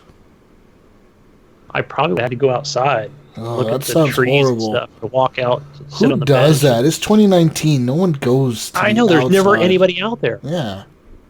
It would be weird. I'd see a bunch of pasty white people just walking around. What is a park for? What parks? No one needs parks. We need Wi-Fi. We need Wi-Fi. We'd be out there going, what kind of bird is that? What's it doing? Why is it pecking on the tree? Do they always do that?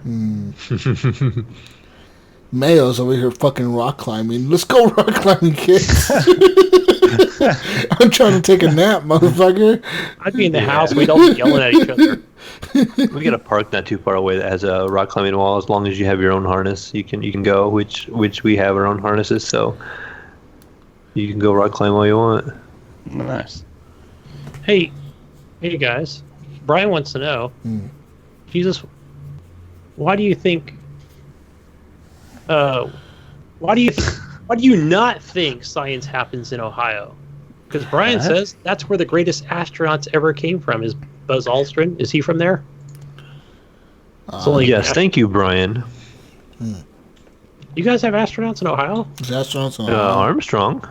Well, maybe he was born there, but he probably went to school. Yeah, he probably was born there. He probably just went to school somewhere else. Okay. We'll give you that. I'm not even positive how long he stayed here. But what about the Wright brothers? We are accredited with the birthplace of aviation through Congress. I guess you get that one. Yeah, we'll give you that one. I do have to give you guys some crap.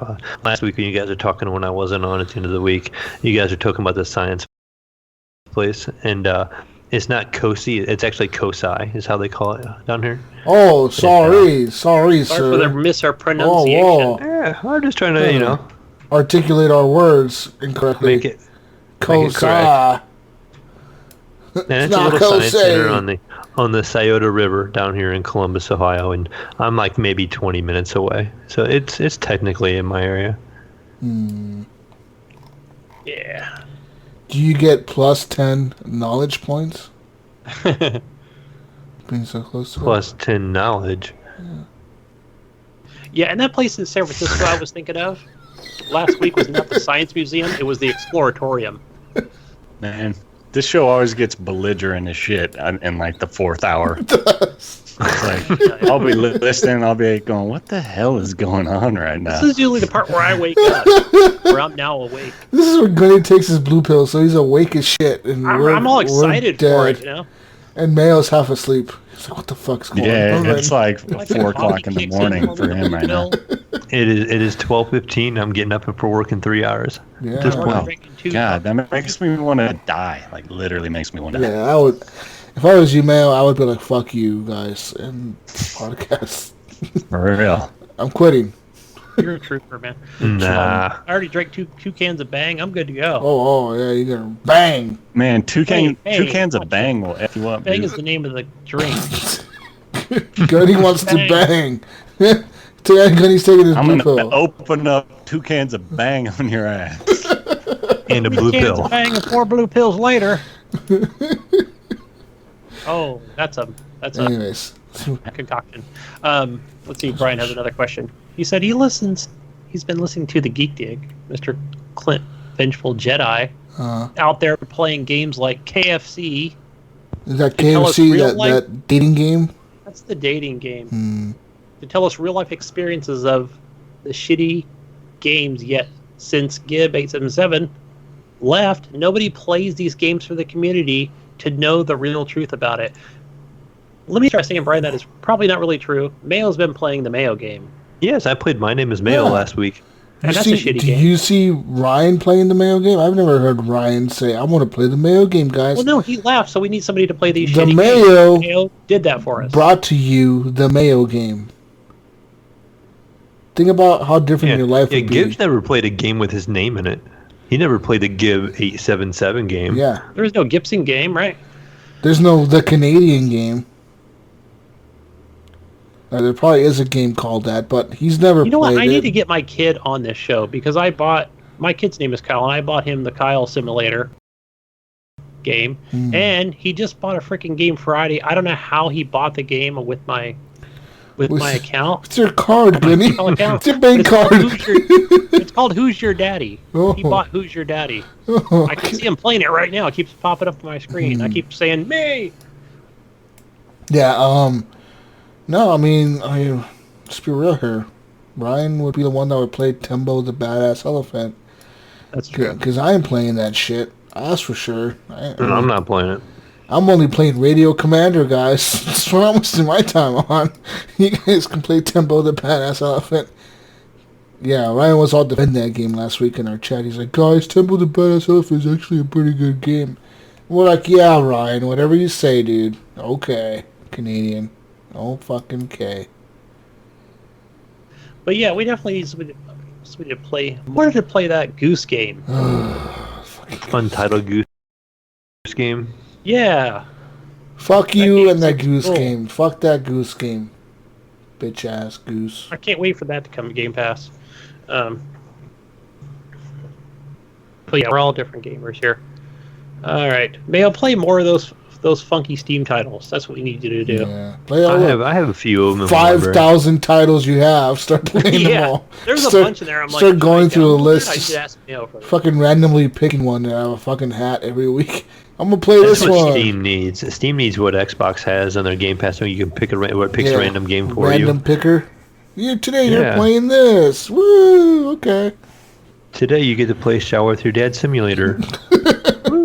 Why do you own that game? I don't know, but okay. No, I don't own that game. It's bullshit, man. Oh, shit. But I do have a friend that owns it, and I share games with him, so I have it from his library. Yeah, okay. We'll go with that, man. Go with that. What's Brink eating?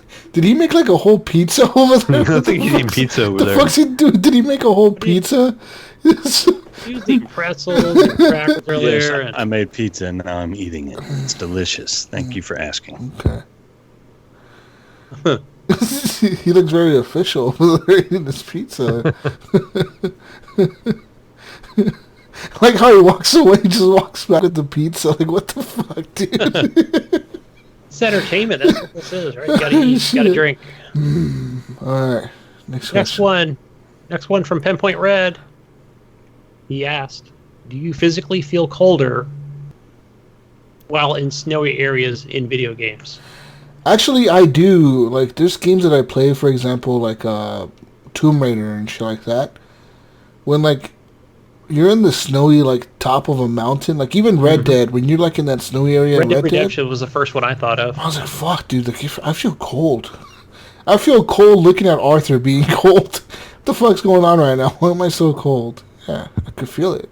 I don't know. Depends how crunchy the snow is. They got crunchy snow technology. Red Dead has some pretty crunchy snow. Yeah, they did. What's in Tomb Raider? What is the dude's name in the beginning of the game? Jonah. Or her? Yeah. So when he's, and he's just all bundled up, and he's just like, Laura, and like he falls like 5,000 feet down the hill, and he gets up, and he's just like, I'm okay. But I mean, the guy looks like he's just frozen. Yeah, that just makes me cold. Dead, like frozen. Yeah, like you take that jacket off, you're dead. You're gonna die. The beginning of Dead Space 3 too. Yeah. It's pretty chilly. So I think I don't feel like I'm physically colder, but I definitely feel their coldness. Like I feel how cold they are in the game. So that's the sensation that I get. What about you, Mayo?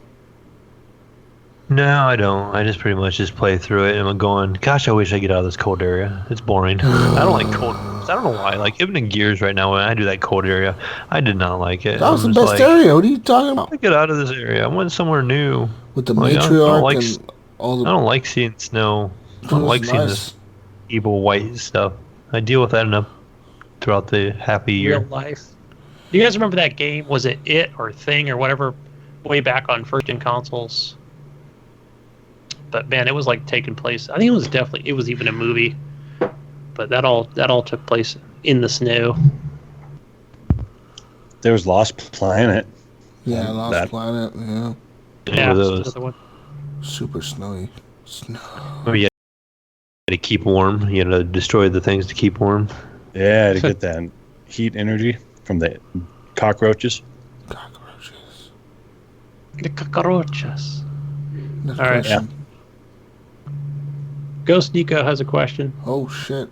I don't know if he's asked college football or the NFL. Anybody watched any college? Any Michigan? Any Ohio today? People would argue that college they have more passion, but the NFL, I prefer NFL. It's like fuck it, I don't even care anymore. I used to watch a lot of college back in the day, and I stopped. Now I watch NFL. College is just too complicated. Too many fucking leagues and divisions and fucking bullshit. It's like goddamn. It's hard to follow. The Hawaii Bowl. Yeah, all the bowls the Orange Bowl. We got the Fiesta Bowl and the salsa and chips dip bowl, the Ford Bowl and the fucking bullshit. Like too many fucking bowls and too many divisions. It's hard to follow, and I don't like that. I like the NFL because it's easy to follow. You know what the fuck's going on. One Super Bowl. Yeah. One playoff, motherfucker, not 50,000. What about you, Mayo? I'm a college football guy. I'm not an NFL guy at all, but I'm in a college town, so like we got our Ohio State Buckeyes right here, and I'm only about as far as Cosi away from it. I'm about 20 minutes away from a Buckeyes football game. So. Oregon is very like the Oregon Ducks are pretty good, and everyone's always like fucking. I see lots of fans of the Oregon Ducks around here, but I'm like, I don't really even watch here in California. much. Fucking Ducks, they're pretty big. But I don't really care. Yeah. Have you guys been to a game out of curiosity? I have not been to a game. I want to go to a Ducks game. I think it'll be fun. I haven't been to one. It is a fun experience. Like, I've been to a couple, and they're fun. I want to go to a Cowboys game because I'm a Cowboys fan. That's what I would like to go. Yeah.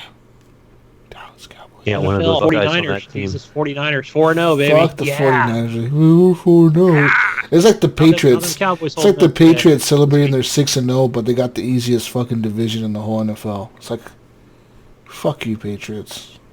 Bitch ass Patriots. They got to beat up on them bad Browns last week. They beat up on that Ohio team, but I'm definitely not a Browns fan. No, that's one thing. I'm not a Browns or a Bengals fan, so that's probably why I don't like the NFL. Yeah. Like I don't like either one of those teams. They're pretty bad teams. I mean, the Browns, they've had a shitty history. If anybody, I'd go watch the Colts play because they're straight down the highway. It's like 2.5 hours away, but I have to drive 2.5 hours to a Cleveland game, and I have to drive an hour and a half to a Cincinnati game. So I might as well just drive 2.5 hours to an Indianapolis game and watch a real team. There you go. Yeah. All right. John Jerome wants to know, shouldn't college football players get paid? People say they get a free vacation, but that seems like giving someone in-store credit, then making millions of dollars off them. What do you guys think? I thought they just made a new thing, or for California. I'm not 100%, but I thought I read something on California for them to get paid. I don't know. That's a tough one. I think that NCAA thing, right? I think that they shouldn't get paid by the school, but if you're able to secure like a sponsorship contract, like with Wheaties or whatever the fuck, like name a brand, and you're able to Powerade. You're able to secure you got a sponsorship deal from Powerade, and you're able to secure that on your own because you're a good player or whatever the fuck. then let them get paid that money. You know what I mean? Or what about even just, let's just say they were paid by the school, but there's a cap, like a low cap. It doesn't have to be like, all right, only $10 million, but just something even just lower enough for them to be, live good or whatever, or, while they're going through school to pay for it. Obviously, everything's paid for as far as grants through classes, but I don't know, just make it comfortable to, housing and. Well, let's be real here. Ridiculous. As you may think, like the college players should all get paid, blah blah. At the same time, they kind of do because they get a free education. But you gotta also know that not all of them make it professionally. A lot of them don't make it professional. They just a lot of them don't. Yeah. But they use that education they get to further their career too. So they may not make it professionally, like Olympics, but they got their education to continue with working their a life. Good job, they could get a decent career or whatever. And a lot of them don't play on scholarship either. They're just part of the team because they tried out for the team and they fucking got on the team. It's not like this team gives scholarships to every single fucking player on the team. That's true. You know what I mean? Yeah. Think about how many players are on a fucking team of a basketball team or a football team. You think they really give out like 50 fucking scholarships? And some are partial scholarships, some are full. Yeah. Some include housing, some don't. There's a limited amount that they can give, but I don't know what that limit is. Like, I don't know if that's a Google search or not, but like I've heard them say like each specific school, like Ohio State, so much. Is allowed to give so many scholarships, and once they use those up, they're used up, and they have to decide where they're going to use those scholarships. That way they're not just throwing out scholarships to everybody. Here, you have a scholarship. You have a scholarship. They have to kind of limit, like how many they can use. And I think it's probably to keep it fair, per se. Yeah, because think about it, like everyone. Keep a balance. If like, for example, say like Oregon Ducks, they're a pretty popular school, right? If they had unlimited scholarships, they could just go to all the players and be like, hey, all of you come to our school. We got unlimited fucking scholarships. You know what I mean? We just give everyone free fucking rides to school, free college, play for us. And people would fucking be like, okay, like there has to be some kind of competition there, and I think that, gotta think about all that shit, man. Yeah, on the side note, like John Jerome says, these schools are making tons of money. Oh, they are. I know, especially like again Ohio State, where I'm at. That's like a big, like, they seem to be top 10 team in college football rankings for the most part consistently. I don't want to say every year, but they're up there. They are continually to always be in the running, it seems like. But how much money the university is getting off the performance of these kids that are the product that they're putting on the field, Ohio State's getting the money. And when I've been to a game, that stuff is expensive. That food that you pay for there is really expensive. Like, you're talking, a pizza is like $10 for a slice of pizza, kind of thing. So they have all this money coming in of food and drinks that you're buying while you're watching the game. They're getting money from there, and then you have money for commercials. You're getting money for their actual parking. Not that where I'm at, it's a huge area, and you're parking in parking lots that charge you. I remember the first time I went to a gas station, and it was probably 5 blocks from the stadium, and they were charging $50 to park your car, and they would box your car in. Like, you couldn't even pull your car out. And that's the reason I left, actually, because I didn't stay at that one, because they would literally like box your car in. You couldn't even get out when you want to leave, because they would park another car right behind you. They would shoehorn as many cars as they could in that little gas station lot, because they just shut the gas station down, and they're like, we're just going to make our money this way. I ended up parking at a school where I had a designated parking spot, and the money actually went to the elementary school. But just the money that's transferred around that area, and just the clothing, you'll see jerseys of specific players. It won't have their names on it, but it's going to have their numbers on it, all that stuff. And those players don't get any of that money, and these colleges are making a lot of money off of that. Yeah, like I think it's where do Cal Bears play? Is it Berkeley or Stanford or one of the two? Like, yeah, there's a lot of money going on over there. Yeah, so there's a limit on how many scholarships a school can give. It says here that a Division I school can give 85 scholarships per year. Per team. Okay.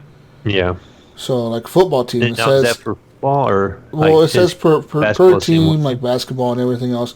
They say that most of their athletes, though, are made up of walk-ons, and those do not get any scholarship offers.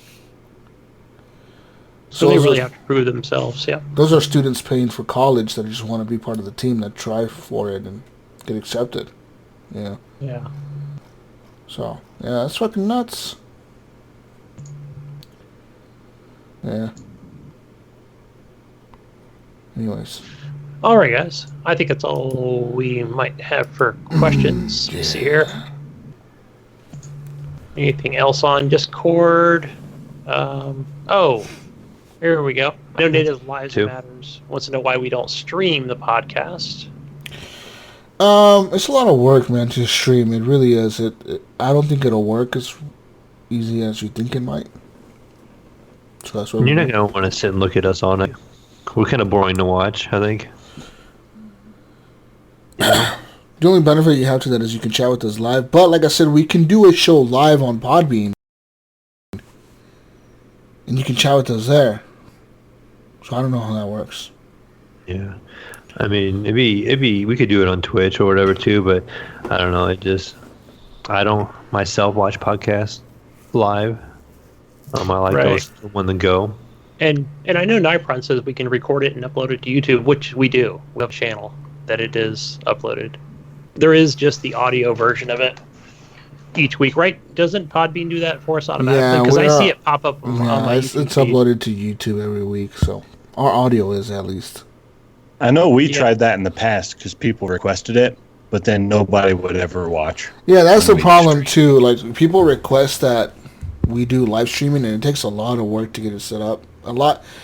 It pretty much like kind of almost, I wouldn't say double what we do to get set up, but it kind of almost does. It takes an hour at least. And then like 2 people show up.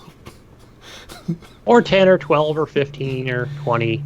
And then it fluctuates. And and then it goes up and down, but for the most part it'll be like the same 3 people every week. And then we run into, like, we've been playing around with different audio sources. You know, we've been using Skype, we've been using this, we've been using that. So like, what would the audio quality be, you know, or what, you know, if people were getting up, saying occasionally, sometimes somebody has to step away during the show or something like that. You're gonna see people walking in and out. You're gonna see Brink over there eating pizza, you know, like eating chips and crap. Like guys, we do a fucking 5-hour podcast, and we have to stand up and walk around every once in a while. I think we all do it. We gotta just get up and walk around. Fuck. It has to happen. And he's going and taking his pills in between, and like you guys may wonder, like, fuck this podcast. Do you think we just sit here for 4 hours? Fuck, that hurts, man. Like, your ass hurts, your leg hurts, your back hurts. You gotta stand up and walk around. Yeah, gotta walk around a little bit. I can't believe we do a 4-hour show every week now, dude. This is crazy. We need to limit it to 2 hours, guys. Limit 2 hours? We can't fit all the good stuff that we talk about. We're limiting the show to 2 hours. We're cutting off all the news, and we're not even going to do any news anymore. No community questions? That would not be the HGP way. No questions anymore. We're cutting that out, and we're going to cut off the news, and we're going to just talk for 2 minutes about what we played, and then go into like 10 minutes of news and do a 2-hour show, and we'll be good. What? Oh no, that is not how we. What do you say, Brink? Do you think we should limit HGP to 2 hours a week? Nah, because you know, some people like that crazy belligerent nonsense at the end in the back half of the show. Like, it starts off strong and then it goes like slowly a decline. Yeah, just trails. I mean, I'll be at work and I'm driving my truck, and I'll play it. And sometimes I kind of like that. I don't have to worry about switching different podcasts or making a playlist because HGP just lasts the whole damn time. It like literally never ends.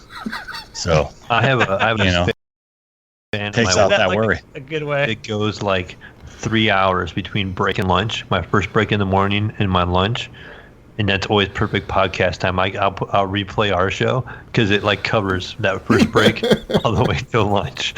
And yeah, if you want it shorter, just stop after 2 hours.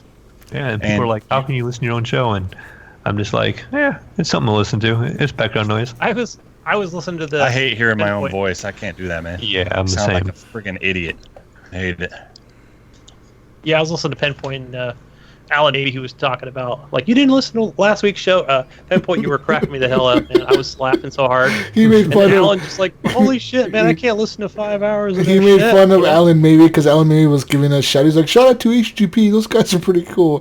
Yeah. And the Jonathan's like, he's all fucking cracking up. Like, you obviously haven't listened to their show this week. All the shit talking they did at the end. And Alan's like, what the fuck? Wait. What can I possibly do in 4 hours, you know? Go for a run, Alan. That's what you do. Yeah, Alan, go run for 4 hours. Dog across the state of Missouri. Yeah, motherfucker, you. Go do something for 4 hours. Tell me you don't work for 4 hours, Alan? Come on. You gotta... I'm pretty sure you work at least 4 hours. At least 4 hours a day. What do you do all day? Yeah, you put fucking earbuds and... FIFA all day. Yeah, fucking... Try to get better at FIFA and listen to our podcast while you're doing it. I don't know. That's a good idea. Anyways. This show will help you. People, go to Stitcher.com. Sign up for premium. You could do it on your mobile browser, on a desktop browser. You can't do it in the app. You cannot use a promo code in the app. It'll only charge your credit card or your fucking thing on file. But if you go to your mobile browser or your desktop, you can go to Stitcher, log in, sign up for premium. Use promo code Horrible Gamers. That's Horrible Gamers, no space in between. Just Horrible Gamers, and it'll give you a month for free when you sign up for Stitcher Premium. Also, Redbubble, redbubble.com. In the search bar, type Horrible Gamers Podcast and buy a t-shirt or an acrylic block. Or a clock. Or a big, a clock. A nice clock. Big clock, wear it around your neck. Bring that fad back. That would be nice. I want someone to make a clock chain and wear just it. have HGP on it, walk around town. We'll and pay an you. HGP shirt. Oh, I ain't paying you, but Gunny's going to pay you because he's legally bound to pay you I'll now. give you my HGP hat. Oh, shit. He has an HGP hat. Okay, he'll give you a hat, he says. Anyways, you can find me on Steam, being the radio commander, as Jesus Walks Lot. You can find me on Xbox Live, Jesus Walks Lot. You can find me on the Apex on Origin, as Jesus Walks Lot. You can find me on Uplay, Breakpointing the Breakpoints, as Jesus Walks Lot. You can find me on Blizzard, as... What's my thing on Blizzard again? Jesus... I stand with Hong Kong. I don't follow... No Blizzard. Oh, shit. Oh, shit. Yeah, what is this? Oh, we're anti-Hong... Okay. We're anti-China now, okay? Fuck China. Don't find me on Blizzard. Fuck you, Blizzard, you assholes. And fuck you, Riot Games, trying to censor us. Riot, You'll never censor HGP. Freedom of speech, motherfucker. Yeah, America. Fuck yeah. Horrible Gamers Podcast is brought to you by the United States of America. And we are therefore under... It's a revolution. We are under the Constitution of the United States of America, and we have protections to our speech. We got freedom of it, motherfucker. Yeah. Ain't that right, Mayo? We got freedom of speech around here, don't we? That's right. America, motherfucker. Say what we want, do what we want. Pull out your guns and shoot them in the air. I think you exercised that last week at the end of the show. I exercise my freedom of speech quite a bit on this podcast, if you guys don't notice. Don't get all political on me. What I want people to do is go over to the Steam. Go on, I don't know, wherever you go, Origin, Xbox, all that stuff, Steam. Not Blizzard. Gunny Chief. Now listen, when it's time, when it's time for Stadia and it's time to, can you sign up now, or do you have to wait until they say it's time to sign up? What do you mean? Oh no, I still haven't got an email to. I'm a fucking founder, bro, and I haven't even got an email to sign up yet. What the fuck? I know, that's the thing. I'm sure you're going to use your Google account, which mine is my name. Yeah, that's a stupid name. I don't want to use my real name. I don't want to use mine either. It's dumb. It's long. It has a lot of letters in it. No, they'll let you make a gamer tag for sure. Maybe. They better let me. But here's the thing, Brink. If you take Gunny Chief, I fucking hate you. You better wait for me to add Gunny Chief on my so I can say find me on Stadia. Well, I'll take it, and then I'll sell it to you for an old crusty hat. See? What's the crusty hat? Go to my Twitter account, guys. Gunny Chief. Oh yeah. I'm on the Twitters. Where do we find the Mayo one? Twitter. I don't know if I can say this as well as Jesus said it last week. He did a pretty good job covering me last week. Did he add some beef? Did you like my voice? I did. Yeah, you see, you didn't think I was going to listen to the end of the show, but no. You listened to all 5 hours, 4 hours, whatever it was? All 5 hours. I'm driving my car home, and I'm going, I hear, I'm Mayo. The Mayo. I'm like, oh, I see how it is. They did you dirty. They might have. It's okay.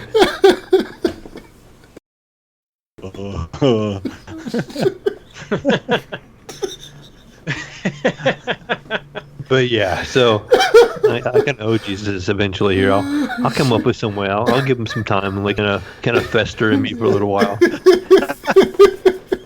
Just kill him in Apex if you can. Yeah, I'm gonna stream snipe on Apex one of these days. Just abandon him. That's what you do. He's gonna be streaming. He's gonna be streaming one of these nights, and he's gonna be like, we're gonna be queuing up at the exact same time, and I'm just gonna abandon my team and go hunt Jesus Walks a Lot down. It would be like me and Brink hunting that one dude down today. The guy was like a fucking ninja, dude. He disappeared on us. Like, what the fuck? I'm going to use nothing but Bloodhound. I'm just going to track you. Oh, shit. Fucking Bloodhound's going to track my footsteps. Oh, fuck. But anyhow, yeah, you can just find me as the Mayo one pretty much on almost all platforms, and this is the Mayo one Discord. So I'll keep it short and sweet. The mayonnaise. Since I seemed to do it so slow last time. Last week I was a little... like all 15 launchers. Brink, where the fuck can we find you? Jesus. Brink of Eternity on basically everything. So I try and use that everywhere. So that's pretty much it. Yeah. It actually worked out for you pretty good. You got it on Steam. Got it on Origin. I was surprised when I switched over to that and it was available on everything. So that's pretty cool. I tried to change my name on PlayStation to Jesus Walks a Lot, like normal spelling, and they still don't let me. Like, fuck you. Oh, because it's a hate speech. They're like the Blizzard. Hate speech. So the Blizzard of consoles is PlayStation. Fuck you, PlayStation, you motherfuckers censoring my name. You sons of bitches. Fuck you, PlayStation. Okay, yo. Anyways. Go to the Epic account, change it to Liberate Hong Kong. Okay, never mind. Oh, I should change my gamer tag on PlayStation to Liberate Hong Kong. It's yes. It's probably either taken or it's offensive and you can't use it. Can't use Hong Kong on the Blizzard launcher for your name. Anyways. Enough, Jesus. What does Gidget say? Liberate Hong Kong. Peace out, Brussels sprouts. We'll catch you on the next week's edition of the Horrible Gamers podcast. Goodbye. Good night. Good morning. Enjoy your commute, folks. It's not good morning. It's daytime. Yeah. The sun's out. Enjoy that outside. Bye, Brink. Thank you. Rock climbing. Bye, Mayo. Bye, Gunny. Bye, Jesus. Bye. Bye, Mayo one. This is Mayo. Bye, guys. Bye, PUBG. I am still here. See? Bye, Mayo. Bye. I'm trying to get him to say bye. He doesn't say. Come on, Mayo. Bye, Mayo. He's saying bye with his eyes. Okay. Bye, Jesus. Bye.